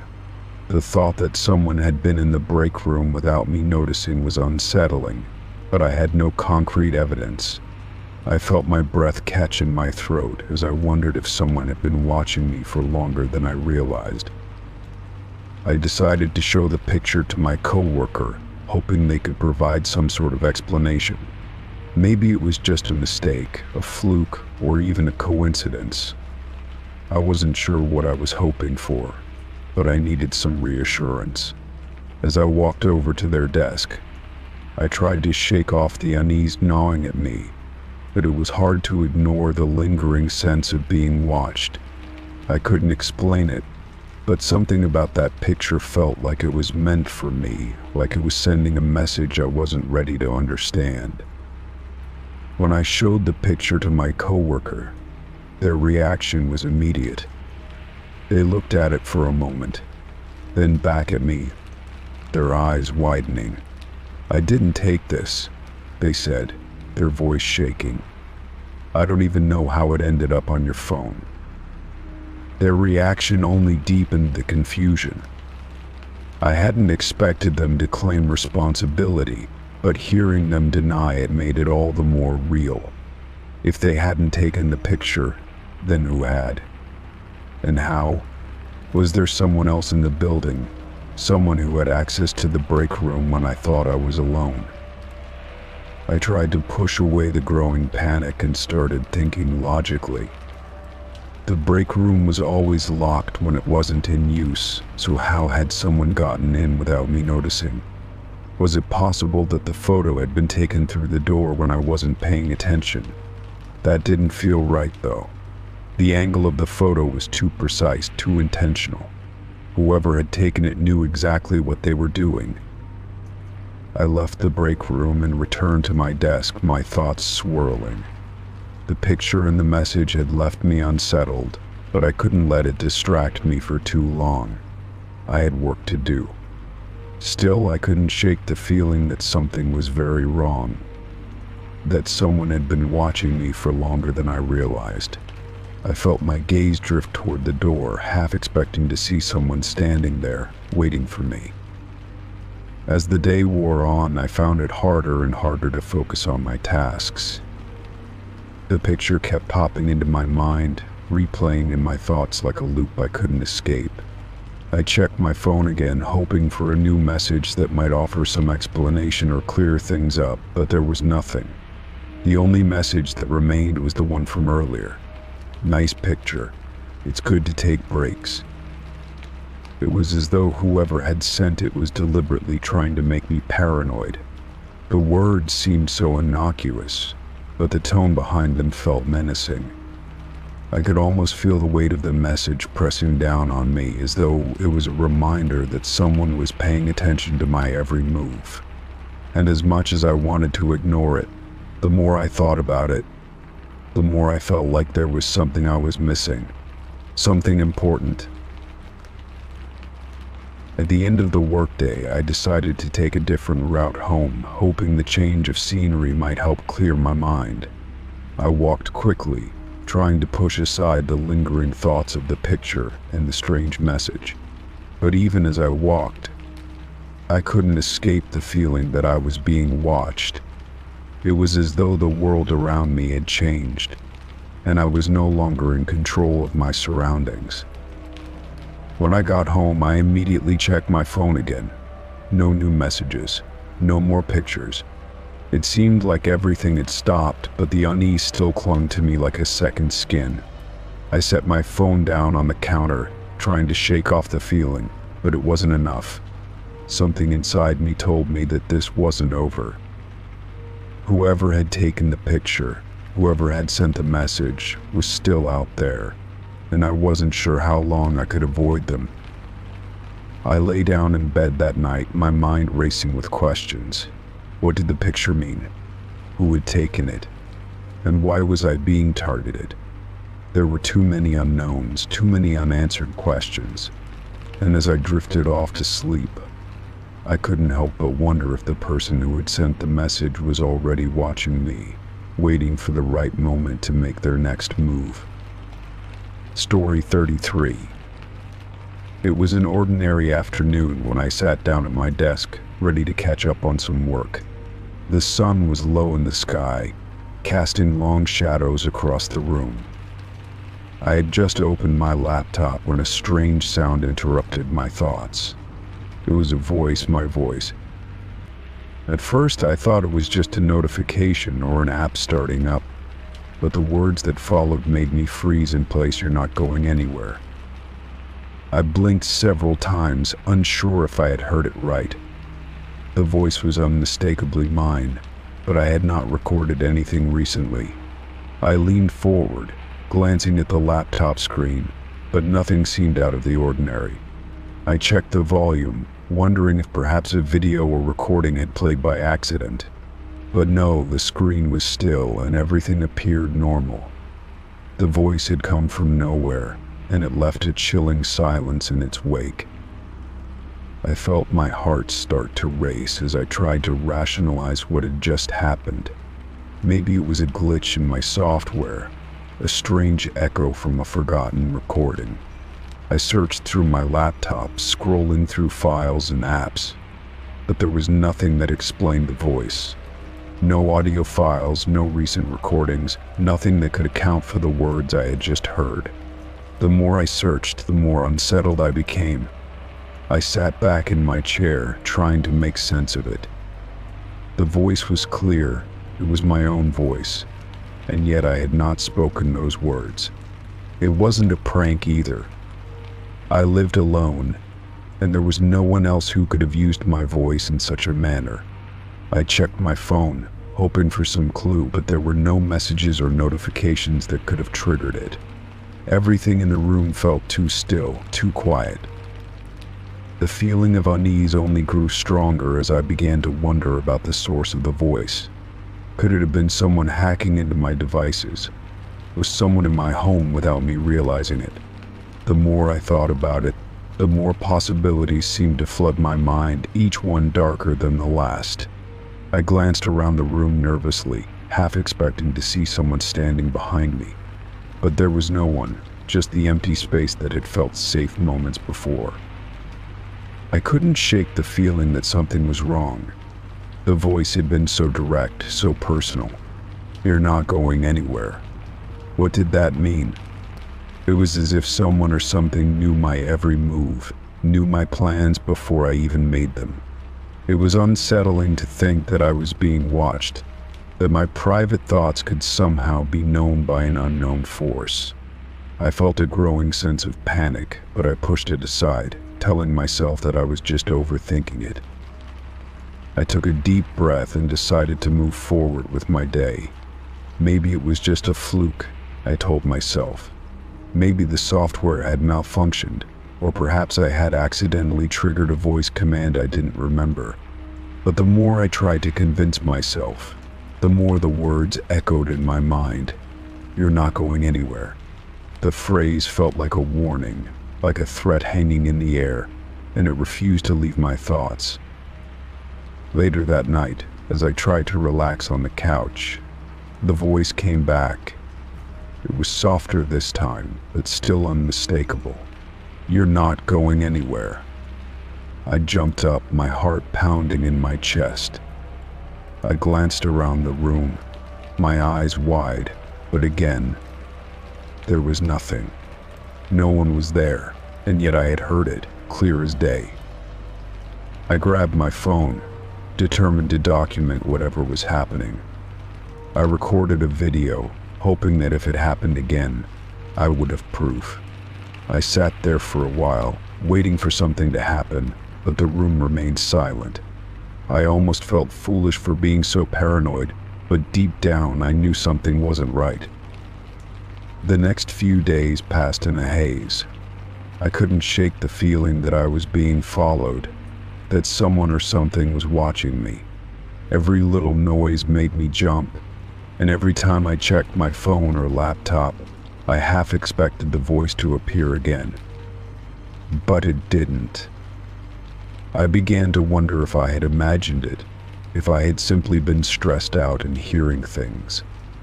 It didn't make sense for someone to be able to record my voice without my knowledge. But then, I couldn't explain how it had happened, either. One evening, I decided to test my theory. I went into my bedroom, shut the door, and placed my phone on the desk. I had a feeling I might be able to recreate the situation, so I began recording myself speaking, saying things I hadn't said before. I tried to make the recording sound normal, as though I was simply talking to myself. When I finished, I played the recording back, but to my surprise, the voice I heard was different from the one I had recorded. It wasn't mine at all. It was someone else's voice, familiar but distorted, as if it was trying to mimic me. The hairs on the back of my neck stood up as I listened to it. This wasn't just a glitch. Someone or something was actively messing with my recordings. I sat there frozen, unsure of what to do next. The voice had sounded so real, so vivid, and now it was clear that something was wrong. I wasn't just imagining things. I was being manipulated somehow, and I didn't know why. Why would anyone want to mess with me like this? What was their motive? The next few days felt like a blur. The voice didn't return, but the unsettling feeling remained. I started to question everything in my life. Had I unknowingly made someone angry? Was this some sort of punishment? Or was I simply the victim of a bizarre prank, a cruel joke that I couldn't escape? It was hard to know what to believe anymore. The line between reality and paranoia had started to blur, and I found myself questioning even the most mundane things. I installed new security software on my devices, hoping that would protect me from any unwanted access. I locked all my doors and windows, double-checking everything before I went to sleep. But even with all the precautions, I couldn't shake the feeling that something was watching me. The voice had felt so real, and the thought that it could happen again left me on edge. No matter what I did, I couldn't find peace. One afternoon, I received a strange package in the mail. It was addressed to me, but there was no return address. Inside was a small recorder, nothing too fancy, but it looked old. It didn't belong to me. I examined it carefully, wondering who had sent it and why. There was a note attached, and it simply read, "You've been warned." My breath caught in my throat as I stared at the note. I had no idea who could have sent it or why, but it only confirmed my worst fears. Whoever or whatever had been messing with me wasn't finished. The voice, the recorder, the mysterious warning, it all pointed to one thing: someone was controlling my life, watching my every move. I threw the recorder away, but the damage had already been done. The fear that had taken hold of me refused to let go. Every little noise, every little movement, now felt like a sign that something was coming. The voice had been just the beginning. I couldn't shake the feeling that whatever was happening was far from over. And this time I wasn't sure I could escape. Story 34. I stared at the message, my hand trembling slightly as I read the words over and over. It was written in my own handwriting, neat and familiar, yet completely foreign at the same time. The ink was dark, the letters crisp, but there was something unsettling about the sentence. "You don't remember, do you?" it said, and my mind went blank. I hadn't written this, at least not consciously. I would have remembered something like this, wouldn't I? I stood there for a moment, just holding the note, trying to make sense of it. The more I looked at the words, the more they seemed to loom over me, growing heavier in the quiet room. I turned the paper over, expecting to find something else, but there was nothing on the back. Just an empty space, a clean white surface mocking me. My mind raced, trying to recall any reason why I might have written this. Was it a dream? A half memory? I couldn't tell. I moved to the kitchen, the note still clutched in my hand, the edges starting to bend under my grip. I needed to distract myself, to make sense of the growing panic in my chest. I opened the fridge, but the hum of the cold air did nothing to calm me. Everything in the kitchen felt off, out of place. The dishes were in their usual spots. The light above the sink flickered like it always did, but something was different. I felt like I was being watched, like the walls were closing in on me. I placed the note on the kitchen counter and tried to focus. The words kept echoing in my mind. "You don't remember, do you?" What did it mean? I hadn't been drinking, hadn't taken anything that would cause me to forget. My thoughts began to spiral.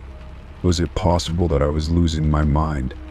that I had written it in a moment of forgetfulness or confusion. But even that seemed impossible. I was usually so careful, so aware of my surroundings. I never left things undone or forgot important details. I picked up my phone, hoping for some distraction. Maybe a message, a call, anything to pull me out of this strange fog. The screen lit up, but there was nothing new. No texts, no missed calls. Everything was as it should be. The only thing that felt out of place was that damn note. I couldn't shake the feeling that it was a warning of something I should have known, a clue to a mystery that was slipping further out of my reach. I decided to go to my bedroom, hoping that a change of scenery would help clear my head. The hallway was quiet, the floorboards creaking underfoot as I walked down it. When I entered the room, I felt an immediate sense of discomfort. The air felt heavy, thick, as though the walls themselves were pressing in. I moved to the desk where I had left some papers earlier, but when I reached for them, something caught my eye. A small object was on the floor, partially hidden under the bed. I bent down to pick it up, my fingers brushing at something cold and metallic. It was a key, an old, tarnished key that I didn't recognize. My heart skipped a beat as I held it up, inspecting it closely. There was no label, no obvious lock it belonged to, just the key itself. I looked around the room, but nothing seemed to stand out as being unusual. The closet, the drawers, the window, it all looked just as it always had. But that key, it felt wrong, like it belonged to a door I couldn't remember. My head was spinning now. First the note, and now this key. It felt like I was unraveling a mystery, but the more I uncovered, the more I seemed to forget.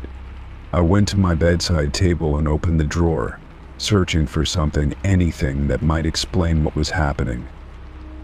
Inside, I found a small notebook, one I didn't recognize. I opened it, and the first page was filled with scribbled notes in my handwriting. The same neat, careful script that had written the message on the note in the kitchen. I flipped through the pages, my hands shaking more with each turn. The entries were strange, almost cryptic, written in a hurried manner. Find the key, one page read. The door is waiting. Don't forget the date. I couldn't make sense of it. The dates were all over the place, none of them matching the current one. Some of the entries were about events that had never happened, things I had never done, and yet it was all my writing. I snapped the notebook shut, suddenly feeling a chill in the air. I looked around the room again, the sensation of being watched creeping back. What was happening? Why couldn't I remember writing these things or even owning this notebook? I felt a cold sweat form on the back of my neck. The key, the note, the strange journal, it was all connected somehow, but I couldn't piece it together. I stood up, clutching the key tightly in my hand. My mind was racing, thoughts colliding with each other in a chaotic mess. I walked to the door, half expecting to find someone waiting on the other side. But when I opened it, there was nothing there, just the hallway, quiet and empty. I walked down the hall again, feeling the weight of the key in my pocket. Each step seemed to echo louder than the last, a reminder of the growing tension in my chest. I had to figure this out. I couldn't keep going like this in a constant state of confusion and fear. I went back to the kitchen, the note still on the counter. I picked it up again, reading the words one more time. You don't remember, do you? There was no answer, no explanation, just the chilling reminder that I was missing something crucial. I felt like I was standing at the edge of a cliff, looking down into a fog so thick I couldn't see what was below. The key, the notebook, the note. They all pointed to something, but I couldn't remember what. I needed to find out. But as I turned the note over one last time, I saw something I hadn't noticed before. A small symbol, barely visible, drawn in the corner of the paper. It was a simple shape, almost like a circle with a line through it. I didn't know what it meant, but I knew it was important. The room seemed to spin as I stood there, holding the note, the key, the notebook. Each object was a piece of a puzzle, and the more I looked at them, the further away the answers seemed to get. I had no choice now. I had to remember. Story 35. I had been meaning to clean up my bookshelf for weeks. It was one of those tasks I kept putting off, always finding an excuse to avoid it. But that afternoon, for some reason, I felt a strange urge to go through the stack of books that had collected dust over the years. As I pulled a book from the middle of the shelf, I was hit with the familiar scent of old paper and leather. It was a book one hadn't read in years, a novel I had loved when I was younger. I flipped it open without much thought, expecting to lose myself in the words once again. But something caught my eye immediately. At the center of the first page, there was a folded note, tucked neatly between the pages. It wasn't something I remembered being there, and I couldn't think of any reason why it would be. My curiosity piqued. I slowly opened the note, half expecting it to be a bookmark or a forgotten memento from when I had last read the book. Instead, I found something else, something that made my blood run cold. The note simply read, "We know what you did last summer." I froze, staring at the words as a chill ran down my spine. I couldn't think of any reason why someone would have put that note in the book. No one knew anything about what had happened last summer, at least not the way this note suggested. I hadn't spoken to anyone about it, not even my closest friends. The events of that summer were still a painful memory, something I had tried to bury deep within me. And yet, here it was, a reminder of something I couldn't escape.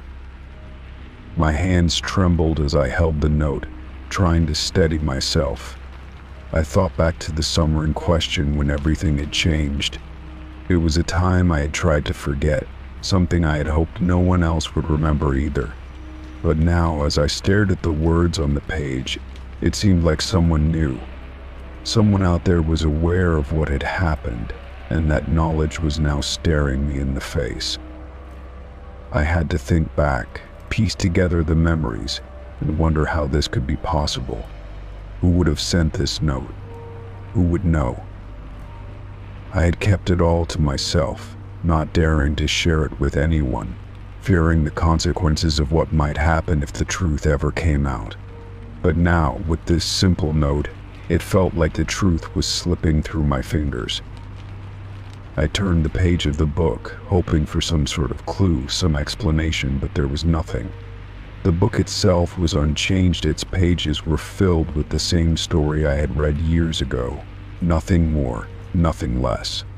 It was just the note that had been added, as if it had always been there, waiting for me to find it. My heart began to race. I felt a strange weight pressing down on my chest, the room suddenly feeling too small. I looked around, half expecting someone to be watching me, but the apartment was still and silent. I felt ridiculous, but I couldn't shake the feeling that I wasn't alone. I had to know who had left the note, and why. I started searching through the book more thoroughly, page by page, but there was nothing else. No more notes, no hidden messages, just the same story I had read all those years ago. It felt absurd, but my mind couldn't stop racing. I had to know if someone had been inside my apartment, if they had somehow slipped the note into the book without me noticing. But the more I thought about it, the more I realized it didn't make sense. The book had been sitting untouched for months. How could a note have appeared in it so suddenly? I tried to dismiss the thought, telling myself I was overreacting. Maybe it was just a prank, some strange coincidence. But deep down, I couldn't shake the fear that gripped me. The words on that note felt personal, like they were aimed directly at me, and I couldn't understand why. As I sat there, staring at the note, the memories from last summer began to surface once again. The arguments, the lies, the things I had done that I regretted. I had tried so hard to move past it, to pretend it never happened, but now it felt like I couldn't escape it. The guilt was overwhelming, and the note only made it worse. I tried to ignore the feeling, tried to tell myself it was just a coincidence, but the truth was, I couldn't. I knew what that note meant. It was a warning, a reminder that someone knew what I had done, and that they weren't going to let me forget it. I spent the rest of the day in a daze, unable to concentrate on anything else. The note stayed in my mind, replaying over and over again, haunting me. I kept thinking about what had happened last summer, wondering if the person behind the note was someone I knew or worse, someone who had been watching me all this time. That night, I couldn't sleep. Every time I closed my eyes, I saw the words on the note, and the weight of it all pressed down on me. The guilt, the fear, the sense that something was lurking just out of sight, waiting for me to acknowledge it. I couldn't escape it. I spent the following days searching for answers. I contacted the people I had been with last summer, trying to figure out if any of them had sent the note, or if anyone else knew about what had happened. But everyone seemed as confused as I was. No one had sent it. No one had any idea what I was talking about. And yet, the note remained. A constant reminder that whatever secret I thought I had kept hidden was no longer mine to control. I thought about the book constantly, wondering if it was somehow connected to the note. And could the book have been chosen deliberately? Could someone have placed it in the book as a way to get my attention? I couldn't figure it out, and the more I thought about it, the more paranoid I became. One evening, I decided to burn the note, to destroy any trace of it. But as I held the match to the paper, I hesitated. What if the note was only a warning? A message telling me that I wasn't safe? What if getting rid of it only made things worse? I couldn't bring myself to burn it. Instead, I tucked it away in a drawer, hoping that if I ignored it long enough, it would go away. But it didn't. The note stayed with me, always there, a dark shadow following me wherever I went. I still don't know who sent it, or what they want from me. But the message is clear: they know what I did, and they're not going to let me forget it. Story 36. I walked into my living room after a long day, my mind focused on unwinding and getting comfortable. As I passed the TV, I noticed it was on strange because I was certain I had turned it off before I left. The screen flickered, and then I realized it wasn't showing any usual program or movie. Instead, it was a live feed of my front porch. I stopped in my tracks, my pulse quickening.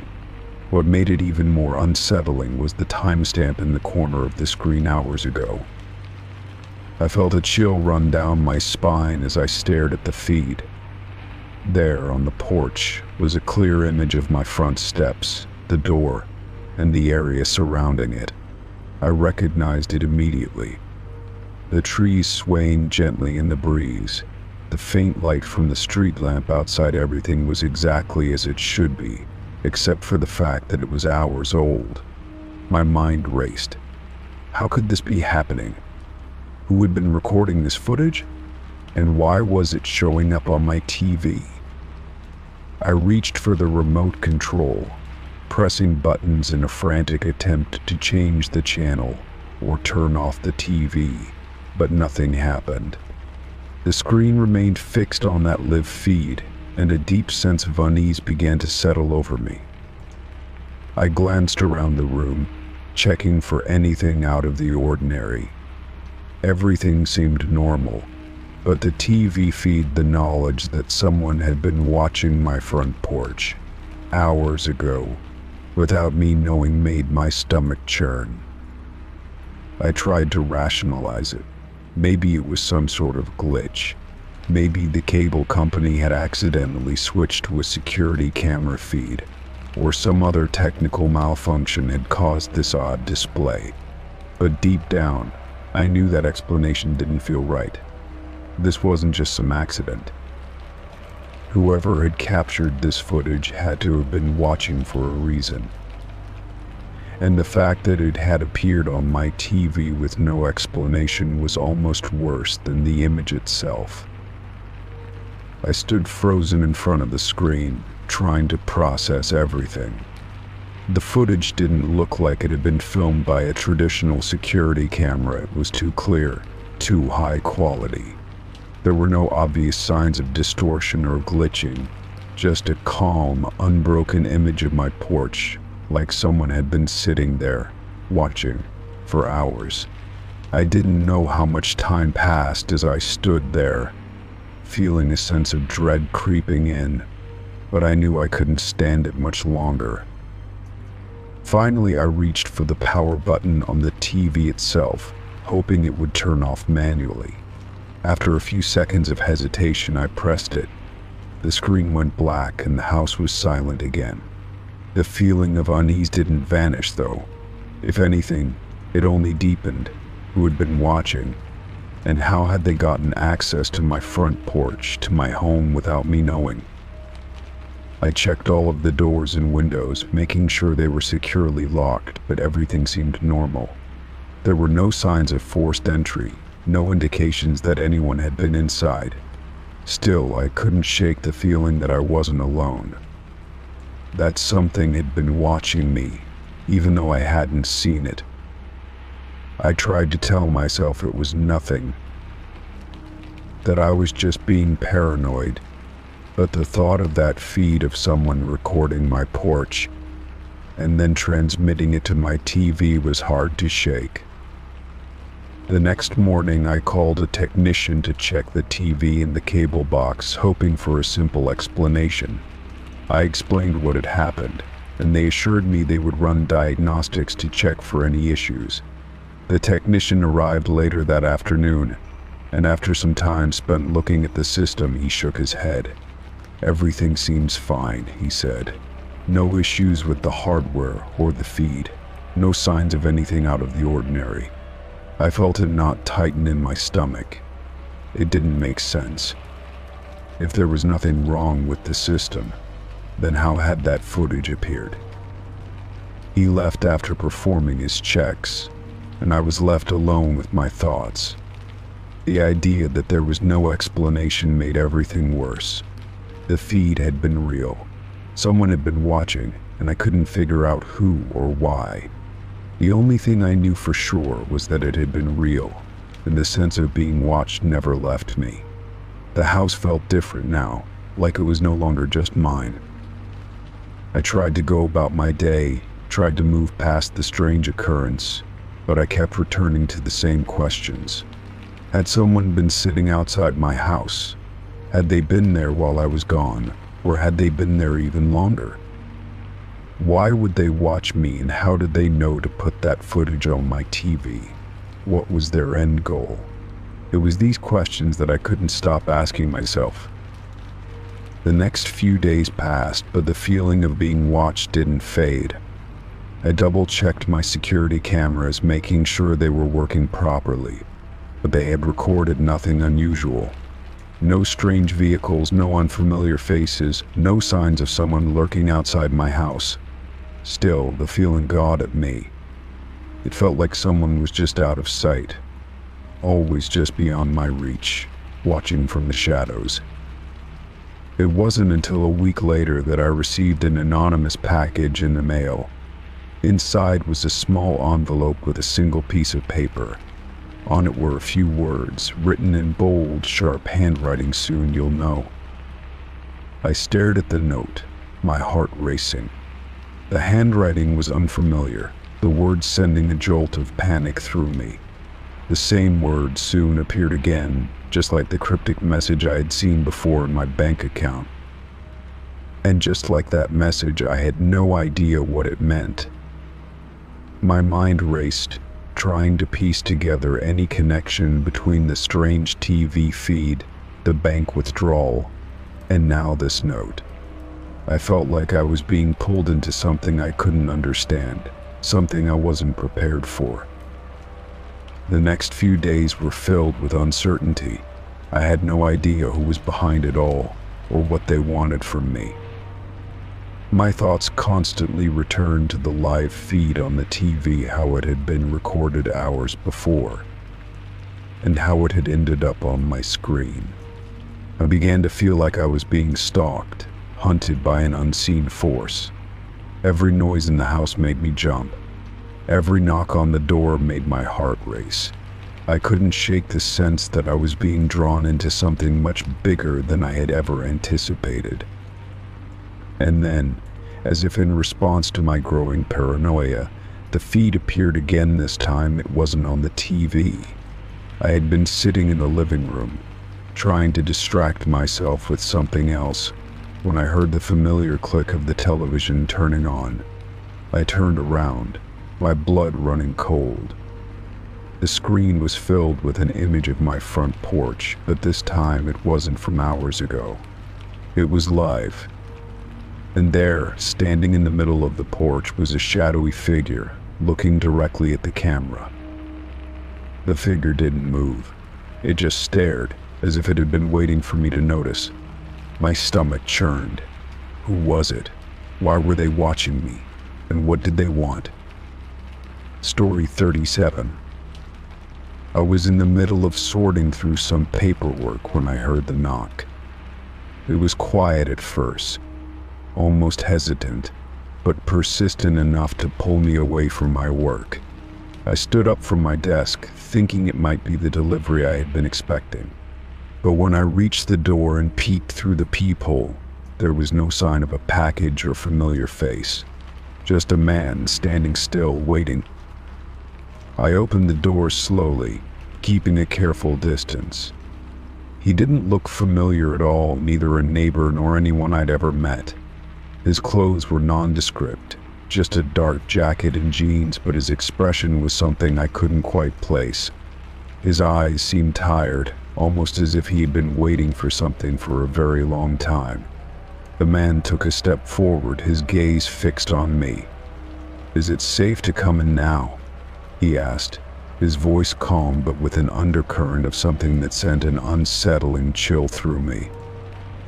I stood frozen, trying to make sense of his words. Was he talking about my house? Was he looking for shelter? A part of me wanted to tell him I couldn't help, to shut the door and walk away. But something about the way he spoke made me hesitate. It was as if he had been waiting for permission, as if there was something important that I didn't understand yet. I tried to look past him, scanning the street for any signs of who he might be, but there was nothing. Just an empty road, quiet as ever. "I'm sorry, but I don't think I can help you," I said, my voice shaky despite my attempt at calm. "You've got the wrong address." He didn't seem offended. Instead, his face softened, almost as if he had expected that response. "It's okay," he said quietly, his gaze not leaving mine. "I'm not here to cause any trouble. I just needed to ask if it's safe now." I took a step back, confused. I felt like I was missing something, some important piece of this puzzle.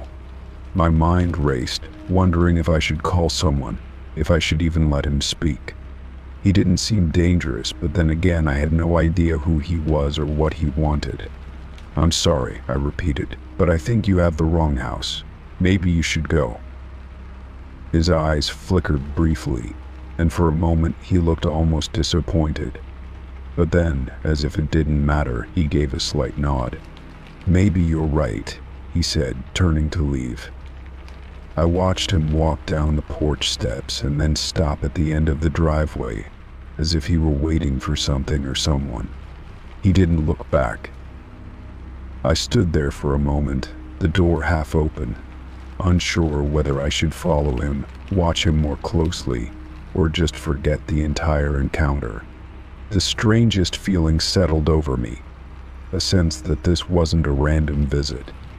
as though I had just let someone pass through my life without understanding what it all meant. I closed the door and locked it behind me, my thoughts racing. What did he mean by "is it safe to come in now"?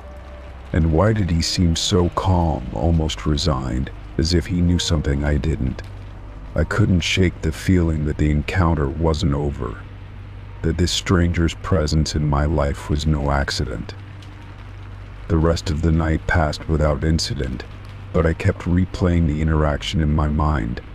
Had I been too hasty? Should I have let him explain himself further? But there was something in his voice, something unsettling, that made me feel like I was dealing with something much bigger than a simple knock at the door. I decided to let it go for now, but the unease lingered, gnawing at the edges of my thoughts. Days went by, and I almost convinced myself it had been a strange but harmless encounter. That is, until I woke up one morning and saw a small, handwritten note slipped under my door. It was simple, with no return address or signature, just a few words written in neat, careful handwriting. "It's safe to come in now." I stood frozen in my hallway, the note in my hand. My heart skipped a beat as I realized the message was the same as what the stranger had asked. Had he been here again? Or had someone else been watching? The question hung in the air like a shadow, just as his voice had that day. But this time there was no one to answer it. No one to tell me what was happening or why.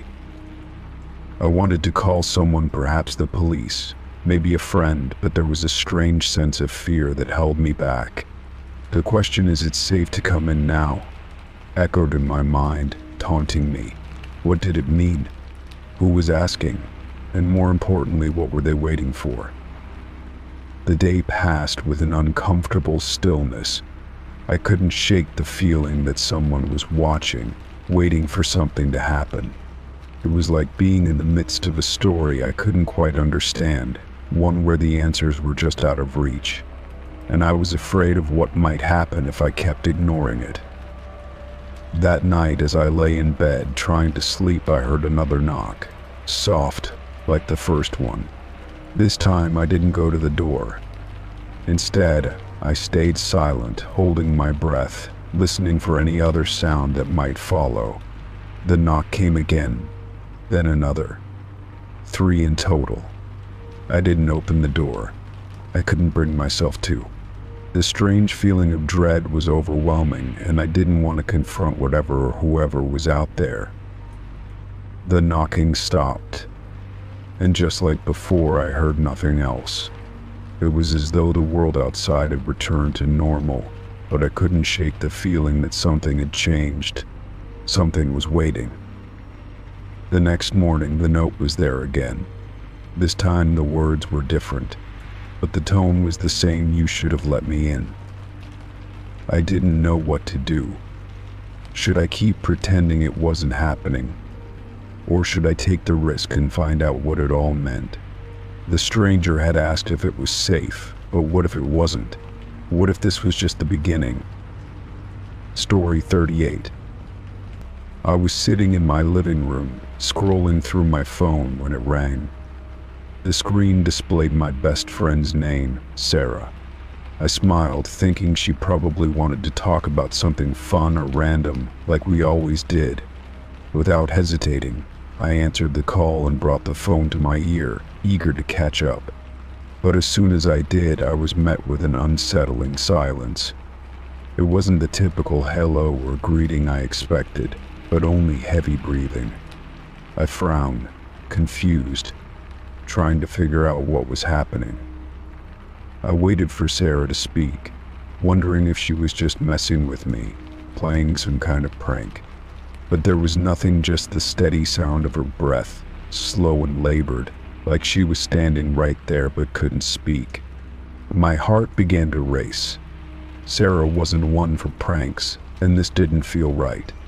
I called out her name, asking if everything was okay, but she didn't respond. The breathing continued, eerie and constant, sending a shiver down my spine. I considered hanging up, but something inside me told me to wait, that this was more than just an odd moment.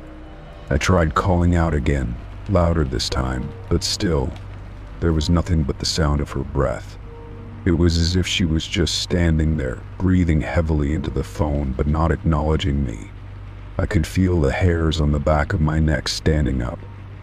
My mind raced through possible explanations, but none of them seemed to make sense.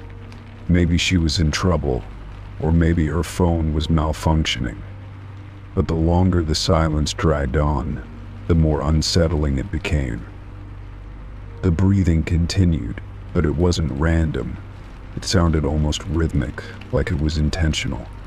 The more I listened, the more uncomfortable I felt. It was as if I was being watched, like someone was standing just out of sight, breathing heavily, waiting for something. My hands trembled as I held the phone to my ear, unsure of what to do. I called out one more time, "Sarah, is that you?" But still, there was no response. I glanced at the call timer, and it had been running for several minutes. I didn't know how to interpret this strange situation. The longer I stayed on the line, the more the anxiety built up inside me. I wanted to hang up and forget this ever happened, but something told me not to. It felt like I was stuck in a moment where I couldn't escape, waiting for some kind of explanation that never came. I decided to hang up, thinking that maybe it was a bad connection or something more mundane, though I couldn't shake the unease. But just as I was about to end the call, the breathing stopped abruptly. A silence filled the line, and for a split second, I wondered if I had imagined the whole thing. But then, before I could process anything, the phone line went dead. No beep, no click, just complete silence. I stared at the screen, trying to make sense of what had just happened. Was it Sarah? Had she been in some kind of distress? Or was it something else entirely? I felt the need to call her back immediately, but my hands were frozen, unsure of what to do next. My heart was still pounding, and my mind was clouded with questions. After a few minutes, I decided to take a deep breath and call her again. Maybe it had just been a weird glitch, or maybe she had been too out of breath to talk. But when the phone rang and she picked up, I felt a wave of relief. "Hello," she answered, her voice clear and normal, as if nothing had happened. I asked her if everything was all right, trying to keep my voice steady. But she seemed confused, as if I had just woken her up from a nap. "Yeah, everything's fine," Sarah said. "What's going on? Why are you asking?" I explained what had happened, how I had answered the phone, only to hear nothing but heavy breathing. She paused, and I could hear the concern in her voice as she asked, "I wasn't calling you. I was just sitting here reading." My stomach dropped. It didn't make any sense. If Sarah hadn't called me, then who had? And why had I heard her voice, or at least something that sounded like it? The confusion deepened. I tried to laugh it off, trying to convince myself that it was all just some weird coincidence. But deep down, I knew something wasn't right. The unsettling feeling lingered, and I couldn't shake the thought that I had been listening to something or someone else entirely. I hung up the phone with Sarah, my mind still racing. Was it possible that someone had somehow hijacked her number or her phone? But how? And why? I checked my phone again, looking for any signs of strange activity, but there was nothing out of the ordinary. It all seemed so unreal. The more I thought about it, the less sense it made. My brain couldn't piece together the strange events, and the feeling of unease only deepened. Over the next few days, I tried to move on, telling myself that it was probably a glitch or a bad connection. But every time my phone rang, I couldn't shake the fear that the heavy breathing would return. I found myself staring at the screen longer than usual, half expecting it to happen again. My thoughts kept drifting back to that strange call, wondering if there was something more behind it that I wasn't seeing. A few days later, I decided to tell Sarah about it again, hoping she could offer some insight. When I brought it up, she listened carefully, but her face grew pale. "That's really weird," she said, voice trembling. "You're sure it was my number? Are you sure it was my voice?" I nodded, though I didn't feel as sure as I had when I first spoke to her. It sounded like you, but something was off. Like it wasn't really you. She paused, biting her lip. "That's kind of creepy. You didn't hear anything else, right? No background noise, nothing?" I thought back to the call, trying to recall every detail. There had been nothing but the steady breathing, nothing else in the background. It was as if whoever had been on the other end was trying to send a message without actually saying anything. I told Sarah everything I remembered, but she just shook her head, still unsure of what to make of it. We decided to check with our other friends just to see if anyone else had received strange calls recently, but none of them had. Everything seemed normal, or at least they made it seem that way. It was as if I was the only one who had experienced this strange, unnerving moment. No one else seemed to understand the weight of it, how odd and unsettling it had been. But as time passed, I couldn't shake the feeling that the call wasn't the end of it. What had been the purpose of it? Why had I been the one to receive it? And why had it felt so personal, like someone was trying to make sure I was listening, even if I didn't fully understand the message? Story 39. The only item on my kitchen counter was a letter with my name on it, and the message read, "Come find me." I stared at it for a long time, unsure of what to make of it. There was no return address, no clue as to who had left it, or why. My hands trembled slightly as I picked it up, running my fingers over the edges of the envelope. It felt ordinary, just a simple piece of paper, but something about it felt off, like it was an invitation to something I didn't fully understand. I looked around the room, half expecting someone to be standing there watching me. The house was silent. The clock on the wall ticked loudly, almost mocking the stillness of the moment. I carefully opened the envelope and pulled out the letter inside. The handwriting was neat, deliberate, and then oddly familiar, but I couldn't place it. The words were simple, just 3 sentences, but they carried a weight that made my stomach twist. "Come find me." That was all it said. I couldn't make sense of it. Was it a prank? A warning? Or something more sinister? I felt a chill run down my spine, but my curiosity gnawed at me.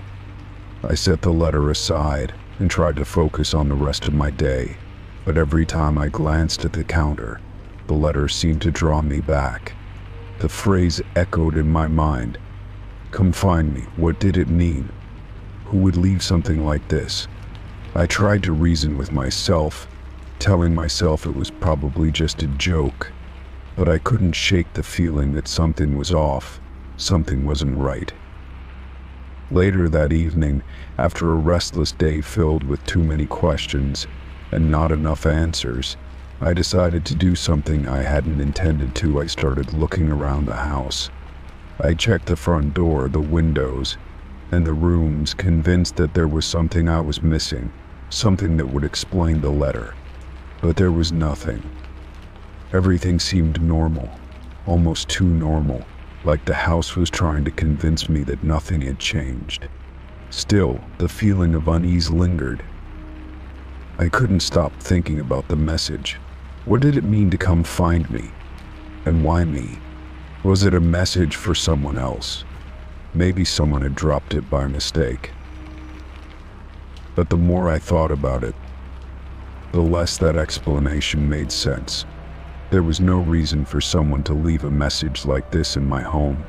My phone was in the other room, and I had no missed calls or texts.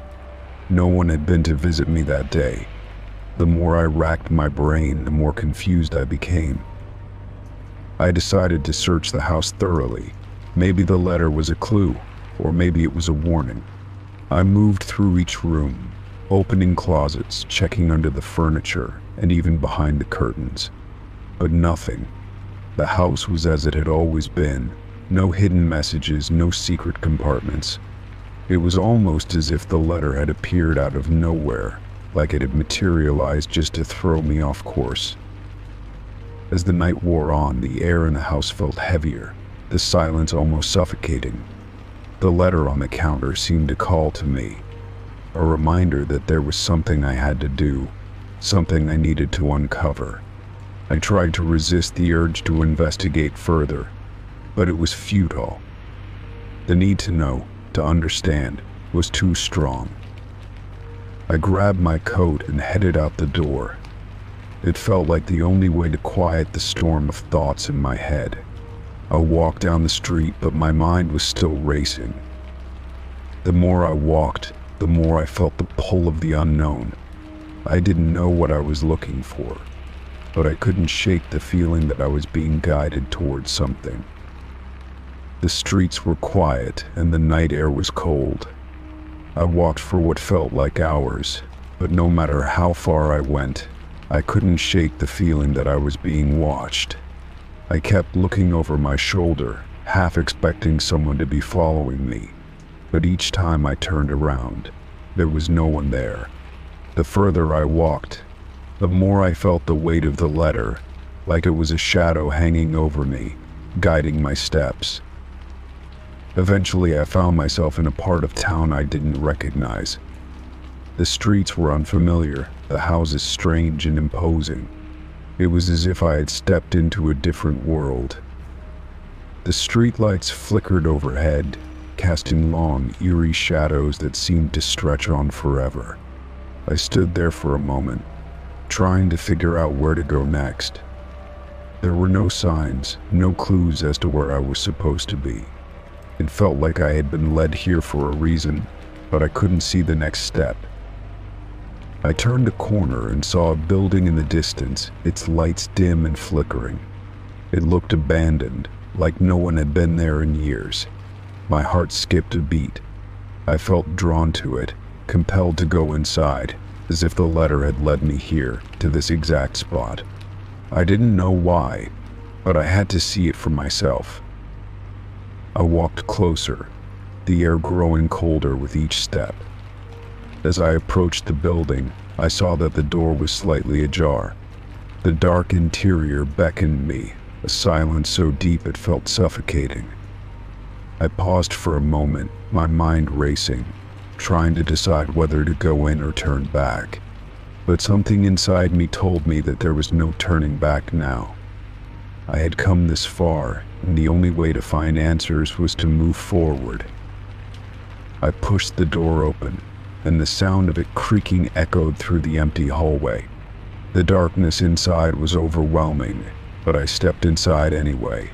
My footsteps were the only sound, the only proof that I was there. I fumbled for my phone to use as a flashlight, but as I did, I noticed something on the floor ahead. It was a scrap of paper, and written on it, in the same handwriting as the letter, were the words "You found me." My breath caught in my throat. I didn't know what to do. Had someone been following me all along? Or was this all just a coincidence? I stood frozen for a moment, the weight of the situation pressing down on me. Every instinct told me to leave, to run back home and forget everything that had happened. But something held me there, something deep inside me that told me to keep going. I picked up the paper and read it again, the words seeming to burn into my mind. You found me. But now what? What had I found? And who had left these messages? I was no closer to answers than I had been before, but I felt like I was part of something bigger, something that I couldn't escape. The walls of the building seemed to close in around me, and the feeling of being watched returned, stronger than ever. Suddenly, I heard a noise behind me, a soft shuffle of footsteps. I whipped around, but the hallway was empty. No one was there. The silence was deafening, and for a moment, I thought I might lose my mind. I couldn't tell what was real anymore, and I couldn't trust my own senses. Was someone else in the building with me? Or was I imagining things?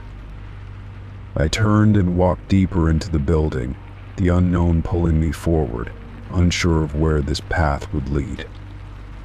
Story 40. I sat on the couch, flipping through channels on the television, barely registering the noise. The apartment was quiet, peaceful, with only the soft hum of the refrigerator filling the air.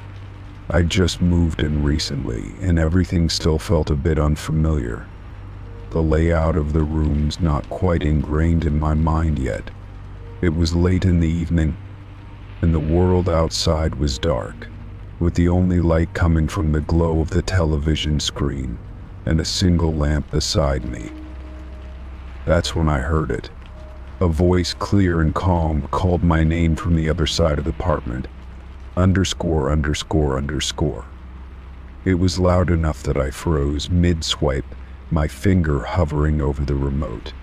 The tone was strange, yet familiar, but the feeling it left in me was anything but comforting. It sounded like me, like my voice, but it wasn't mine.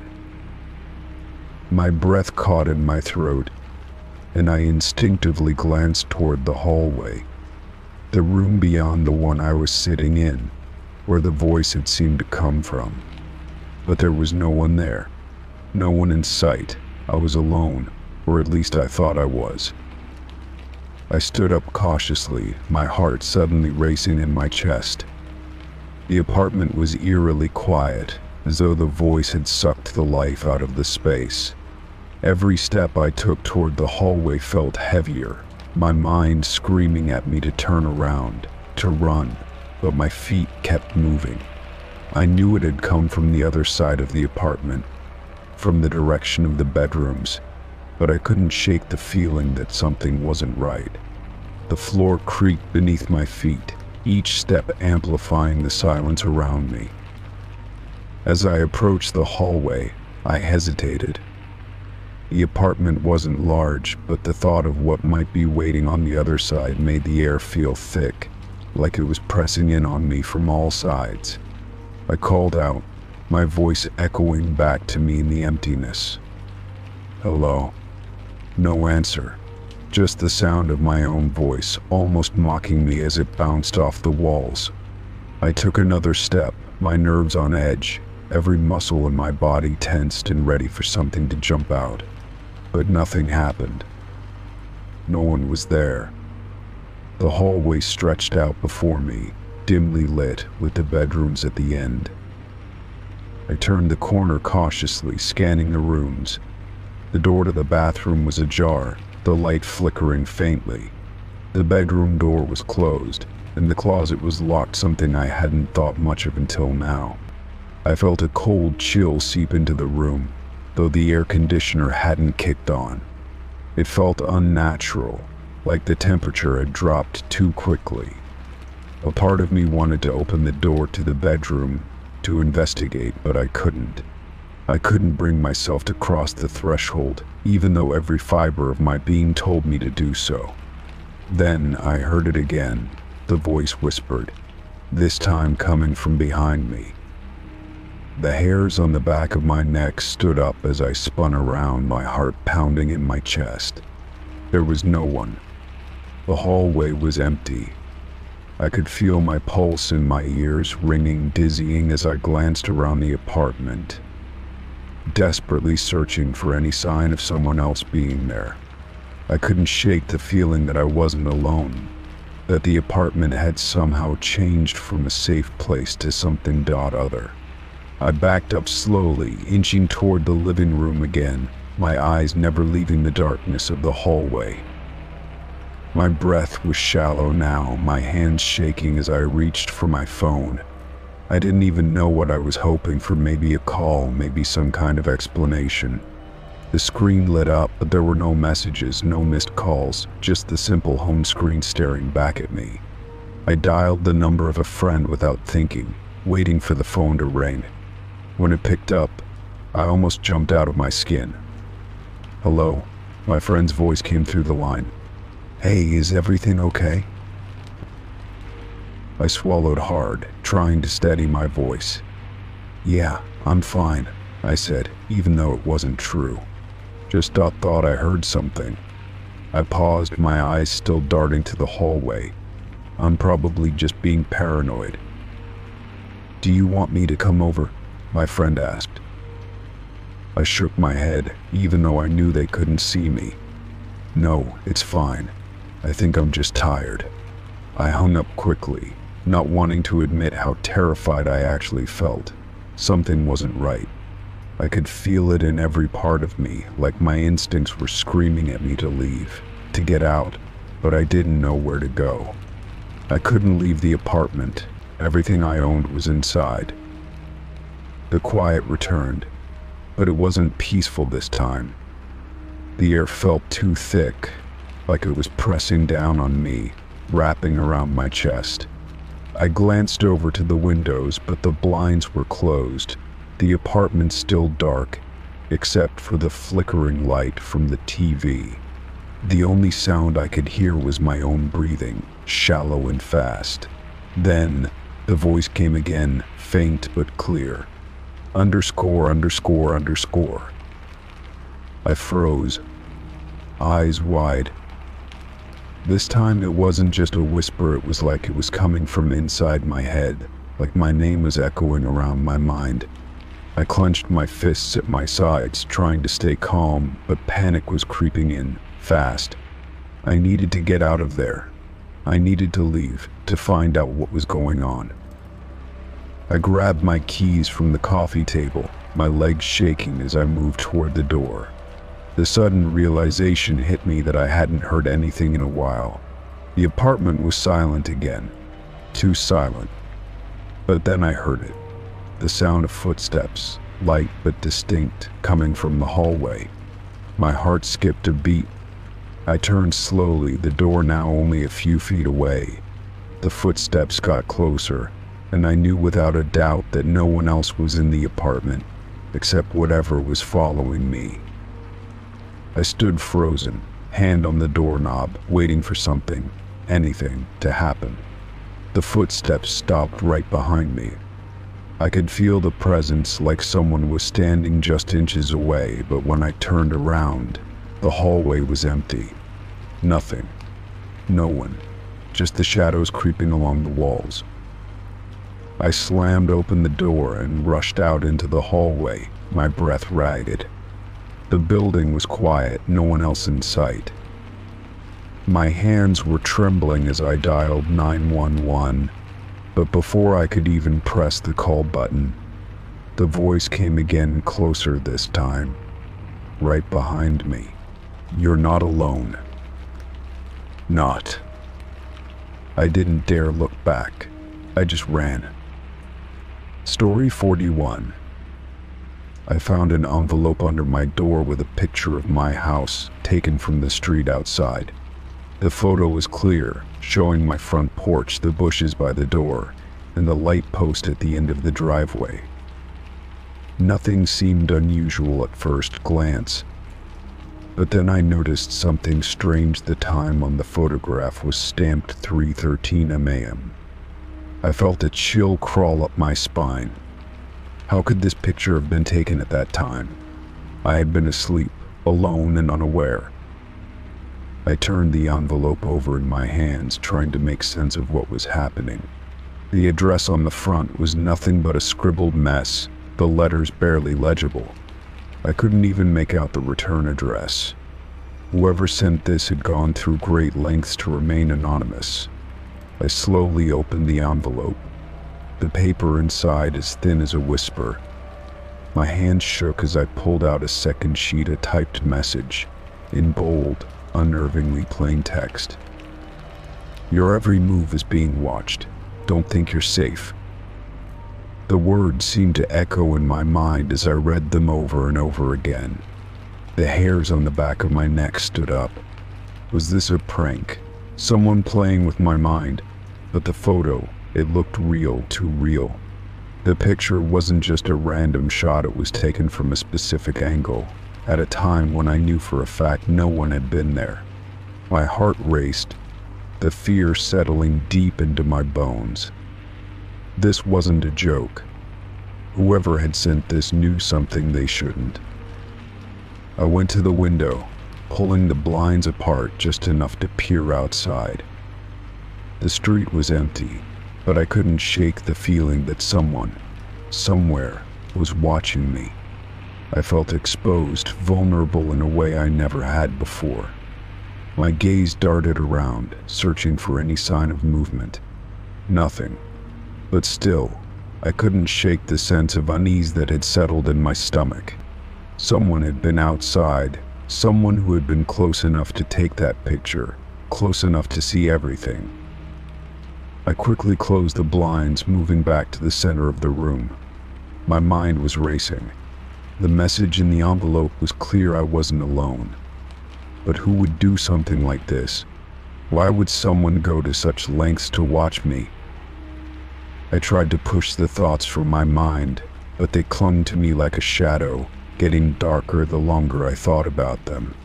Was this just the beginning, or was it already too late? I looked around my house, trying to reassure myself that I was still safe. But the more I looked, the more I felt like the walls were closing in. The picture had been taken from the street, and yet it felt like the person who had taken it had been inside the very rooms I now stood in. My mind kept replaying the moments leading up to me finding the envelope. Was I being followed? Had I seen anyone acting suspiciously in the past few days, or had I been too focused on my own life to notice?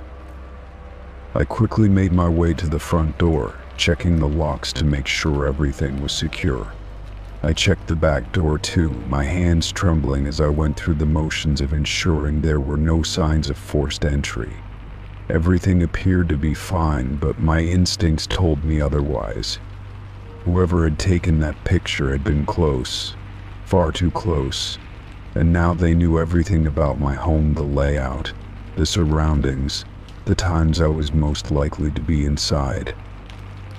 I tried to steady my breathing, telling myself that I was overreacting, that this was just some twisted joke, but I couldn't deny the growing sense of dread in my chest. The message wasn't just a warning, it was a threat. And it was too precise, too calculated to be ignored. I needed to figure out who was behind this, but the fear of what I might discover kept me frozen in place. I decided to check my phone, hoping to find some answers. Maybe someone I knew had sent the envelope as some kind of sick joke. But as soon as I unlocked the screen, I saw something that made my heart stop. A new notification, with no sender listed. It was a message, an image, a photo of my house, from the exact same angle as the one in the envelope. The timestamp read 3:13 a.m., just like the one before. I dropped my phone, the screen crackling as it hit the floor. My breath caught in my throat. There was no way this was a coincidence. The picture was taken again, at the same exact time, the same angle. Whoever was watching me had somehow found a way to send me these photos, and they weren't stopping. My phone buzzed again, a new notification lighting up the screen. This time it was a message.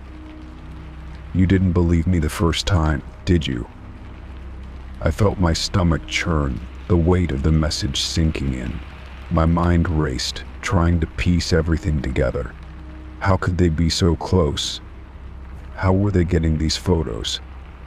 I quickly stood up, grabbing my phone and looking out the window once more. But this time I noticed something I hadn't seen before: the shadow of someone standing just beyond the streetlight at the end of my driveway. I squinted, my heart racing as I tried to make out the figure. It was too far to see clearly, but the feeling of being watched hit me like a punch. The figure didn't move, didn't even seem to breathe, as though it was waiting for something. My fingers trembled as I backed away from the window, my mind swirling with questions I couldn't answer. Was this person the one sending the pictures? Had they been there all along? The realization hit me hard. I was no longer alone. Whoever had been watching me had just made themselves known. They were outside, lurking in the darkness, waiting. The feeling of dread intensified as I realized that I had no idea how long they had been there, how long they had been watching. I backed away from the window, turning my attention to the front door. I thought about calling the police, but what would I say? That I had received strange pictures and messages. It seemed insane even to me. But something told me this wasn't a coincidence anymore. Whoever was behind this was watching me, and they were getting closer. I grabbed the house keys and opened the door just a crack, trying to peer outside without exposing myself. The figure was still standing there, motionless like a dark silhouette against the streetlight. My heart pounded in my chest as I realized they knew I was watching them. They had been waiting for me to look. The door creaked softly as I pulled it shut again, my mind racing for a plan. But I couldn't think of anything. I had no idea what to do next. I wasn't just being watched, I was being hunted. Story 42. I found my old, broken phone on the ground with a text from my past self, saying you shouldn't have left. The phone was covered in dirt and had a cracked screen, a relic of a time I thought I had forgotten. I bent down to pick it up, surprised to see it still powered on. It had been years since I had used this phone, and I was sure I had thrown it away long ago. But there it was, sitting in front of me, buzzing with a message that seemed impossible. The text itself was unsettling. It was from my own number, but I knew it wasn't a mistake. I had no idea how or why I was receiving this message, but something about it felt far too familiar, too personal. I stared at the words for what felt like an eternity, trying to make sense of them. You shouldn't have left. The phrase seemed simple enough, but it was loaded with meaning, and it brought back memories I had buried deep. I hadn't thought about that time in my life for years. I had left everything behind in search of something better, something different. I had walked away from old friendships, family, and even my past self. I'd convinced myself that it was the right decision, that I was doing what I needed to do for my own future. But now, with that text staring me in the face, I began to question everything. Had I made the wrong choice? Was there something I didn't understand about the consequences of leaving? I tried to shake the feeling that something was wrong, that I was somehow being pulled back to a time I had left behind. The broken phone in my hand felt heavier, as if it were carrying the weight of years of unresolved emotions and choices. I unlocked it, hoping to find more answers, but the screen was cracked in a way that made it difficult to navigate. I struggled to open the messaging app, my heart racing as I wondered if there was more than just that one text. Eventually, the screen flickered, and I was able to scroll through the other messages. Most of them were old, some from people I hadn't spoken to in years, others from moments I had long forgotten. But there, at the top of the message list, was one more text from my past self. It was dated just before I had left.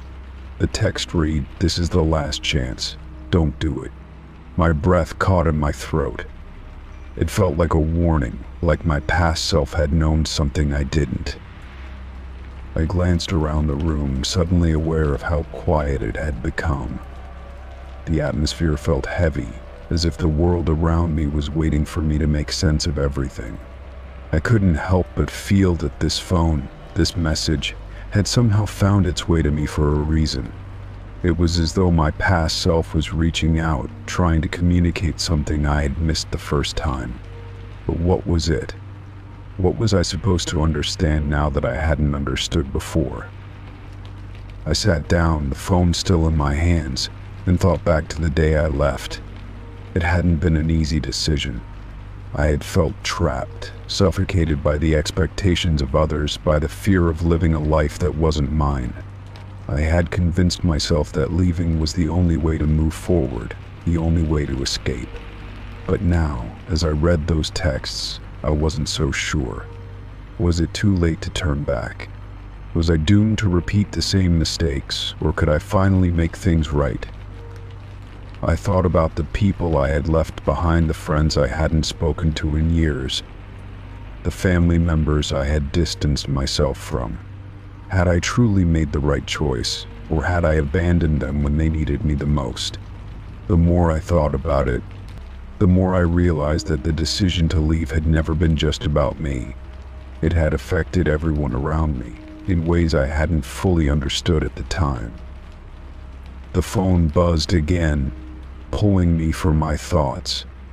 I checked the screen, half expecting to see another message from my past self, but this time it was something different. It was a reminder, a date, a time, and a place. The message simply said, "You were supposed to go back." My heart skipped a beat. I didn't know what to make of it. Had I really been supposed to go back? Was there a moment I had missed, a turning point that could have changed everything? I glanced at the clock on the wall. The time seemed to mock me, reminding me that I could never go back and change the past. But the messages, the broken phone, the eerie sense of déjà vu, it all felt like a sign that I wasn't supposed to let go of everything I had left behind. Maybe it wasn't too late to make amends, to find closure with the people I had abandoned. Maybe I wasn't meant to keep running away from my past, but instead face it, learn from it, and move forward. I placed the phone down on the table and stared at it for a long while, deep in thought. I wasn't sure what the right decision was, or if there even was one. But as I looked at the screen, at the shattered remnants of my past, I realized something important. It wasn't too late to make a choice. The future was still ahead of me, and no matter how much I wanted to believe that I had already made my bed, I could still choose to lie in it differently. The phone sat in front of me, a constant reminder of what I had left behind, but also a symbol of the possibilities that still existed. It wasn't just a broken device, it was a link to my past, a message from someone I used to be. And as I slowly picked it up again, I couldn't help but wonder if my past self had been trying to tell me something all along. Maybe, just maybe, it was time to stop running and start living with the choices I had made. And perhaps, for the first time in years, I could finally make peace with myself.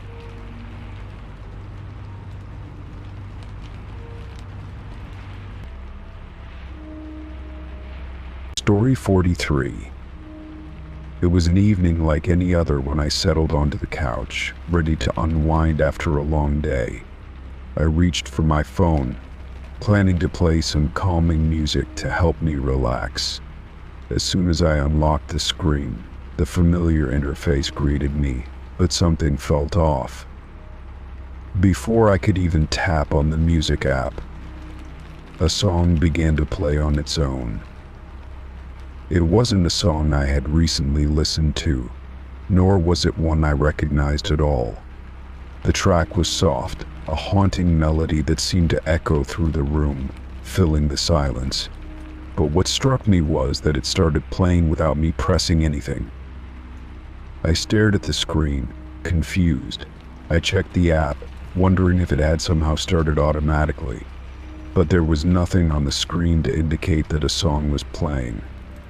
The music continued, looping endlessly, the same tune repeating again and again. I tried to stop it, pressing pause, closing the app, and even restarting my phone. But no matter what I did, the song wouldn't stop.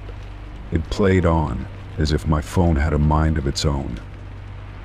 I felt a wave of unease wash over me.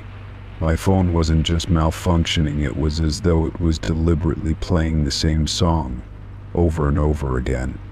I turned the volume down, hoping to at least dull the sound, but the music persisted, as if it was coming from inside my own head. I began to wonder if there was something more to this. Was it a glitch? Was my phone possessed by some strange, inexplicable force? After trying everything I could think of, I decided to shut down my phone completely. I held the power button, waited for the screen to go dark, and set it down on the coffee table. I breathed a sigh of relief, thinking that would be the end of it. But within moments, the music started again. It wasn't coming from my phone anymore, but it was unmistakably the same track, the same soft, eerie melody, reverberating through the room as if it were following me. I stood up, my pulse quickening. I checked all around the room, convinced that somehow the sound was coming from somewhere else, maybe a speaker I had forgotten about, or a device I hadn't noticed. But there was nothing. The music seemed to be coming from nowhere, yet it was impossible to ignore. It was as though my phone had opened a door to something I couldn't understand, something I had no control over. The song played on, looping relentlessly, over and over again. I grabbed my phone and tried to turn it back on. The screen lit up, but when I unlocked it, everything looked normal. The music app wasn't open, and there were no signs of any active tracks, yet the song continued. It was coming from the speakers, unmistakable and persistent. I pulled the headphones from my bag, plugged them into my phone, and the sound stopped, replaced by silence. I thought I had finally figured it out. Perhaps the speakers were malfunctioning, causing the audio to play even when I couldn't see it. But when I removed the headphones, the music returned immediately, like a ghost returning to haunt me. The track never changed. It didn't matter what I did, how many times I restarted my phone, or how many times I checked the apps. It was as if the song had become a part of the device, like it was embedded in its very fabric. I was no longer sure whether I was in control of my phone, or if my phone was in control of me. A strange feeling of dread settled over me. The song wasn't just repeating, it felt deliberate, like it was trying to tell me something, or worse, it was trying to draw me in. I tried to distract myself by doing other things. I left the room hoping that maybe it would stop once I was away from the source, but as soon as I returned, the music greeted me again, still repeating the same haunting melody. At this point, I had to admit that I was scared. This wasn't just a glitch or a malfunction. It was something deeper, something unsettling, and no matter how hard I tried to escape it, I couldn't. I decided to call a friend, hoping that talking to someone would help calm my nerves. As soon as the call connected, the music started again, louder this time. My friend's voice was barely audible over the sound, and I had to ask them to repeat themselves several times. It was then that I realized the music wasn't just coming from my phone, it was in the background of everything, like an echo that followed me everywhere I went. I hung up quickly, feeling more isolated and disturbed by the second. I tried every setting on my phone, hoping to find some explanation. I checked for any apps running in the background, any updates that might be causing the issue, but there was nothing. My phone seemed perfectly normal, aside from the constant looping track that I couldn't escape. I thought about going to a repair shop, but what could I say? That my phone was haunted, that the music wouldn't stop playing, no matter what I did. I felt foolish just thinking about it. The hours passed in a blur, with the song playing on, repeating endlessly. I couldn't sleep, couldn't focus, couldn't even think straight. It was like the music had invaded my mind, like it was a part of me now, woven into the fabric of my thoughts. It wasn't just a sound anymore, it was a presence, a constant reminder that I was not alone in the room. I couldn't stop thinking about the words to the song, even though they didn't make sense. It was as though the music had a message, but it was beyond my comprehension. Desperate to stop the madness, I took my phone to the nearest electronics store. I showed the clerk what was happening, hoping they would know what to do. But when they looked at the phone, they were just as confused as I was. They tried all the usual troubleshooting methods, restarting the phone, wiping the cache, and even factory resetting it. Nothing worked. The song was still there, just as persistent as ever, looping endlessly in the background. The clerk gave me a sympathetic look. "It's probably a software issue," they said. "Maybe it's a bug or a virus, something we haven't seen before." I nodded, but deep down I knew it was something more. This wasn't just a bug or a virus. This was something intentional, something that was happening for a reason. But what was the reason? And why me? By the time I got home, I was exhausted. I felt as if I had been fighting a losing battle with no end in sight. The music continued, as if it were waiting for something, like it was biding its time. I wanted to throw my phone away, to destroy it, but I couldn't bring myself to do it. It was as if the device had become an extension of me, a part of my life that I couldn't escape. The music wasn't just a nuisance, it had become an obsession, something I couldn't ignore. I lay in bed that night, my phone still beside me, the song continuing its endless loop. I couldn't escape it. I couldn't sleep, couldn't think. I closed my eyes, hoping for rest. But all I could hear was that haunting melody playing over and over again, in the dark. I wasn't sure if I would ever find peace again. The music was always there, waiting for me to listen, waiting for me to understand. But no matter how hard I tried, I couldn't make sense of it. The song was just a part of me now, and I couldn't get away from it. Story 44. I sat there, the book resting in my hands, its pages turning slowly as I read. I had been lost in the world of the story for what felt like hours, the words pulling me deeper into the narrative. But then, when I flipped to the next page, something strange happened. The text was no longer about the characters I had been reading about. It was about me, about my life, but not in any way that I recognized. The words described things I had never experienced, events I had never lived through. I blinked and read it again, sure that my eyes were playing tricks on me, but the text was still there. The words on the page were unsettling. They detailed moments from my childhood, but they weren't the memories I had.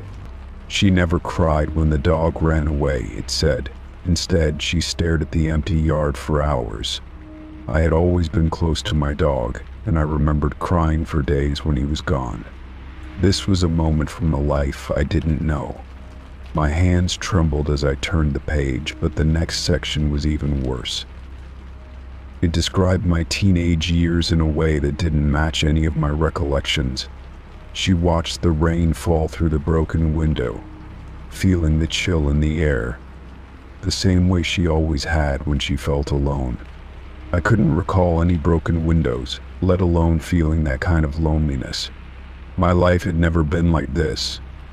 The text wasn't just wrong, it felt invasive, like it was drawing from memories that weren't mine. I turned the page again, my heart racing now. The words continued, as if the book was following my life, but not in a way that made sense. The house was always too quiet when she came home from school. She never found anyone there, and the silence grew louder the longer she stayed. That wasn't true. There had always been someone home. My mom, my dad, my sibling, someone was always there when I came back from school. It felt like the story was being written about a version of me that existed in an alternate reality, a reality I had no memory of. The room around me seemed to blur as I focused more intently on the pages. My breathing grew shallow as I tried to make sense of what I was reading. How could the book know these details? How could it describe things that weren't part of my life? I turned another page, desperate for some clue, some explanation. The next words were even more unsettling. She always looked for something hidden but never found it. She would search every drawer, every corner, convinced that there was something waiting for her. I had no memory of doing this. I had never searched my house for something hidden. I couldn't understand how the book knew such things. I flipped through the pages faster now, the strange descriptions of my life continuing to unfold. Each page revealed more things I didn't know, things that felt like they were written from the perspective of someone who had watched my life from the inside out, but not in the way I experienced it. She had a secret room in her house, a place where she kept the things that mattered most. No one else knew about it. What was this? What secret room? There was nothing like that in my life. I had never kept a hidden space, never hidden anything from anyone. The more I read, the more my hands shook, and I felt the weight of the words pressing down on me. It was as if the book was trying to tell me something that I couldn't remember, but should. Each page felt like a door opening to a truth I wasn't ready to face. I closed the book abruptly, feeling my heart pounding in my chest, my head swimming. I couldn't take it anymore. I needed a break, a moment to breathe. I stood up, trying to calm my racing thoughts, but it was impossible. My mind was spiraling, the words from the book repeating over and over. Who had written this? How could they know things I didn't even remember? I walked around my room, trying to shake off the feeling of being watched, of being drawn into something much larger than I could understand. I opened the window to let in some fresh air, but the cool breeze did nothing to ease the tension. The city outside was quiet, the streets empty under the soft glow of the streetlights. I leaned against the window frame, trying to gather my thoughts, but all I could think about were the pages of the book. They had felt so real, so intimate, as if they had been written by someone who had lived my life, someone who knew things that I had forgotten. I went back to the book, my hands trembling as I picked it up again. I opened it to the page where I had left off, but the words were different now. The sentences had changed, the details shifting slightly. She didn't understand why the pages kept changing, but she knew they were telling her something important. I stared at the words, my breath catching in my throat. It was as if the book had read my mind, acknowledging my confusion, my fear. But it didn't answer any of the questions I had. The more I looked at the text, the more I realized that the book wasn't just describing my life, it was rewriting it. It was changing the events, shifting the memories, like it was trying to craft a version of my past that didn't exist. I slammed the book shut, the sound echoing in the quiet room. I couldn't take it anymore. I couldn't let this strange, invasive thing control my thoughts any longer. I backed away from the book, my head spinning. There was no way this was real. No way that this was actually happening. It had to be some kind of trick, some kind of delusion. But the more I tried to dismiss it, the more the words from the pages lingered in my mind. The descriptions of my life, the things I didn't know, I couldn't escape them. I tried to distract myself, to think about something else, but it was impossible. The book had planted itself in my mind, and now it felt like I couldn't leave it behind. I didn't know what the next page would say, or if it would change again. Would it continue to rewrite my life? Would it tell me things I didn't even know were missing? As I sat there, the weight of the book in my lap, I felt like I was no longer in control of my own story. The pages were writing themselves, and I was just a spectator. I had to figure this out. I had to understand why the book was showing me these strange versions of my life. But the more I thought about it, the more the questions piled up, and the less I felt like I knew. The answers seemed just out of reach, slipping away with every turn of the page. Story 45. I had just finished a long day at work and was sitting in my living room, trying to relax. The usual background noise of my house felt oddly comforting. The hum of the refrigerator, the faint ticking of the clock on the wall, and the soft murmur of the radio. I had left it on in the corner of the room, set to a local station, just for some noise to fill the silence. It was one of those habits I had developed over the years to make my apartment feel less empty, especially after a long, tiring day. But that evening, the radio didn't sound like it usually did. At first, it was subtle. A slight shift in the static. I barely noticed it, too tired to pay much attention. I thought maybe it was just interference or a signal issue. But then the static grew louder, crackling like a storm was on the way.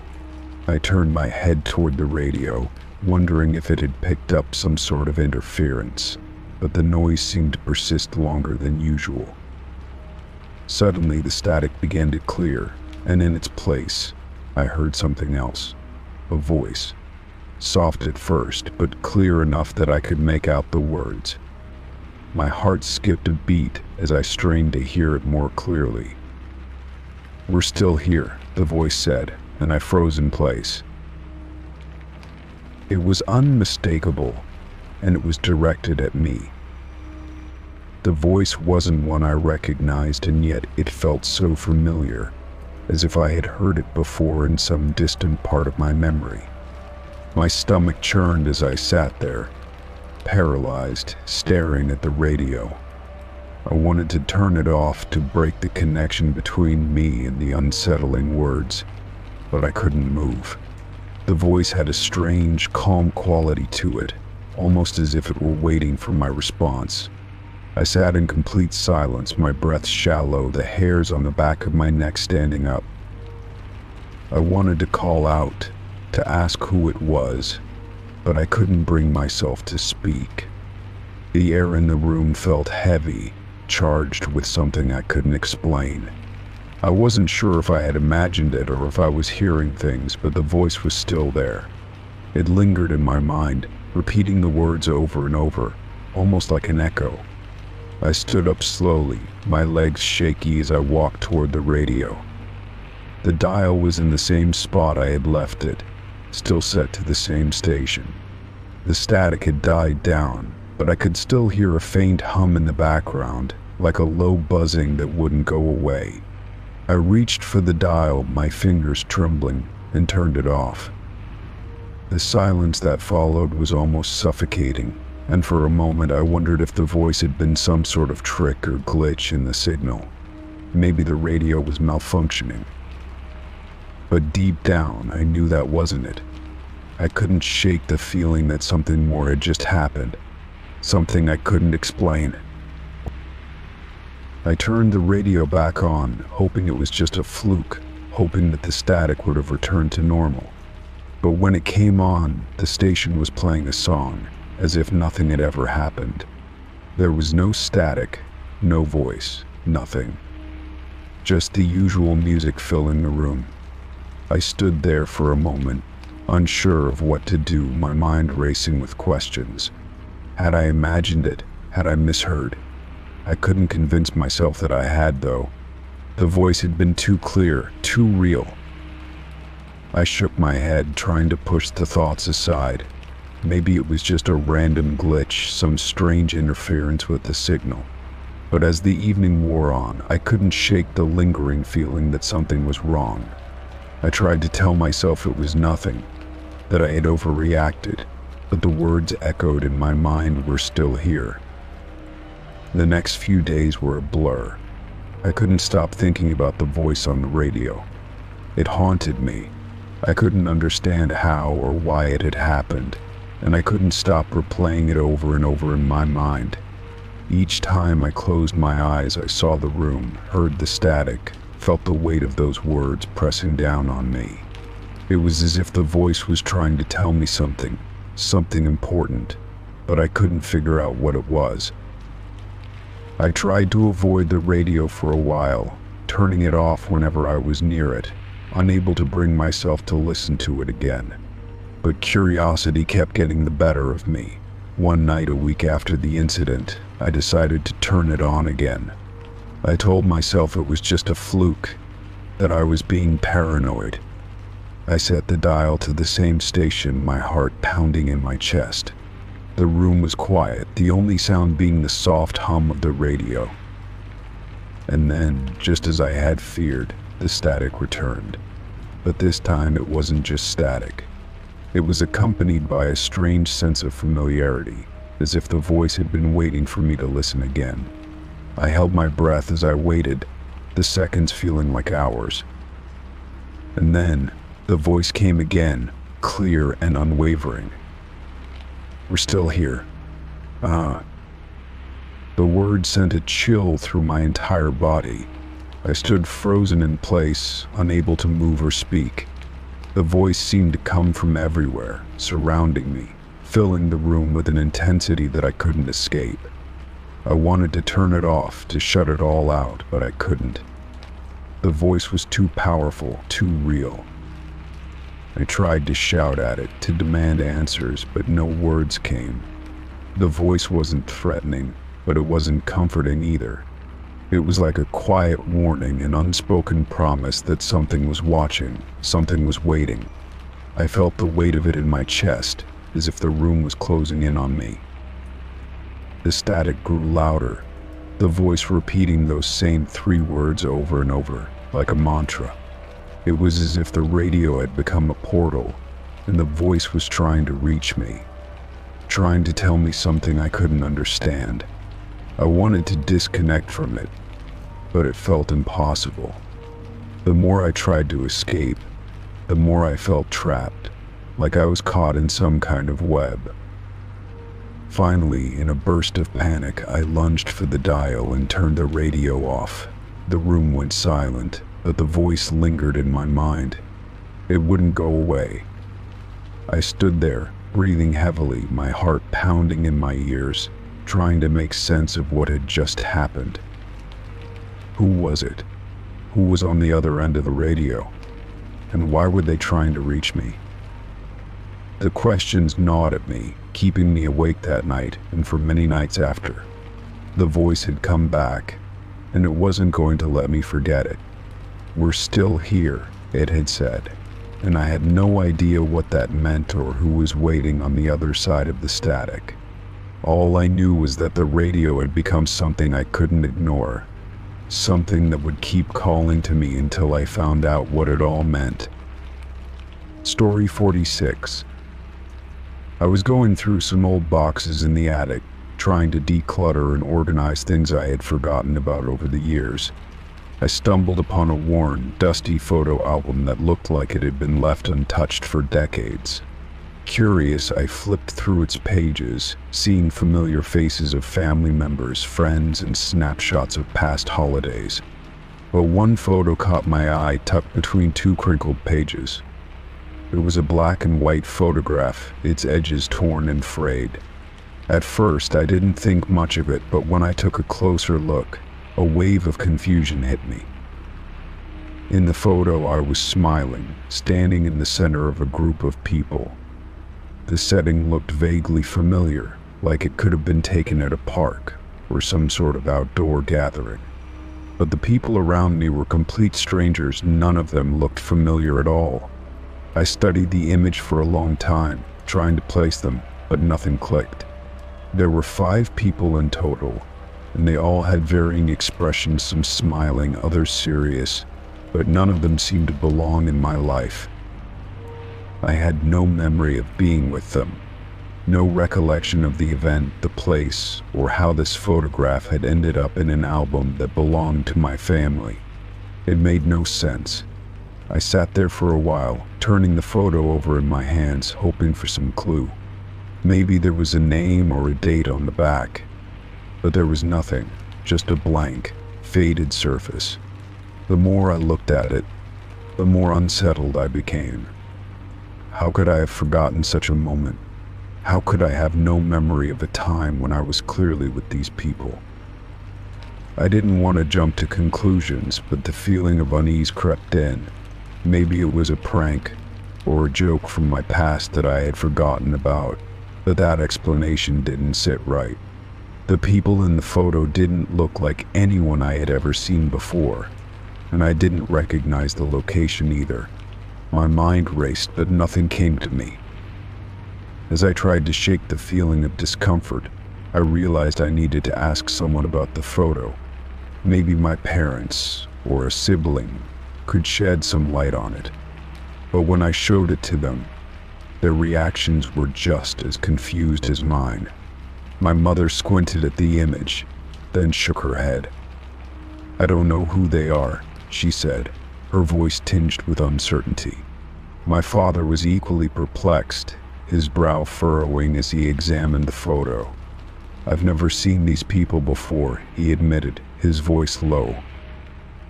It wasn't just that they didn't know the people in the photo. It was the fact they were just as confused about why I was in it. "How could you not remember this?" my father asked. "It looks like you, and you're with these people. You should remember something." But I didn't. I couldn't. There was no connection, no recollection of that day, and that thought made my chest tighten with anxiety. I began to question everything. How was it possible for me to be in a photograph with people I didn't know? Had I been part of some event I had blocked from my memory? Or was there some other, more unsettling explanation? The thought that perhaps my memories weren't as reliable as I had once believed nagged at me. What if there were entire chunks of my past I had forgotten, erased for reasons I couldn't understand? I began to search through the rest of the box, hoping to find something that could explain the mystery of the photo. But there was nothing.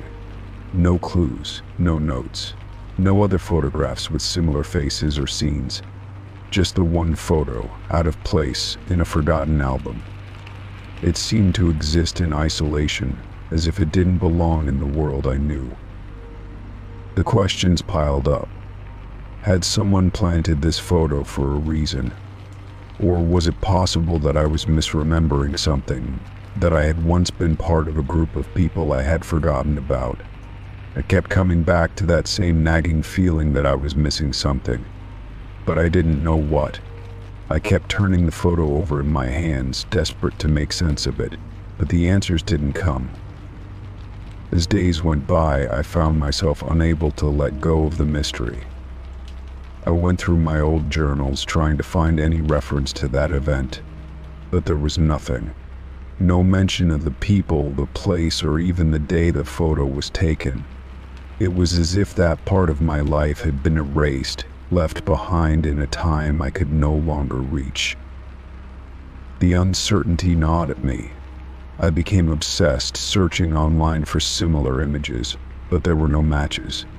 I tried reaching out to old friends and acquaintances, asking if they recognized any of the people in the photo, but no one did. The more I asked, the more isolated I felt. It seemed like no one had an answer. I started to question whether I was losing my mind. Was it possible that I had imagined the whole thing? That I had somehow inserted myself into a memory that wasn't real? But the photo felt too real to be a figment of my imagination.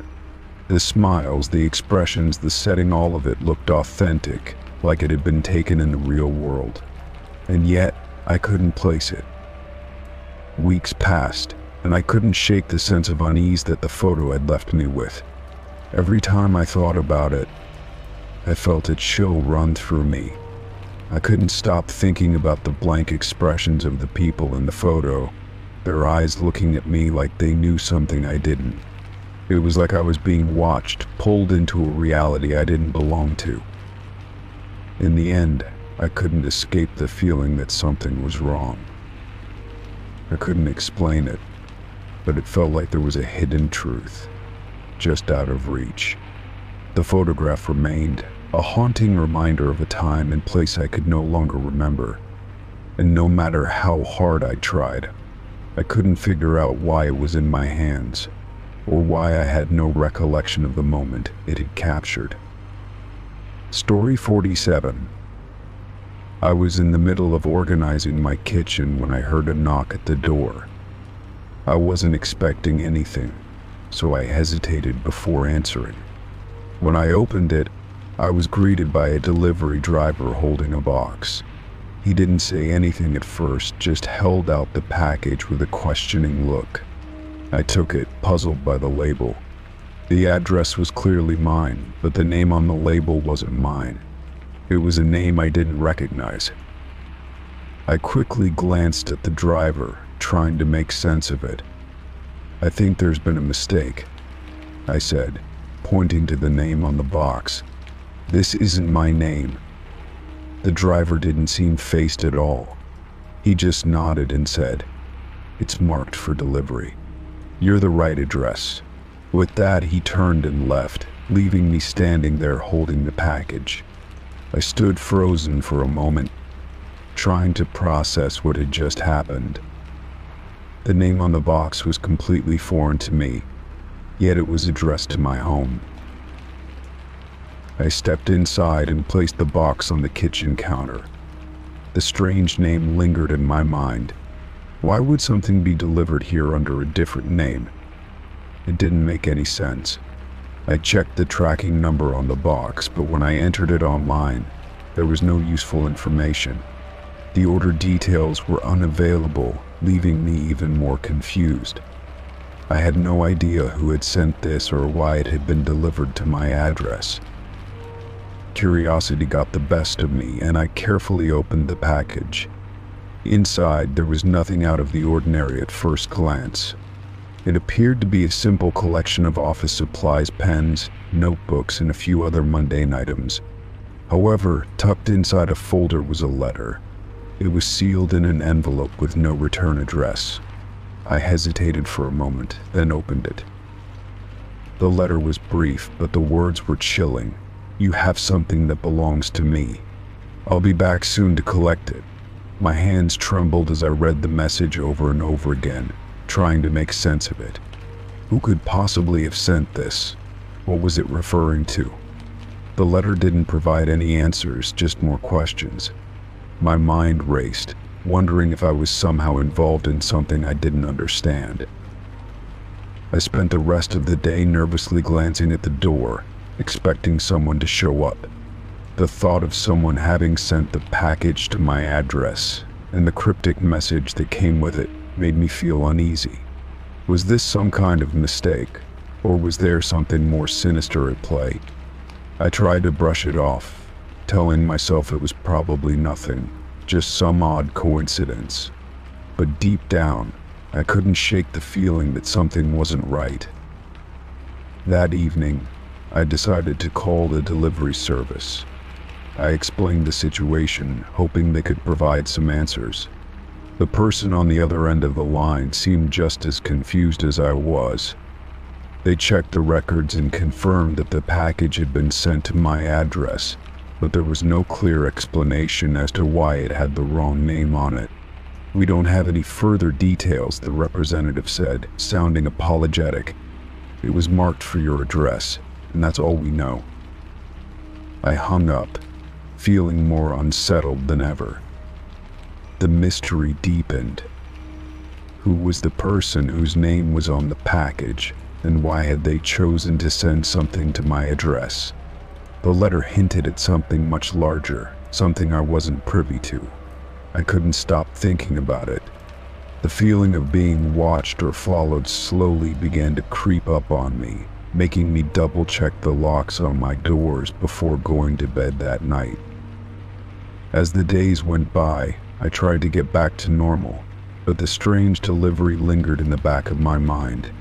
I kept expecting someone to show up or for something else to happen. But nothing did. Life went on, and yet, I couldn't shake the feeling that I was somehow involved in something I didn't fully understand. The letter, the wrong name on the package, and the cryptic message haunted me, like a puzzle that I couldn't solve. Then, one morning, I woke up to find another delivery waiting for me on my doorstep. This time, the box was bigger, and the name on the label was different again. I didn't know what to do. Part of me wanted to leave it alone, to ignore it, and hope that whatever was going on would eventually go away. But my curiosity got the best of me once more. I brought the box inside and opened it carefully. Inside, there was another letter. This one was shorter, but even more unsettling than the first. "You're not safe. It's time to pay the price." I felt a cold chill run down my spine as I read those words. Whoever was behind this seemed to be getting bolder. I had no idea who they were or what they wanted from me, but it was becoming clear that this wasn't just some random mistake. I called the police this time, hoping to get some answers. After explaining everything to them, they promised to investigate the situation. They took the letters and the packages for evidence, but I couldn't shake the feeling that they didn't take me seriously. The officer had given me a polite but dismissive response, telling me it was likely just a prank or a mistake with the delivery service. But I knew it wasn't that simple. The messages were too pointed, too deliberate. As the weeks went by, the deliveries stopped, but the feeling of unease never really left. I kept expecting the next package to arrive, or for someone to knock on my door. It was like waiting for a storm that never came, but knowing deep down that it was still out there somewhere. I never found out who was sending the packages or why they had been delivered to my home. I never saw the person whose name was on the label, and the police investigation went nowhere. The mystery of the deliveries remained unsolved, and it became a part of my life that I couldn't shake. Even now, when I think back to that time, I can't help but wonder if I'll ever truly be free from the strange and unsettling feeling that something or someone is still watching me. Story 48. I woke up to the soft glow of my phone screen lighting up the room. It was a message from an unknown number. My heart skipped a beat as I read the words, "It's not safe to sleep tonight." A chill ran down my spine. Who would send me something like that? And why? I stared at the message, trying to make sense of it, but the more I thought about it, the more confused I became. I couldn't think of anyone who would send something so cryptic, especially at this time of night. I quickly checked the time. It was just past 2 a.m. I had no idea who could have sent it, or why they would say something so unsettling. My thoughts raced as I tried to remember if anything unusual had happened that day. Had I done something to make someone angry? Was there a reason I should be afraid? I went through all the possibilities in my head, but none of them seemed to fit. The message was just so strange, and I couldn't shake the feeling that something wasn't right. I tried calling my best friend, Sarah, hoping she would be able to make sense of it, but she didn't answer. I called again, then texted her, asking if she knew anything about the message. No reply. I felt a growing sense of dread as the minutes ticked by. What if something bad was going to happen tonight? What if the message was a warning? The thought made my heart race even faster. I looked around the room, half expecting to see someone lurking in the shadows, but everything was still. The only sound was the soft hum of my refrigerator in the kitchen. I tried to calm myself down, telling myself that I was probably just overreacting. After all, it could be a prank or some kind of spam message. But as I stared at the screen again, I couldn't shake the feeling that it was something more, something real. I considered going back to sleep, but I couldn't bring myself to. The words, "It's not safe to sleep tonight," echoed in my mind, growing louder with each passing second. I wasn't sure what kind of danger I was being warned about, but I couldn't ignore the message. Something deep inside told me I needed to stay awake, even though I was exhausted. I paced around my apartment, trying to distract myself from the growing sense of unease that was slowly taking over. I checked all the locks on my doors and windows, making sure everything was secure. I didn't know what I was expecting, but I couldn't help but feel that something was out of place. The whole situation felt wrong, like I was being watched. I tried to call Sarah again, but there was still no answer. I left her a voicemail, telling her about the message and asking if she had any idea what it meant. I had to talk to someone. I had to make sure I wasn't imagining things. I sat down on the couch, staring at the message again. I thought about reaching out to the police, but I didn't want to sound paranoid. After all, it could just be some prank, right? But what if it wasn't? What if something was actually wrong? I couldn't shake the feeling that I was missing something. My phone buzzed again, but when I checked it, there was no new message. The silence was almost worse than the message itself. I glanced at the clock again. The night was moving so slowly. It felt like time had slowed down, like I was stuck in some kind of weird limbo. I wasn't sure how much longer I could keep this up. The more I thought about the message, the more my mind spiraled. What was I supposed to do?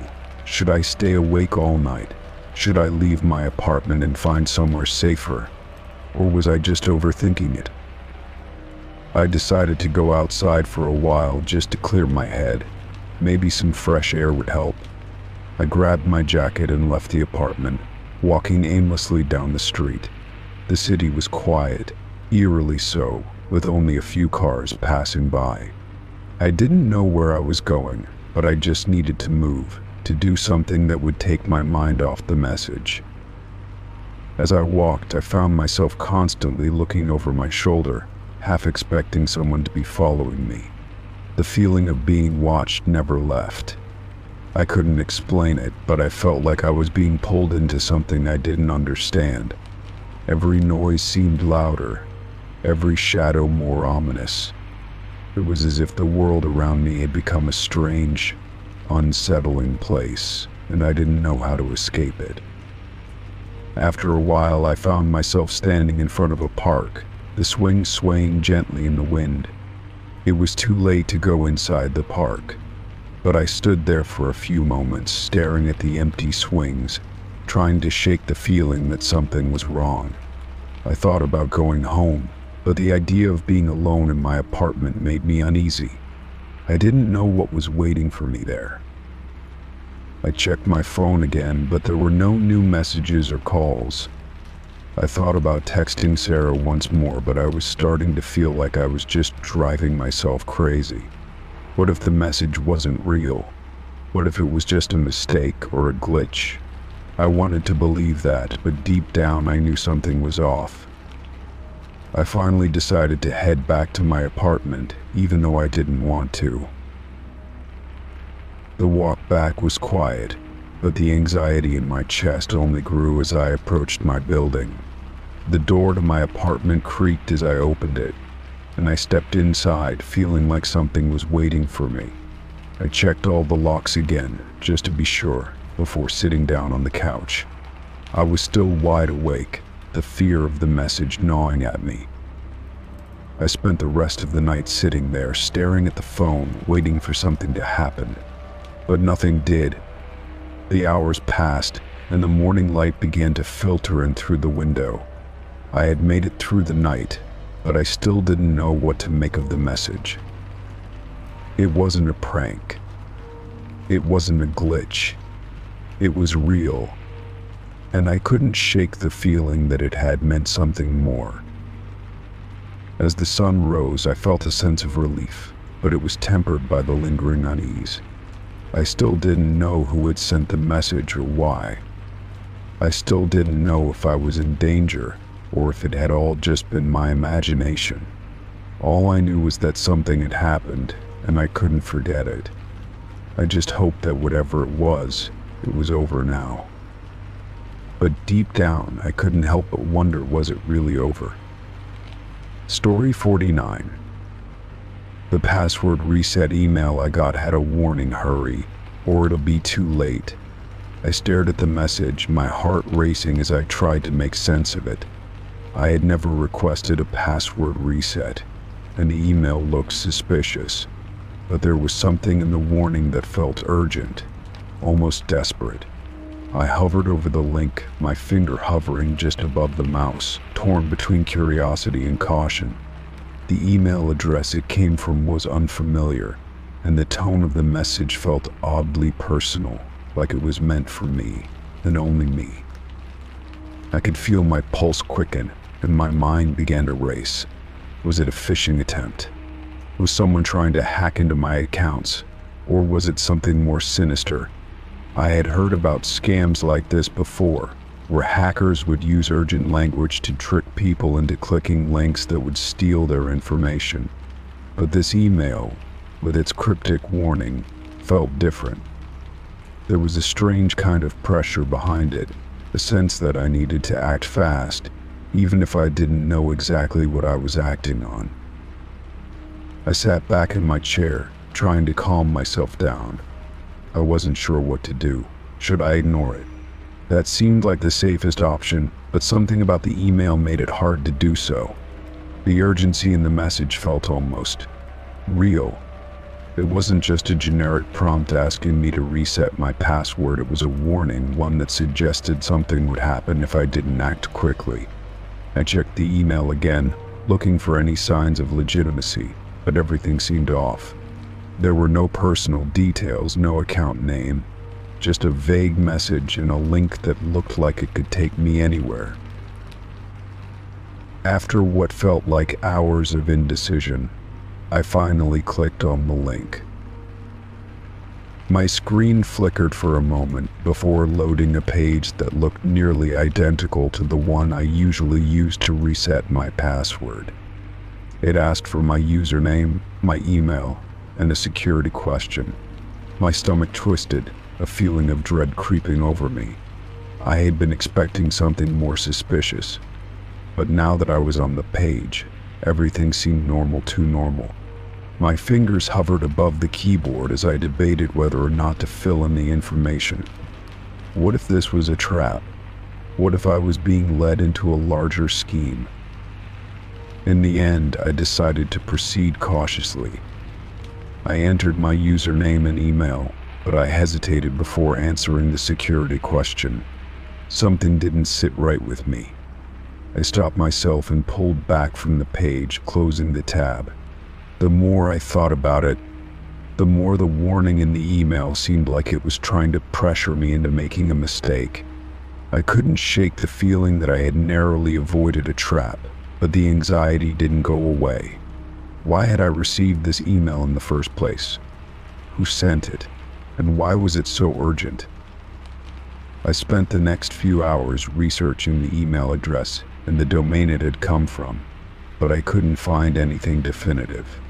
There were no reports of phishing attempts or scams associated with it, and the domain seemed legitimate, but that didn't necessarily mean it was safe. I considered calling the customer support line for the service I used, but I was hesitant to mention the email just in case it was something that would trigger further problems. I decided to change my passwords for all my accounts just to be safe. If someone had access to my email or other services, I wanted to shut them out before it was too late. As I changed my passwords, the words from the email kept repeating in my mind. Hurry, or it'll be too late. What did that mean? Was there a deadline? Was something going to happen if I didn't act quickly enough? It seemed like an empty threat, but the longer I thought about it, the more the urgency seemed real. It was as if I had been part of something I didn't fully understand, like there was a ticking clock I hadn't seen before.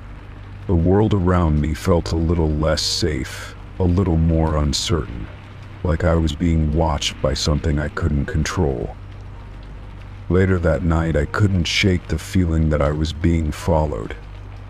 It started with little things, a flicker of motion in the corner of my eye, the feeling of being watched whenever I was alone. I tried to dismiss it as paranoia, the result of too much stress and a long day of worrying about the email. But the sensation lingered, and it grew stronger as the night wore on. I kept glancing over my shoulder, but there was never anyone there. I tried to go to sleep, but every time I closed my eyes, I saw the email again. The warning, the urgency. It felt like a warning, not just about the password reset, but about something bigger, something I hadn't fully grasped yet.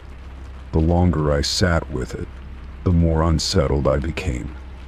What if the warning had been about more than just my account? What if it was a sign of something happening to me, something that I couldn't stop? The idea was too unsettling and it gnawed at me, making it impossible to rest. The next day, I decided to be proactive. I called my bank to confirm that there hadn't been any suspicious activity in my accounts. I changed my email passwords again, this time opting for even stronger security settings. I also installed additional security software on my devices, just in case. But despite all my precautions, I couldn't shake the feeling that something was lurking just out of reach, something I hadn't fully understood. The email had felt like a warning, but a warning for what? Was it an isolated incident, or was something more insidious happening behind the scenes? Days passed, but the feeling didn't go away. I kept checking my accounts and my devices, searching for any sign of a breach, but everything seemed fine. Yet every time I received an email, I found myself second-guessing it, wondering if it was another trap. The paranoia began to affect my daily life. I stopped clicking on links in emails, even those that appeared legitimate. I began using more complex passwords, storing them in a secure location, and using two-factor authentication whenever possible. But despite all these precautions, I couldn't shake the feeling that I was being watched, that something was just waiting for me to slip up. A week later, I received another email. The subject line read, "It's too late." I opened it cautiously, my heart pounding. But this time, there was no warning. The email was brief and to the point: "You didn't act in time. Now it's done." I felt my blood run cold as I read the message, my hands trembling as I gripped my phone. Was it a follow-up to the original email, or was it something else? Had I missed something? And what did "now it's done" mean? I spent the next few hours checking my accounts again, looking for any signs of unauthorized access. I felt like I was chasing something that wasn't there, like the more I searched, the more I was opening myself up to whatever this was. The dread continued to build inside me. Something was wrong, but I couldn't put my finger on it. I didn't know who was behind it or what they wanted, but I knew I had to keep looking, to keep fighting to understand. Whatever this was, I wasn't going to let it slip through my fingers. Story 50. The shoes sat on my doorstep, neatly placed side by side. They weren't just any pair of shoes. They were unfamiliar, a style I didn't recognize, the color a shade of brown that seemed a little too polished, almost like they were waiting for me. The leather gleamed in the morning sunlight, and the soles looked freshly tread upon, as though they had been worn once or twice but never scuffed. My heart skipped a beat as I bent down to inspect them, wondering if someone had left them by mistake. There was a small note tucked under the laces. I unfolded it slowly, almost afraid of what I might read. The handwriting was clean, precise, but it was the words that sent a chill down my spine. "They'll fit you perfectly." I stood there for a moment, the note in my hand, staring at the shoes. I had never seen them before, and yet the note seemed so personal, as if the sender knew exactly who I was. But how? And why would someone leave something like this on my doorstep? I glanced around, but the street was empty. The air was still, the only sound being the soft rustle of the trees swaying in the wind. I felt a sudden unease settle in my stomach, the kind of feeling that makes you second-guess everything around you. My mind raced with questions. Who would leave shoes at my door? And more importantly, why? Was it a prank, or something more sinister? I looked at the shoes again, unsure of what to do next.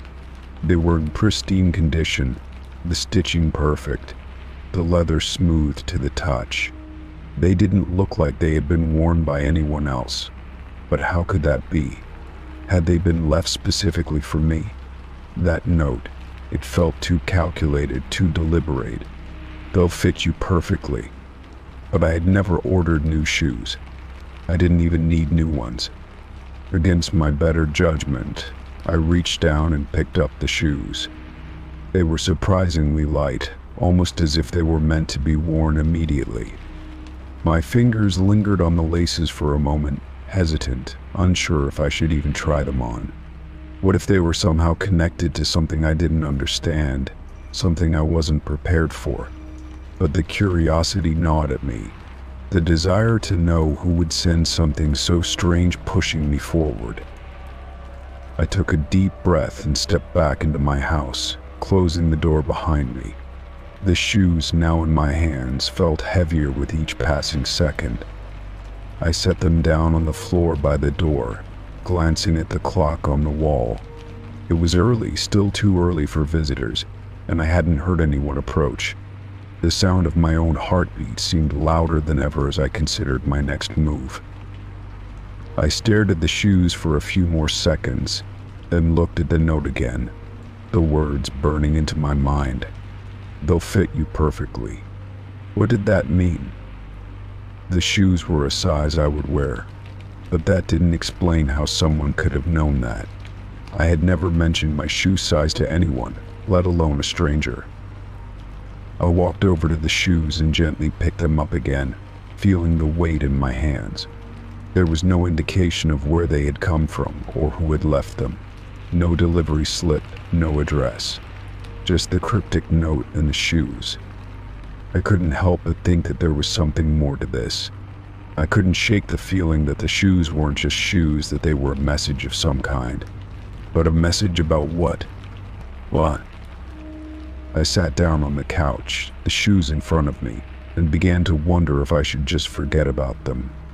After all, they could just be an odd coincidence, or maybe a joke from someone who had mistaken my address. But the more I thought about it, the more unsettled I became. My mind kept returning to the note, the words echoing in my head. "They'll fit you perfectly." It was as if the shoes were meant for me, like they had been chosen for me, as if someone had been watching and waiting for the right moment to deliver them. I stood up abruptly, my thoughts racing. I couldn't keep going in circles, wondering if this was some elaborate prank, or if it meant something more. I needed answers, but where would I even begin? I thought about calling someone, maybe a friend or a neighbor, but what could I say? Someone left shoes on my doorstep with a strange note. It sounded ridiculous even in my head. I walked back to the door and opened it, stepping outside to see if there were any clues nearby. The sidewalk was still empty, as quiet as it had been when I first discovered the shoes. I looked down the street in both directions, but there was no sign of anyone, no indication that someone had just left. The street lights were still on, casting long shadows across the pavement, but no one was around to explain what had just happened. I closed the door behind me and stared at the shoes once more. The longer I looked at them, the more I felt like I was being pulled toward them, like they were calling to me. It was an irrational feeling, but it was undeniable.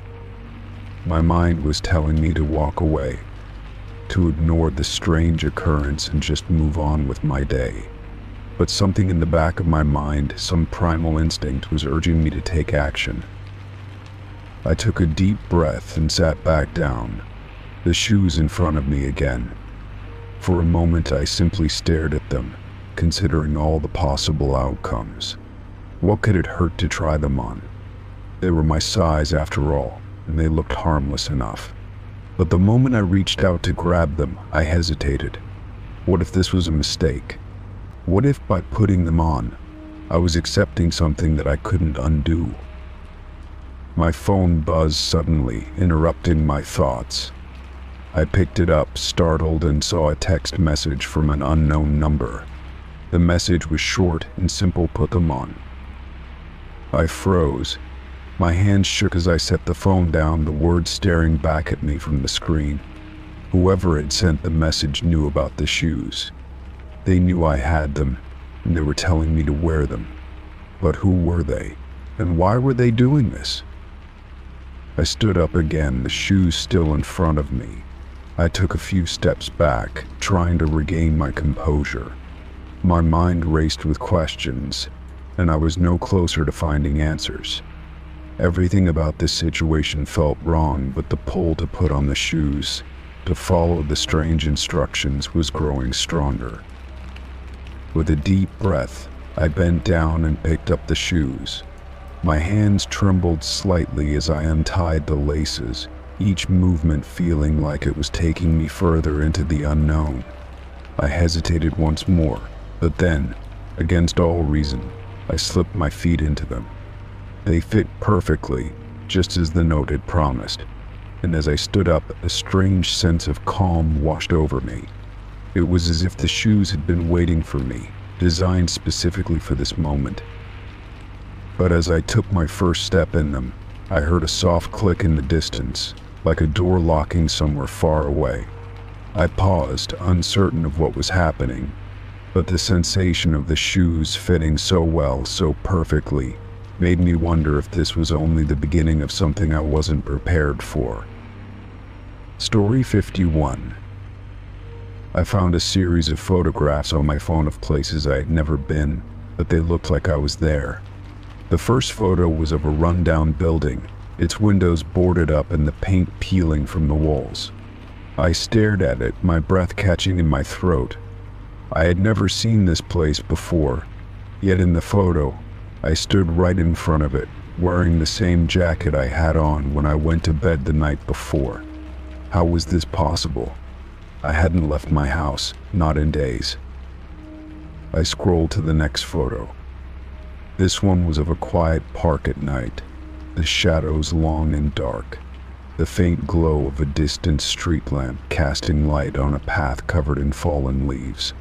There I was again, sitting on a bench under a tree, my hands in my lap. The photo was taken at just the right moment, the angle. The way I was positioned, it was as if someone had been standing there beside me, watching me. But I hadn't been to that park. I'd never even seen it in real life. My heart pounded as I tried to process the impossible. How had these photos ended up on my phone? I scrolled through the images, each one more disturbing than the last. There was a picture of a diner, the neon sign glowing brightly in the dark. In the photo, I stood at the counter, my face turned slightly away from the camera, almost as though I were lost in thought. But I had never been to that diner. I had never even been near it. My fingers trembled as I swiped through more photos. An alleyway I didn't recognize, a street corner lit only by a single flickering light, a dilapidated bridge I was sure I had never crossed. Each photo felt like a stab to my chest. It was me in places I didn't know, at times I couldn't explain. There were no signs that anyone had taken the photos, no people in the background, no cars passing by. Just me, alone in each scene. The photos were eerily perfect, as if someone had been shadowing me, taking these pictures without me knowing. But how? How could I have been in all these places without ever leaving my home? The last image was the most unsettling. It was a picture of my own house taken from across the street. But the odd thing was that it had been taken from a very specific angle, one that looked like it was taken through a window. A window on the second floor, one that I knew had been locked tight when I went to bed. I gasped, my throat closing up as I stared at the photo. My phone buzzed in my hand, and I nearly dropped it. The notification read, "Do you recognize this place?" I felt my stomach twist as I looked at the screen, the realization slowly sinking in. Someone had been inside my house. They had been taking these photos of me, of places I had never been, and had somehow made it onto my phone. I hadn't even heard a door open, a window creak. The silence was suffocating, and I began to feel like the walls were closing in on me. I wasn't alone. Whoever had taken these photos was still watching me. I jumped when my phone buzzed again. Another message, this time with another photo attached. It was a blurry image of what seemed to be my front door, taken from inside my living room. The camera angle was strange, the focus off, but I could clearly see the shadow of someone standing just outside the door. The figure was large, and their posture seemed unnatural, as if they were waiting for me to come out. My heart thudded loudly in my chest as the message came through. Next time, you won't be alone. I couldn't breathe. My vision blurred, and the phone felt like it was burning in my hands. I needed to get out of the house. I needed to go somewhere, anywhere, to escape whatever was happening. But the thought of leaving my home, of walking into whatever waited outside, was even worse. What if they were already here? What if the person had followed me the whole time, just waiting for the perfect moment? I bolted up from the couch, pacing the room in frantic circles. My mind raced, trying to make sense of the situation. I had to figure out who was behind this, and I needed to do it now. I grabbed my coat, my hands shaking as I tried to make a plan. But every option felt like it would lead me into the unknown, into danger. I couldn't escape something that was already in my life, in my house, in my phone. I froze when I heard a noise outside. The sound of footsteps on gravel. Slow, deliberate steps, as if someone was walking just outside my front door. I moved toward the window, my heart pounding in my chest, my body tense as I peeked through the blinds. There, at the edge of the yard, was the figure I had seen in the photo. They were standing in the same spot as the shadow in the picture, staring directly at the house. The figure hadn't moved, hadn't blinked, as though they were waiting for something. I stumbled back from the window, my breath shallow, my hands trembling. I had to do something. I grabbed my phone, swiping through the messages again, hoping for some clue, some sign of who was doing this. But the pictures kept coming, one after another. There was no message now, just images, each one more unsettling than the last. The photos were becoming more personal. A shot of my bedroom, a close-up of the door to my bathroom. It was as though they had been watching me every moment of the day, every movement, every glance. The realization hit me harder than before. This wasn't just about pictures. This was about control. About someone getting closer and closer without me even knowing. My phone buzzed again, this time with a video. I stared at the screen, unable to move. The video played, and I watched in horror as the figure from outside my window appeared in the video, standing right outside the front door. The person raised a hand to the door, knocking softly, almost as though they knew I was watching. The knock echoed in my ears, and I felt my pulse quicken. The video ended abruptly, the screen going black. I didn't know what to do anymore. The pictures, the videos, the constant feeling of being watched, it was all too much. I couldn't run. I couldn't hide. I had no choice but to face whatever was coming, whatever was already inside my life. Story 52. I found a box in my closet filled with old clothes, but they were all from my past, and none of them fit me now. The box was shoved deep into the corner, hidden behind things I'd long forgotten. When I opened it, a strange sense of nostalgia washed over me. The clothes inside were familiar dresses, jeans and shirts from a time before everything changed, but they looked out of place, as if they didn't belong to me anymore. I picked up a faded t-shirt, the one I used to wear every day during my high school years. It had a small tear at the bottom from an old bike ride I'd taken with friends, but I couldn't help but smile when I thought back to that time. Back then, it felt like everything was just beginning. I could see myself wearing it in my teenage years, carefree and full of dreams about the future. But now the shirt felt so foreign, like a relic of someone I no longer knew. I held it in my hands, wondering why I'd kept it for so long. As I continued to sift through the box, I found more items that once held so much meaning to me.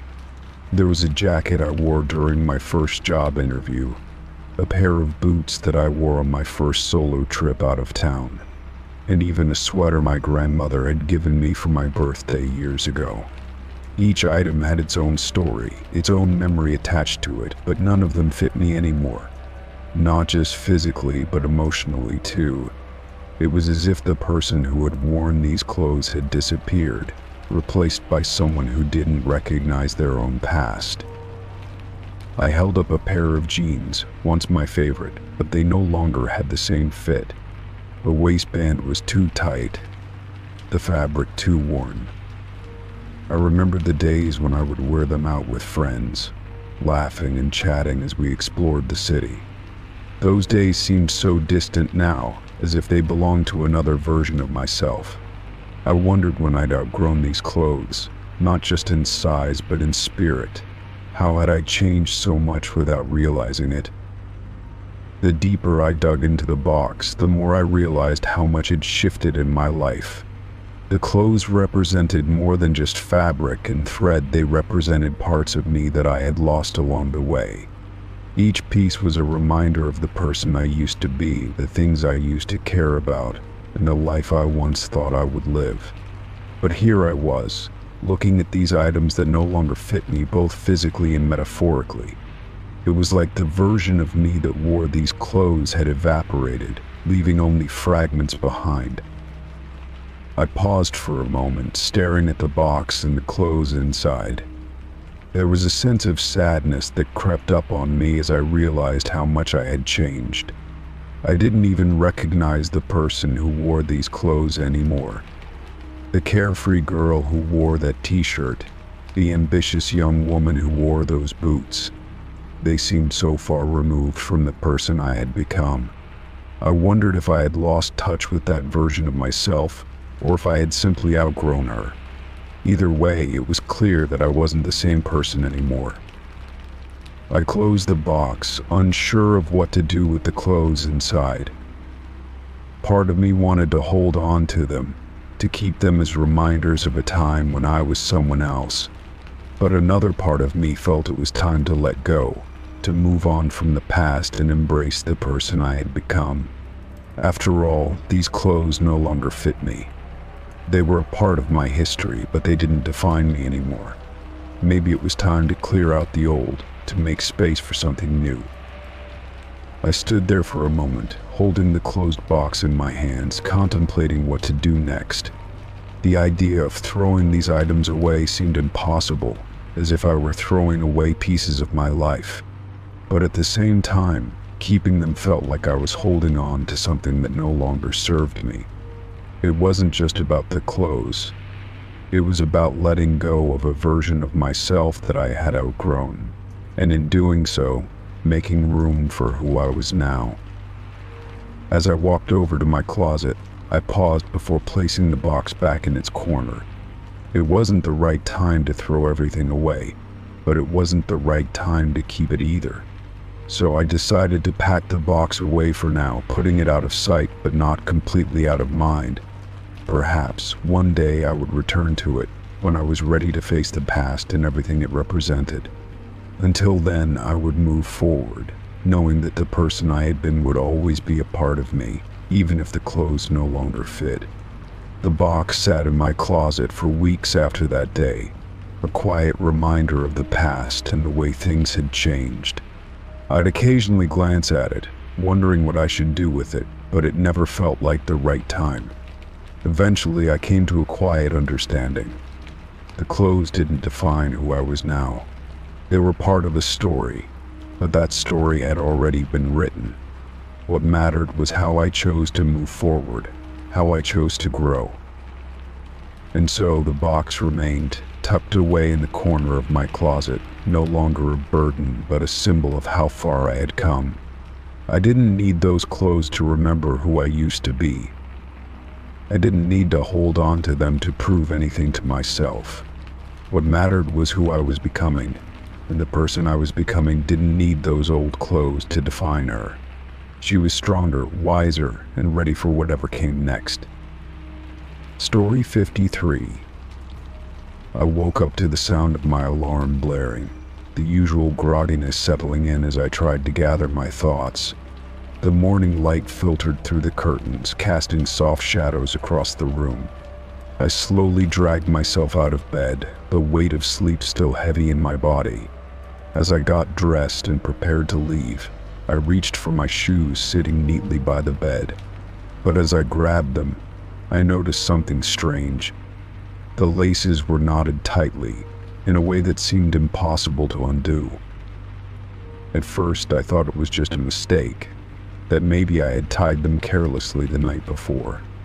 But as I tried to undo the knot, I realized that it wasn't something I had done. The knot was far too intricate, the loops tangled in such a way that no amount of tugging would loosen them. It was almost as if the laces had been tied by someone else, someone who knew exactly how to make a knot that would never come undone. I pulled harder, but the knot remained firm, stubborn against my attempts to fix it. My mind raced. I had been alone in the house the night before. No one had come into my room and no one had been near my shoes. I couldn't understand how the knot had formed or why it was so impossible to undo. It wasn't a simple knot, it was as if it had been tied with some sort of purpose, some hidden meaning behind it. The more I thought about it, the more unsettled I became. I had a sinking feeling that something was wrong, something beyond a simple shoelace issue. I decided to sit down on the bed, trying to think of a way to solve this. I grabbed a pair of scissors, intending to cut the laces free, but then I hesitated. What if cutting them didn't solve anything? What if it only made the situation worse? My thoughts spiraled. Maybe it was just a weird coincidence, a simple accident, but deep down, I couldn't shake the feeling that there was something more to it. The knot was too perfect, too precise. It wasn't like anything I would have done. After what felt like hours of struggling with the knot, I finally gave up and decided to leave it for later. I quickly put on a different pair of shoes and rushed out the door, but my mind kept returning to the strange knot. I couldn't let it go. It was a small thing, really, but it gnawed at me, like a puzzle that needed to be solved. Who could have done it? And why? I didn't have any answers, but the more I thought about it, the more it bothered me. The day passed in a blur, but the knot stayed with me, lurking in the back of my mind.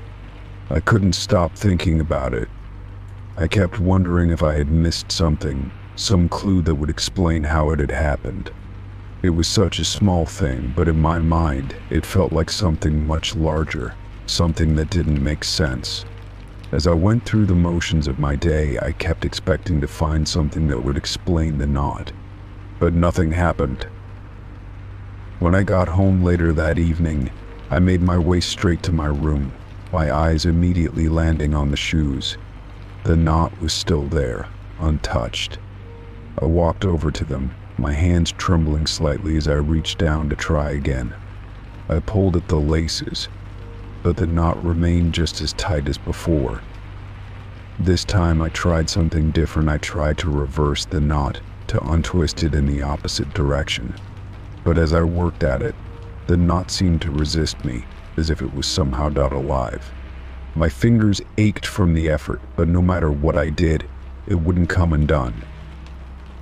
Frustration welled up inside me, but there was also a strange sense of fear. Why couldn't I undo it? What was the purpose of this bizarre knot? As I sat there, staring at my shoes, the thought crossed my mind, what if it wasn't just about the knot? What if it was a message or a warning? I shook my head, trying to push those thoughts aside. It was just a knot. It didn't mean anything. But deep down, a part of me wasn't so sure. I decided to leave it alone again, but this time something felt different. The knot seemed to loom over me, as though it were waiting for me to do something. Anything, to make it go away. It was like a puzzle that wouldn't let me rest until I figured it out. I couldn't understand why it was so important to me, why it felt like I had to solve it. But I did. I had to. Over the next few days, the knot remained, a constant reminder of the strange event that had started my morning. I tried everything I could think of to untangle it, different techniques, different approaches, but nothing worked. The knot was always there, always the same, a stubborn reminder of something I couldn't understand. As time passed, I started to feel like I was losing control. The knot had become an obsession, and it wasn't just a physical challenge anymore. It was consuming my thoughts, my energy, my peace of mind. One evening, as I sat staring at the knot, I finally made a decision. I couldn't keep fighting it on my own. I needed help.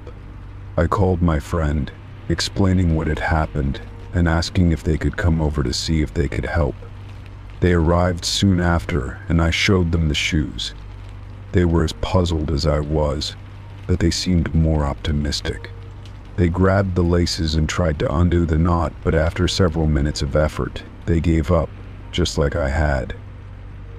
We sat there in silence for a while, both of us staring at the knot, as though it held some secret we weren't meant to understand.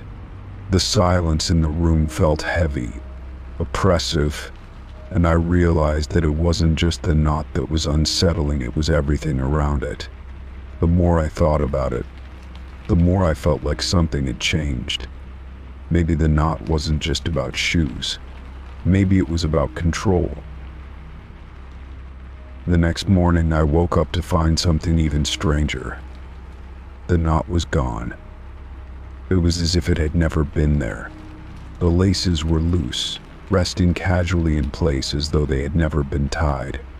I reached down, feeling the soft fabric, wondering if I had imagined the whole thing, but I knew I hadn't. The knot had been real, and now it was gone, leaving behind only an empty sense of confusion. I couldn't help but feel a tinge of unease. What had happened? Where had the knot gone? And why did it feel like it had left a part of me behind? I didn't have any answers, but one thing was clear: the knot had changed me. It had forced me to face something within myself that I didn't fully understand, and I couldn't shake the feeling that whatever it wasn't over yet. Story 54. I stood in front of my door, my hand still on the knob, staring at the small piece of paper that had been slipped under it. The note was simple, almost too simple. It read, "You're not alone tonight." The handwriting was unfamiliar, the ink fresh as if it had just been written moments before. My heart skipped a beat as I looked around, half expecting to see someone lurking in the shadows of the hallway or in the dim light outside. But there was nothing, no one, only the faint hum of the streetlights filtering through the window. The quiet was unnerving. I took a step back, closing the door behind me, but I couldn't shake the feeling that something was different, that something was wrong. I had been alone in my house for days, my schedule keeping me indoors, working and getting through the usual routines.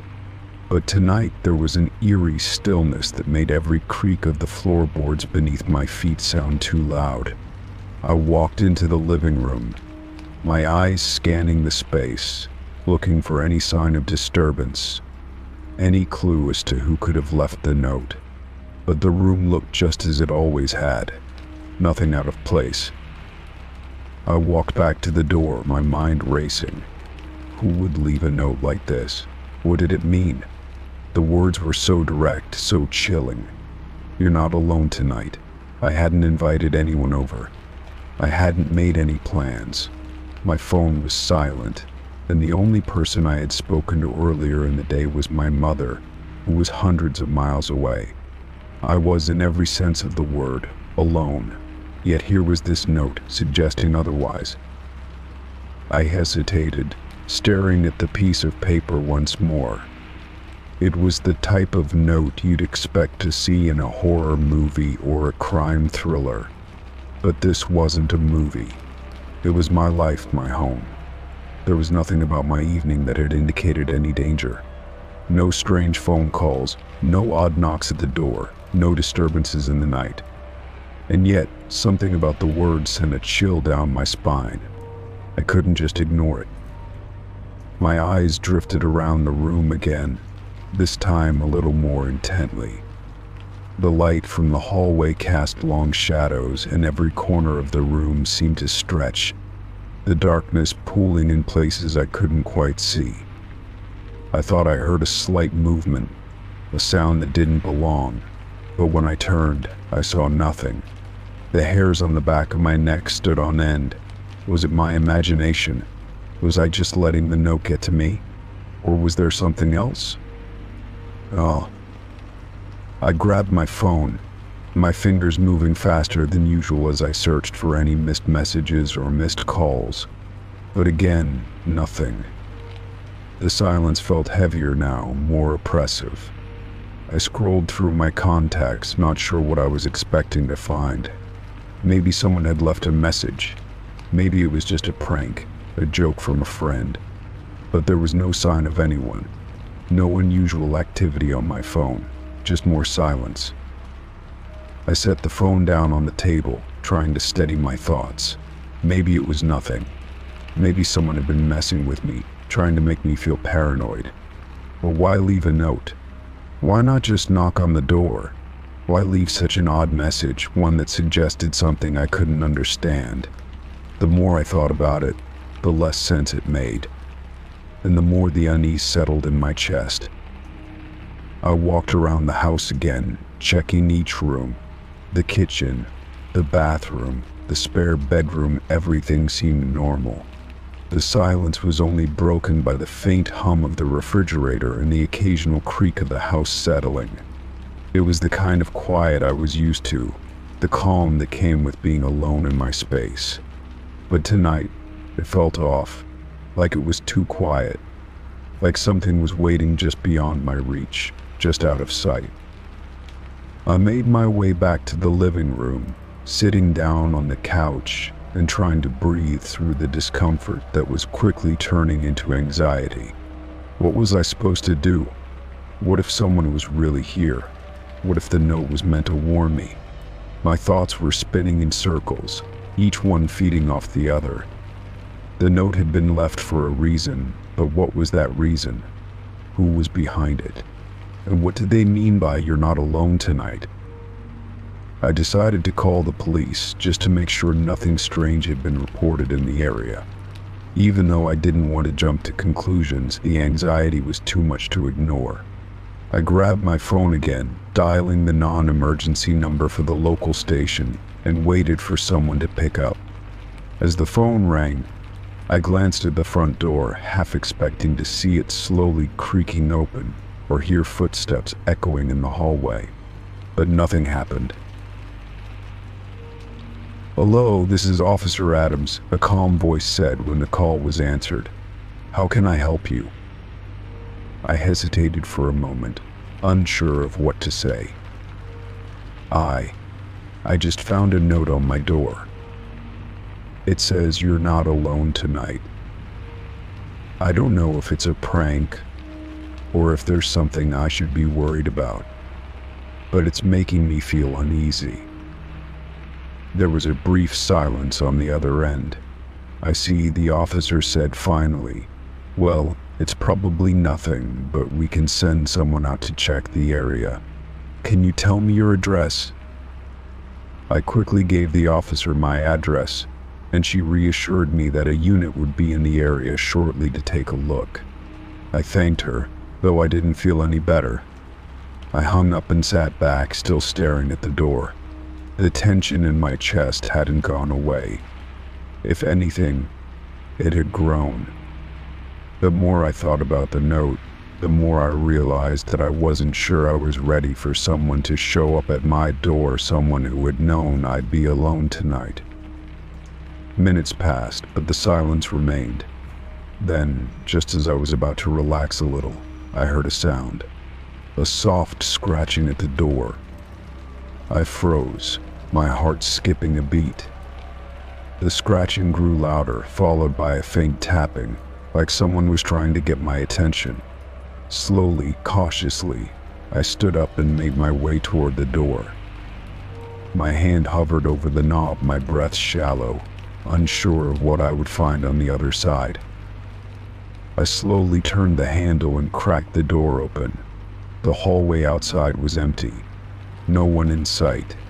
No sign of anyone. Yet the scratching had been real. And the note, still there, still reminding me that I wasn't alone tonight. Story 55. It was a quiet evening. The kind of night where everything felt still. I had just finished dinner, sitting in my living room with a cup of tea, when my phone rang. The number on the screen was unfamiliar, and I almost didn't answer it. It was late, and I wasn't expecting any calls, but something about the ring seemed to echo in my mind, a persistent reminder that I should pick it up. So, I did. "Hello?" I answered, trying to keep my voice casual, though I was starting to feel a little uneasy for no particular reason. The voice on the other end was quiet at first, almost as if it were hesitant. Then it spoke, a calm but chilling tone that sent a shiver down my spine. "Don't trust the people closest to you." I froze. The words hit me like a punch to the gut. I couldn't move, couldn't respond. The voice was so soft but clear, carrying a weight of something I couldn't quite place. I held the phone to my ear, not sure what to do or say next. It felt like the room had suddenly become too small, the air too thick to breathe. "Who is this?" I managed to ask, my voice shaky. There was no response, only silence on the other end. I waited for a few seconds, my heart pounding in my chest. Maybe it was a prank, some joke from a friend, though I couldn't recall anyone in my circle who would speak like that. The silence dragged on, stretching longer than I was comfortable with, before the voice returned. "Trust no one," it said again, a slight crack in the tone, as if it was trying to communicate something deeper, something urgent. "Especially the ones you think you can trust the most." My mind raced, trying to make sense of what was happening. I knew I should hang up, that this wasn't normal. But the voice had captured my attention, and the words resonated with a part of me I couldn't explain. Who would say something like that, and why? My mind flashed to the people closest to me, family, friends, co-workers. Was this some kind of warning? If so, from whom? Before I could say anything more, the voice spoke again, this time more hurried, more insistent. "Don't trust them. Not now. Not ever." I opened my mouth to respond, but the call was abruptly ended. The line went dead, and I was left standing in the silence of my apartment, the words echoing in my mind. My heart was still racing, my hands trembling as I set the phone down on the table. I couldn't stop thinking about what I had just heard. The voice had been so calm, so certain, and yet it carried an undeniable sense of urgency. Who was it? Why had they said that? My thoughts spiraled, a whirlwind of confusion and fear. Was it a warning, or was it just a twisted joke from someone who knew too much about me? I tried to shake it off, telling myself it was probably a scam or someone messing around. I had received strange calls before, most of them nothing more than telemarketers or wrong numbers. But this felt different. The words, the tone, everything about it felt wrong in a way I couldn't explain. Over the next few days, I couldn't stop thinking about the call. It lingered in the back of my mind, creeping into my thoughts whenever I was alone. I started to look at the people around me differently, my closest friends, family members, even coworkers. Could they be hiding something? Was there some hidden truth they weren't sharing with me? The more I thought about it, the more unsettling it became. I tried to brush it off, to continue with my life as usual, but I couldn't ignore the nagging feeling that had settled in my chest. It wasn't just the words themselves, it was the way they had been said.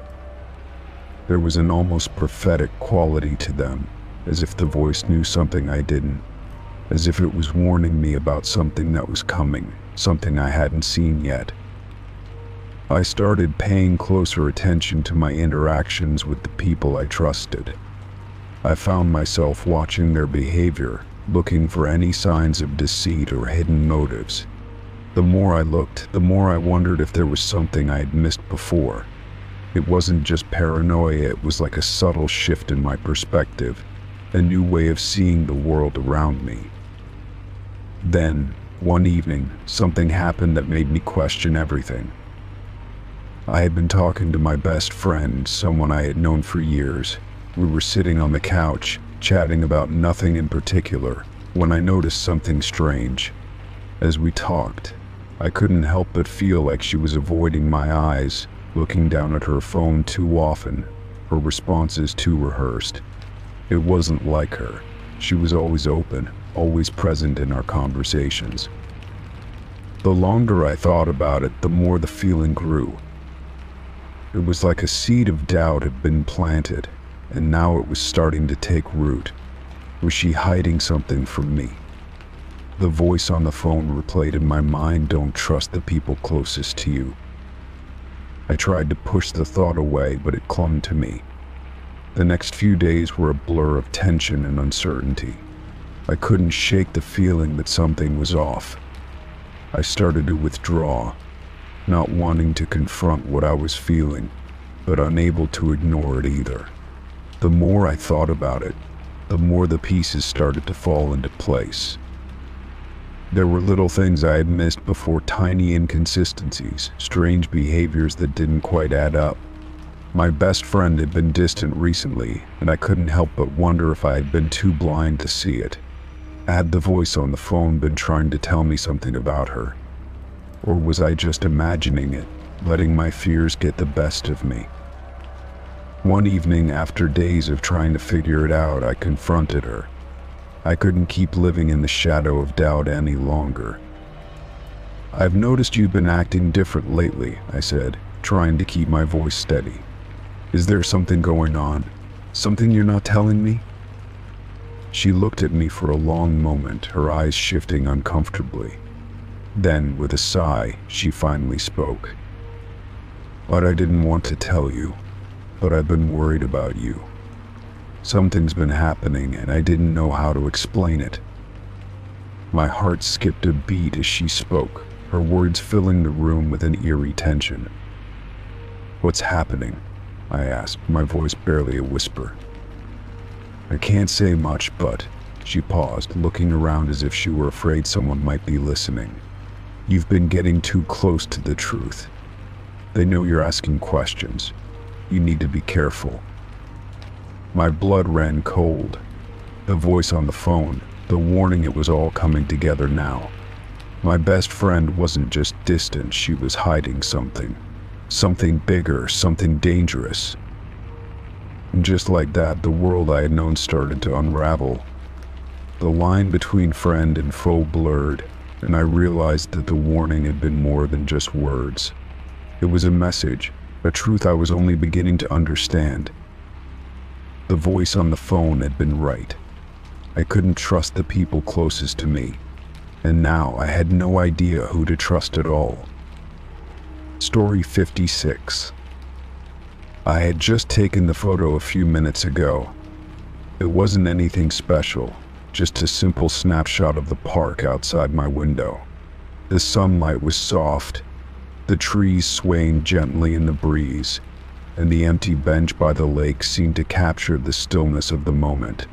It was one of those photos you take to remember something small, something fleeting. I hadn't even thought much of it, I was more focused on the view than the picture itself. When I set my phone down on the table, I didn't even glance at the photo to see how it turned out. I always like to let the pictures settle for a while before looking at them. I didn't expect much from this one. When I got up to stretch and walk around my apartment, I froze. There it was, hanging on my wall, framed perfectly in the spot where I'd been meaning to put a new picture. I blinked, certain that I was seeing things, I walked over to the wall, staring at the frame. The photo in the frame was the one I had just taken minutes ago, no doubt about it. I didn't remember printing it, didn't remember placing it in the frame, and certainly didn't remember hanging it up. The photo was perfectly centered, the edges neat, as though it had been hung there for days. But I knew for a fact that I had just taken it, and there was no way I had framed it that quickly. My heart started to race.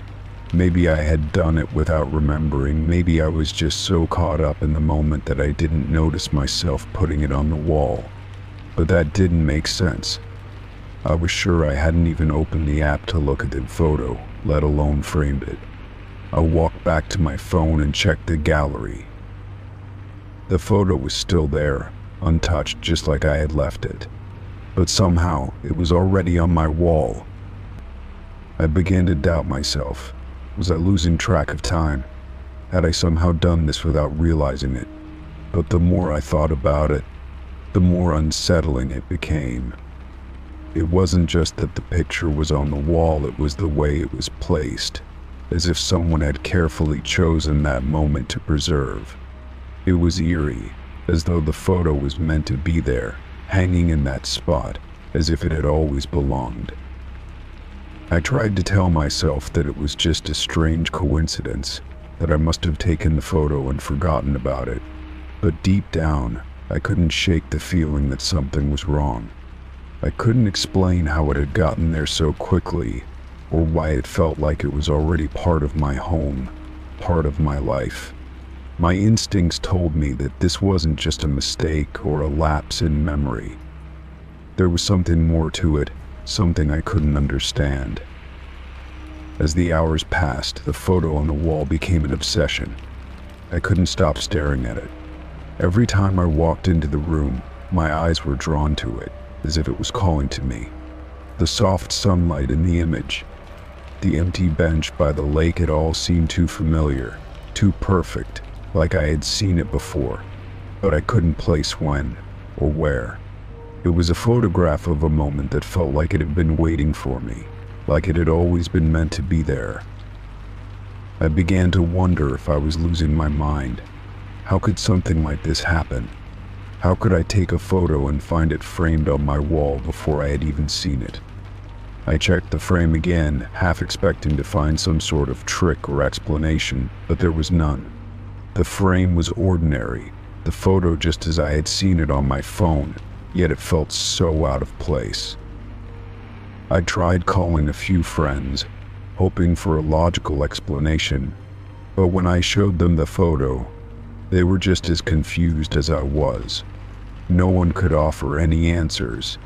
They suggested that maybe I had unknowingly framed it while distracted, or that I had taken the photo earlier in the day and simply forgotten. But none of that felt right. I knew what I had experienced, and none of their explanations seemed to fit. As the days passed, the photo began to feel less like a memory and more like a message, something that had appeared out of nowhere to disturb the calm of my life. I found myself asking the same question over and over: who had put it on my wall, and why? I couldn't explain it, but I felt as though there was something I was supposed to understand, something hidden in that photograph. But no matter how much I stared at it, I couldn't unlock its meaning. Each day, I felt a little more unsettled. The photo became a constant presence in my life, a reminder that I was somehow connected to something I couldn't comprehend. I couldn't even bring myself to take it down. Every time I reached for the frame, I felt a strange reluctance, as if removing it would unravel something important. It was as though the picture, in all its simplicity, held a secret, one that I wasn't ready or perhaps able to uncover. I stopped taking photos after that. I couldn't bring myself to capture another moment, afraid that it would somehow find its way onto my wall again, or that it would lead me to something I didn't want to understand. The world outside continued to move on, but inside my life felt frozen in that one moment, the moment the photo appeared, the moment I couldn't explain. I thought about the photo every day, wondering if I would ever find out how it had gotten there, or if I would simply be left with the haunting feeling of an unanswered question. Story 57. It was a quiet evening when I found the voice memo. I had been sitting on the couch, scrolling through social media, when my phone buzzed on the coffee table. At first, I thought it was just a notification or a message, but when I picked it up, I saw something strange in audio file labeled New Memo. It wasn't one I had recorded, and I certainly hadn't saved any new voice notes. I felt a slight unease settle over me, but curiosity got the better of me, and I pressed play. The voice that came through the speaker was low and calm, almost soothing. But the words sent a chill down my spine. "I'll be right behind you." My breath caught in my throat as I listened again, trying to make sense of it. The voice sounded familiar in a way, though I couldn't place it. I quickly checked the rest of my phone. There were no other messages or calls that could explain the memo. No indication of where it came from or how it ended up on my phone. I immediately started searching through my recent activity, hoping to find some kind of clue. I checked my call history, my texts, and even any apps I had been using. Nothing seemed out of the ordinary. I couldn't understand how or why this recording had appeared, or how it had ended up on my phone without my knowledge. The more I thought about it, the more unsettled I became. Who had left the message? How did they know I would hear it? The strangest part was that I had been alone at home when I found the memo. I had no memory of anyone being with me, or even touching my phone. I had checked all the usual spots, nothing seemed to miss. But the words lingered in my mind, echoing like a warning I couldn't ignore. "I'll be right behind you." It felt like something out of a thriller, a situation I had seen in movies but never imagined experiencing myself. As the evening wore on, I couldn't shake the feeling that I was being watched. I kept checking over my shoulder, looking around corners, expecting to see someone there. But every time I turned, there was nothing. The house felt eerily quiet, as if holding its breath, waiting for something. I couldn't bring myself to delete the memo. Part of me needed to understand it, needed to find out who had sent it and why. But another part of me was too scared to press any buttons, too afraid that doing so would somehow make the situation worse. I tried to rationalize it. Maybe it was just a prank, I told myself. Someone had recorded it and somehow sent it to my phone without me knowing. But who could have done it? Who would have access to my phone without my permission? And how could they leave a voice memo without me noticing? I couldn't figure it out, and the uncertainty only deepened my anxiety. The next day, I decided to tell a friend about the strange voice memo. I thought maybe they could offer some kind of explanation, or at least distract me from the growing tension. But when I played the recording for them, their face went pale. That's really creepy," they said. "Who could have done that? Have you checked your phone for any apps you don't recognize?" I had, but there was nothing new or unfamiliar. No strange apps, no odd settings. Just the memo. I haven't been able to stop thinking about it, I admitted. I don't know who could have done this or why. They suggested I call my phone provider, in case it was some sort of technical glitch. But when I did, the customer service representative couldn't offer any explanation. "There's no record of the file being created by any app or service," they told me. "It seems like it just appeared on your phone." I felt a cold knot form in my stomach as I hung up. There was no logical explanation, no reason for the voice memo to be there. My phone had been in my possession the entire time, and there was no one else around who could have sent it. The more I thought about it, the more impossible it seemed. Who had the ability to leave such a message, and why was it directed at me? That night, I decided to sleep with my phone next to me. I needed to feel like I had some control over the situation, but sleep didn't come easily. I kept tossing and turning, the words of the voice memo replaying in my mind. "I'll be right behind you." The phrase had taken on an almost menacing tone in the silence of my bedroom, making it impossible to relax. Suddenly, in the middle of the night, I was jolted awake by the sound of my phone buzzing on the nightstand. I froze, my heart racing. Was it a notification?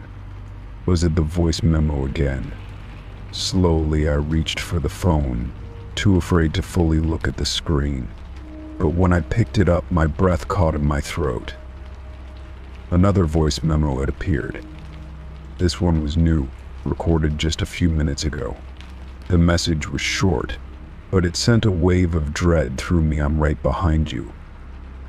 My mind went blank. I couldn't move. I wanted to scream, to call someone, but my body wouldn't respond. The fear that had been creeping up on me for days now felt like it was suffocating me. Was this a joke? A prank gone too far? Or was someone really in my house? I immediately checked the entire house. I checked every room, every closet, every possible hiding place. But there was no one there. The house was still, eerily quiet, as if nothing had changed. I went back to my bedroom, feeling like a fool for even considering that someone might be hiding in the shadows. I looked at the phone again, the two voice memos staring back at me like an accusation. There was no explanation, no rational reason for them to be there. But somehow I knew I couldn't ignore them.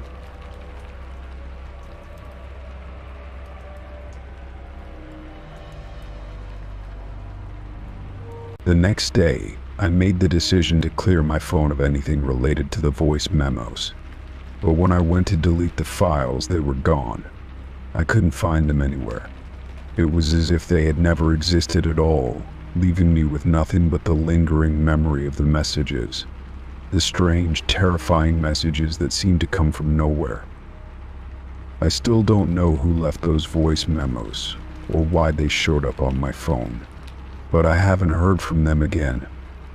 I haven't received any more strange messages, and nothing else unusual has happened. But the fear hasn't entirely gone away. Every time I pick up my phone, there's a small part of me that wonders if I'll find another message waiting for me. One that will bring with it more questions, and even less understanding. And sometimes, when I'm walking through the house, I can almost hear the whisper of those words again. "I'll be right behind you." Story 58. I had just come home from a busy day at work, exhausted and ready to unwind.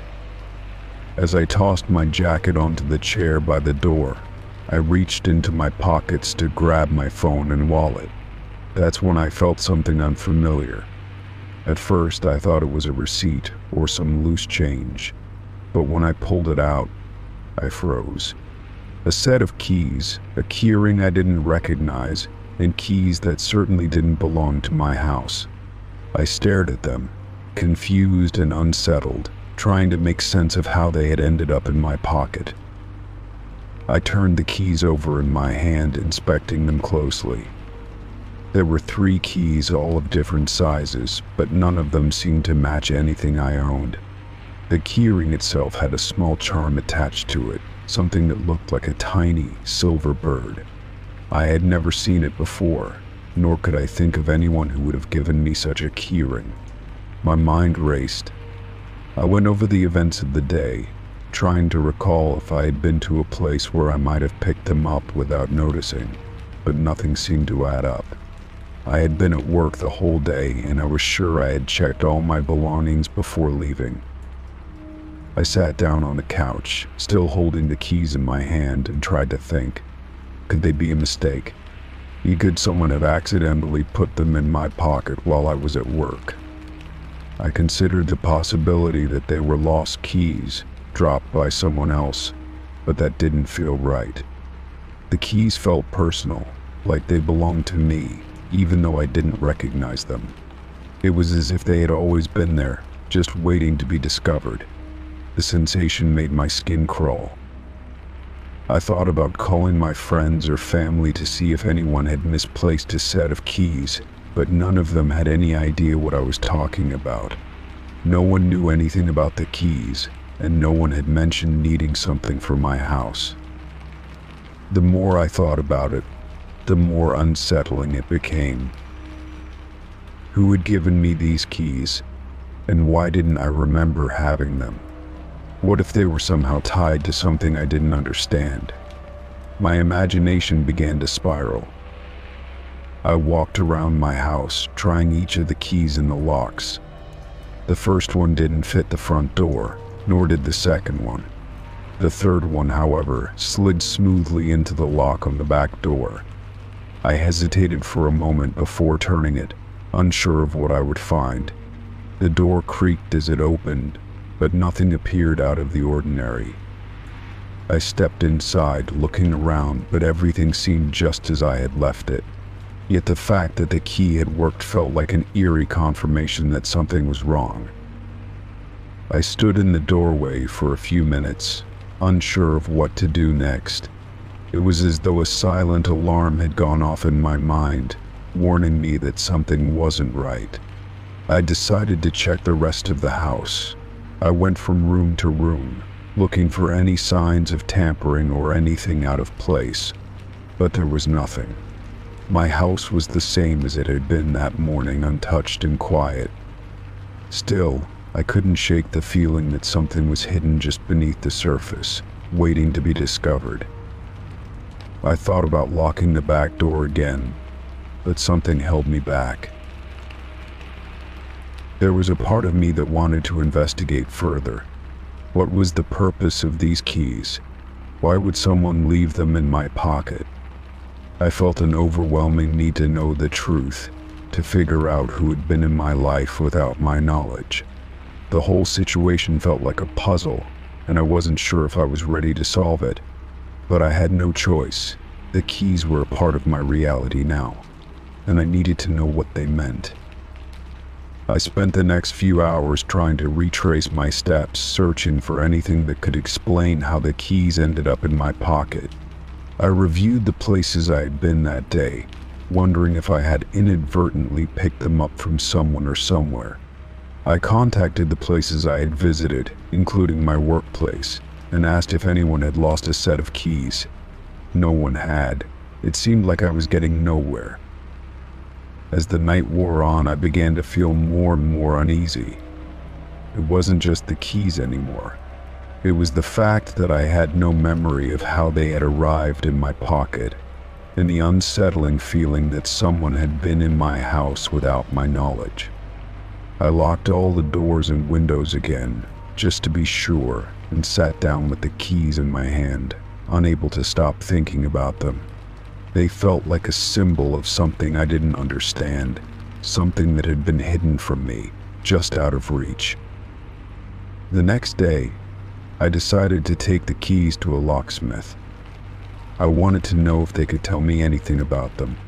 The locksmith examined the keys carefully, running them through a series of tests to determine their origin. After what felt like an eternity, he looked up at me with a confused expression. "These keys," he said, "they look custom-made. I've never seen anything like them before. It's like they were designed specifically for a place I've never encountered." I felt my heart skip a beat. What did that mean? Custom-made. A place I'd never encountered. I left the locksmith's shop feeling more confused than ever.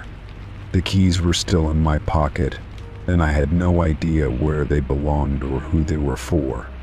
The mystery only deepened, and I couldn't shake the feeling that someone or something was watching me. I had to find out more, but every lead I pursued seemed to turn into a dead end. That evening, I decided to do something I had been avoiding all day. I revisited the back door. I tried the keys in the lock again, and once more, the third key fit perfectly. I opened the door and stepped inside, feeling like a detective entering a crime scene. This time, however, I decided to venture further into the house. I walked from room to room, checking the walls, the floors, and even the attic. I had to know what these keys were for and what they had to do with me. It was then that I noticed something strange. In the corner of the attic, there was a small wooden chest, one that I had never seen before. It was hidden behind some old furniture, almost as though it had been deliberately placed there. I approached it cautiously, feeling a sense of dread rising in my chest. I knelt down and examined the chest. It was locked, but as I looked closer, I noticed that the lock seemed to match the third key perfectly. I hesitated for a moment before inserting the key into the lock and turning it. The chest opened with a soft creak, revealing its contents. Inside were a number of old photographs, letters, and a small, faded journal. I sifted through the items, trying to make sense of what I was looking at. The photographs were of people I didn't recognize, standing in front of a house that looked remarkably like mine. The letters were filled with cryptic messages, none of which made sense to me. But it was the journal that caught my attention. The handwriting inside was familiar, though I couldn't place it. As I flipped through its pages, one entry stood out: "The keys will find their way to you. It's almost time." I felt a cold shiver run down my spine. The journal, the photographs, the keys, they all seemed to be connected, as if they were leading me towards something I couldn't yet understand. I closed the chest and locked it again, unsure of what I had just uncovered. The keys had led me here, to this moment, but what did it all mean? I had no answers, but one thing was certain: my life had just taken a strange and terrifying turn, and I had no idea what awaited me next. Story 59. I found a note on my bed that said, "I'll be back for you when you least expect it." It was written in a neat, precise hand, the kind that looked deliberate but impersonal, as if meant to cause unease rather than comfort. The note was folded neatly, placed on the pillow where I would see it the moment I walked into my room. My heart skipped a beat as I read the words over and over, trying to understand their meaning.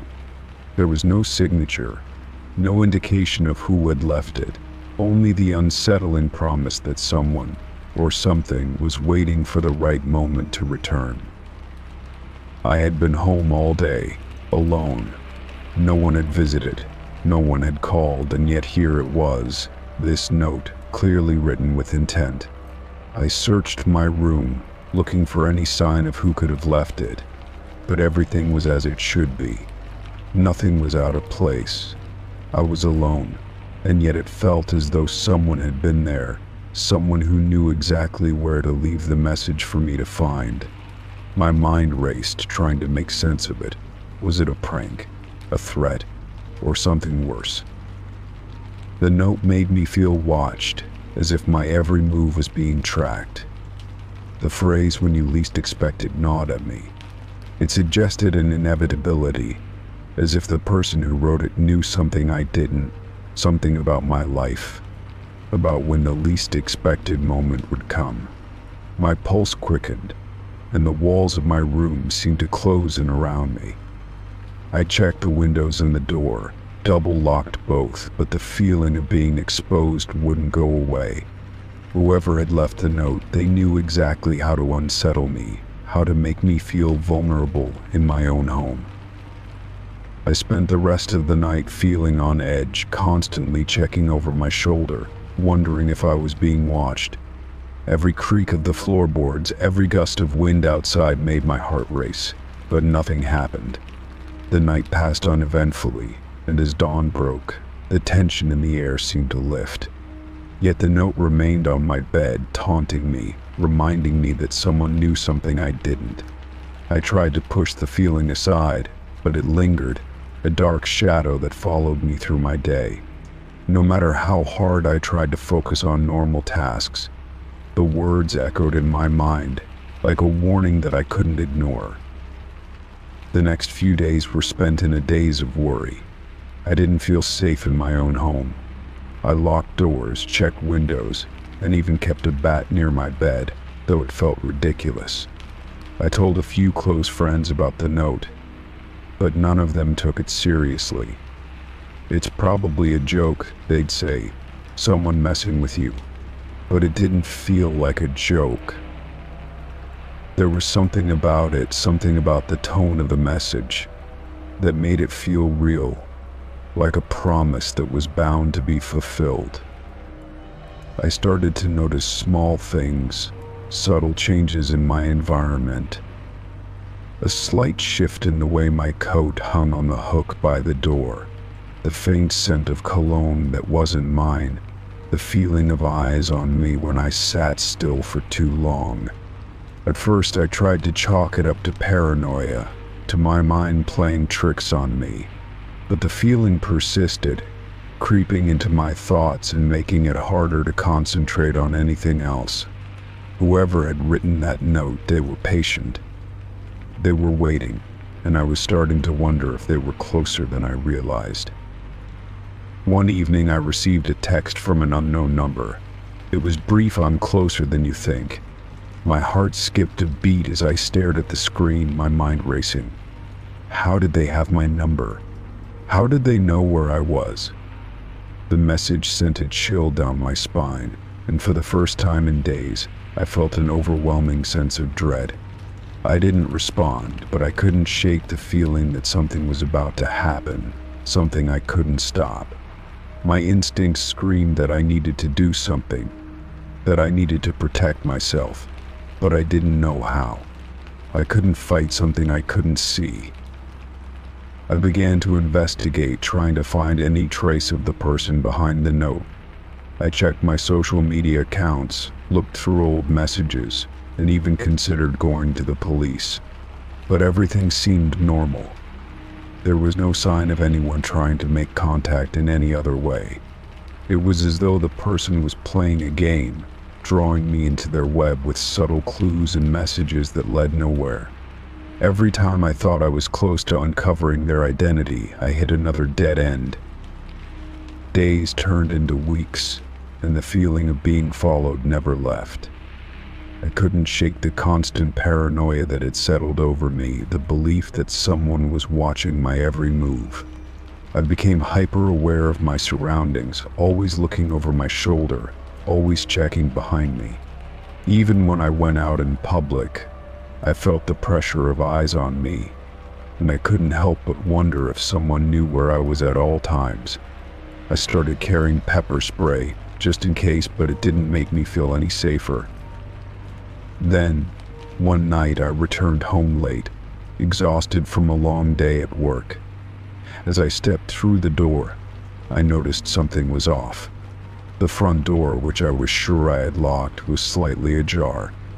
My heart raced as I approached cautiously, feeling the familiar surge of panic and fear. I stepped inside, scanning the room for any sign of an intruder, but everything was silent. Everything was still. I checked the locks, ensuring they were secure, but the unease wouldn't leave me. The note had said, "I'll be back for you when you least expect it," and I realized, with a growing sense of terror, that the moment had arrived. I had been living in fear of something I couldn't predict, something I couldn't control. Whoever had left that note was in my life in ways I couldn't understand. They had been watching me, waiting for the right time to make their presence known. And now, the waiting was over. I didn't sleep that night. I sat by the door, every creak of the house sending my heart into overdrive. I couldn't shake the feeling that the person was out there, waiting for me to let my guard down. I tried to think rationally, to remind myself that this could all be in my head, but the fear was too real. I had no idea who they were, or what they wanted, but I knew one thing for sure: I was not prepared for whatever was coming next. The next day, I made the decision to move. I couldn't stay in that house any longer, not with the fear that someone was out there, someone who knew me, knew my every move. I packed my things in a hurry, the weight of the note still hanging over me like a dark cloud. I didn't know if I would ever find out who had left it, or what they wanted from me. But I knew that I couldn't stay there, waiting for them to come back. As I left the house for the last time, I couldn't help but look over my shoulder, as if expecting to see someone standing in the doorway. The feeling of being watched never truly went away.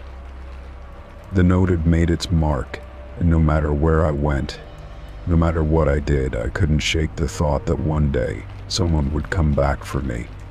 Story 60. The phone rang at midnight, its shrill tone echoing through the quiet apartment. I was lying in bed, the room dark except for the soft glow of my phone screen. I stared at the caller ID for a moment, but there was no name, just an unfamiliar number. A cold shiver ran down my spine as I wondered who would be calling me at this hour. I hesitated, the weight of the silence pressing in, before finally reaching over to pick up the phone. "Hello," I said, my voice trembling slightly. There was no response, only the faint sound of breathing on the other end. It wasn't the kind of breath that you'd hear from someone trying to speak, or even someone just waiting to say something. It was slow, almost deliberate, but oddly distant. I waited for a response, my pulse racing in my chest. The breathing continued, steady and unnervingly calm. Each exhale seemed to linger longer than the last, filling the silence in a way that made my skin crawl. I could hear nothing else. No movement, no voices, no sound of any sort, just the deep, rhythmic breathing. It almost sounded like it was coming from far away, or like it was echoing through some unseen distance. My heart pounded as I pressed the phone closer to my ear, hoping for some kind of explanation, something to make sense of the eerie quiet. "Hello," I tried again, louder this time. "Who is this?" But the breathing didn't stop. It only grew louder, like the person on the other end was growing more aware of my presence, more intent on their breath, filling my ears. I felt a cold sweat begin to form on the back of my neck. I could hear my own breath, shallow and quick, but the one on the other end was unyielding, unaffected by any of my attempts to break the silence. I sat there frozen, not knowing what to do. Minutes passed, though it felt like hours. Each breath was like a weight pressing on my chest, heavier and more suffocating with every moment that ticked by. My mind raced for any logical explanation. Maybe it was a prank or a wrong number. But the longer I sat there, the more the connection felt intentional, like the person on the other end knew exactly what they were doing. They weren't going to speak, and they weren't going to hang up. I glanced at the clock. It had been 5 minutes, then 10. The air in the room felt thick, like I was suffocating under the pressure of the sound that filled the space. I didn't know how much longer I could stand it. My hands were clammy, my stomach churned with anxiety, but I couldn't bring myself to hang up. Something in me told me that if I did, I wouldn't be able to ignore it, that the unanswered call would haunt me. I tried to speak again, my voice barely a whisper. "Please, say something." Still, there was nothing but breathing, each exhale deeper and more deliberate. The sound was no longer just in my ear. It felt like it was in the room with me, surrounding me, making the walls feel closer, the air thicker. The sensation of being watched, of being trapped in this moment, grew overwhelming. I stood up from the bed, pacing around the room, unsure of what to do. Should I hang up? Should I call someone else? I needed to break the silence. I needed to know who was on the other end. Suddenly, the breathing stopped. I froze in place, the absence of sound almost more terrifying than the noise had been. For a split second, everything felt normal again, like the world was back to its usual pace. But then, a whisper broke through the silence. It wasn't loud, it wasn't clear, but it was unmistakable. Don't hang up." My heart skipped a beat. My blood ran cold as I stared at the phone in my hand. The voice was low, almost a growl, but it was unmistakably human. I tried to speak again, but my throat was dry, my words caught in the haze of fear. I looked around the room, as if expecting to see someone standing behind me, but there was nothing, just the empty, quiet space. "Who are you?" I managed to choke out, my voice barely audible. The breathing resumed, but this time it was different. It wasn't the same slow, deliberate sound as before. It was hurried, panicked, like the person on the other end was now struggling to breathe, gasping for air. My pulse quickened as I pressed the phone closer to my ear, trying to hear something more, anything that could make sense of this bizarre situation.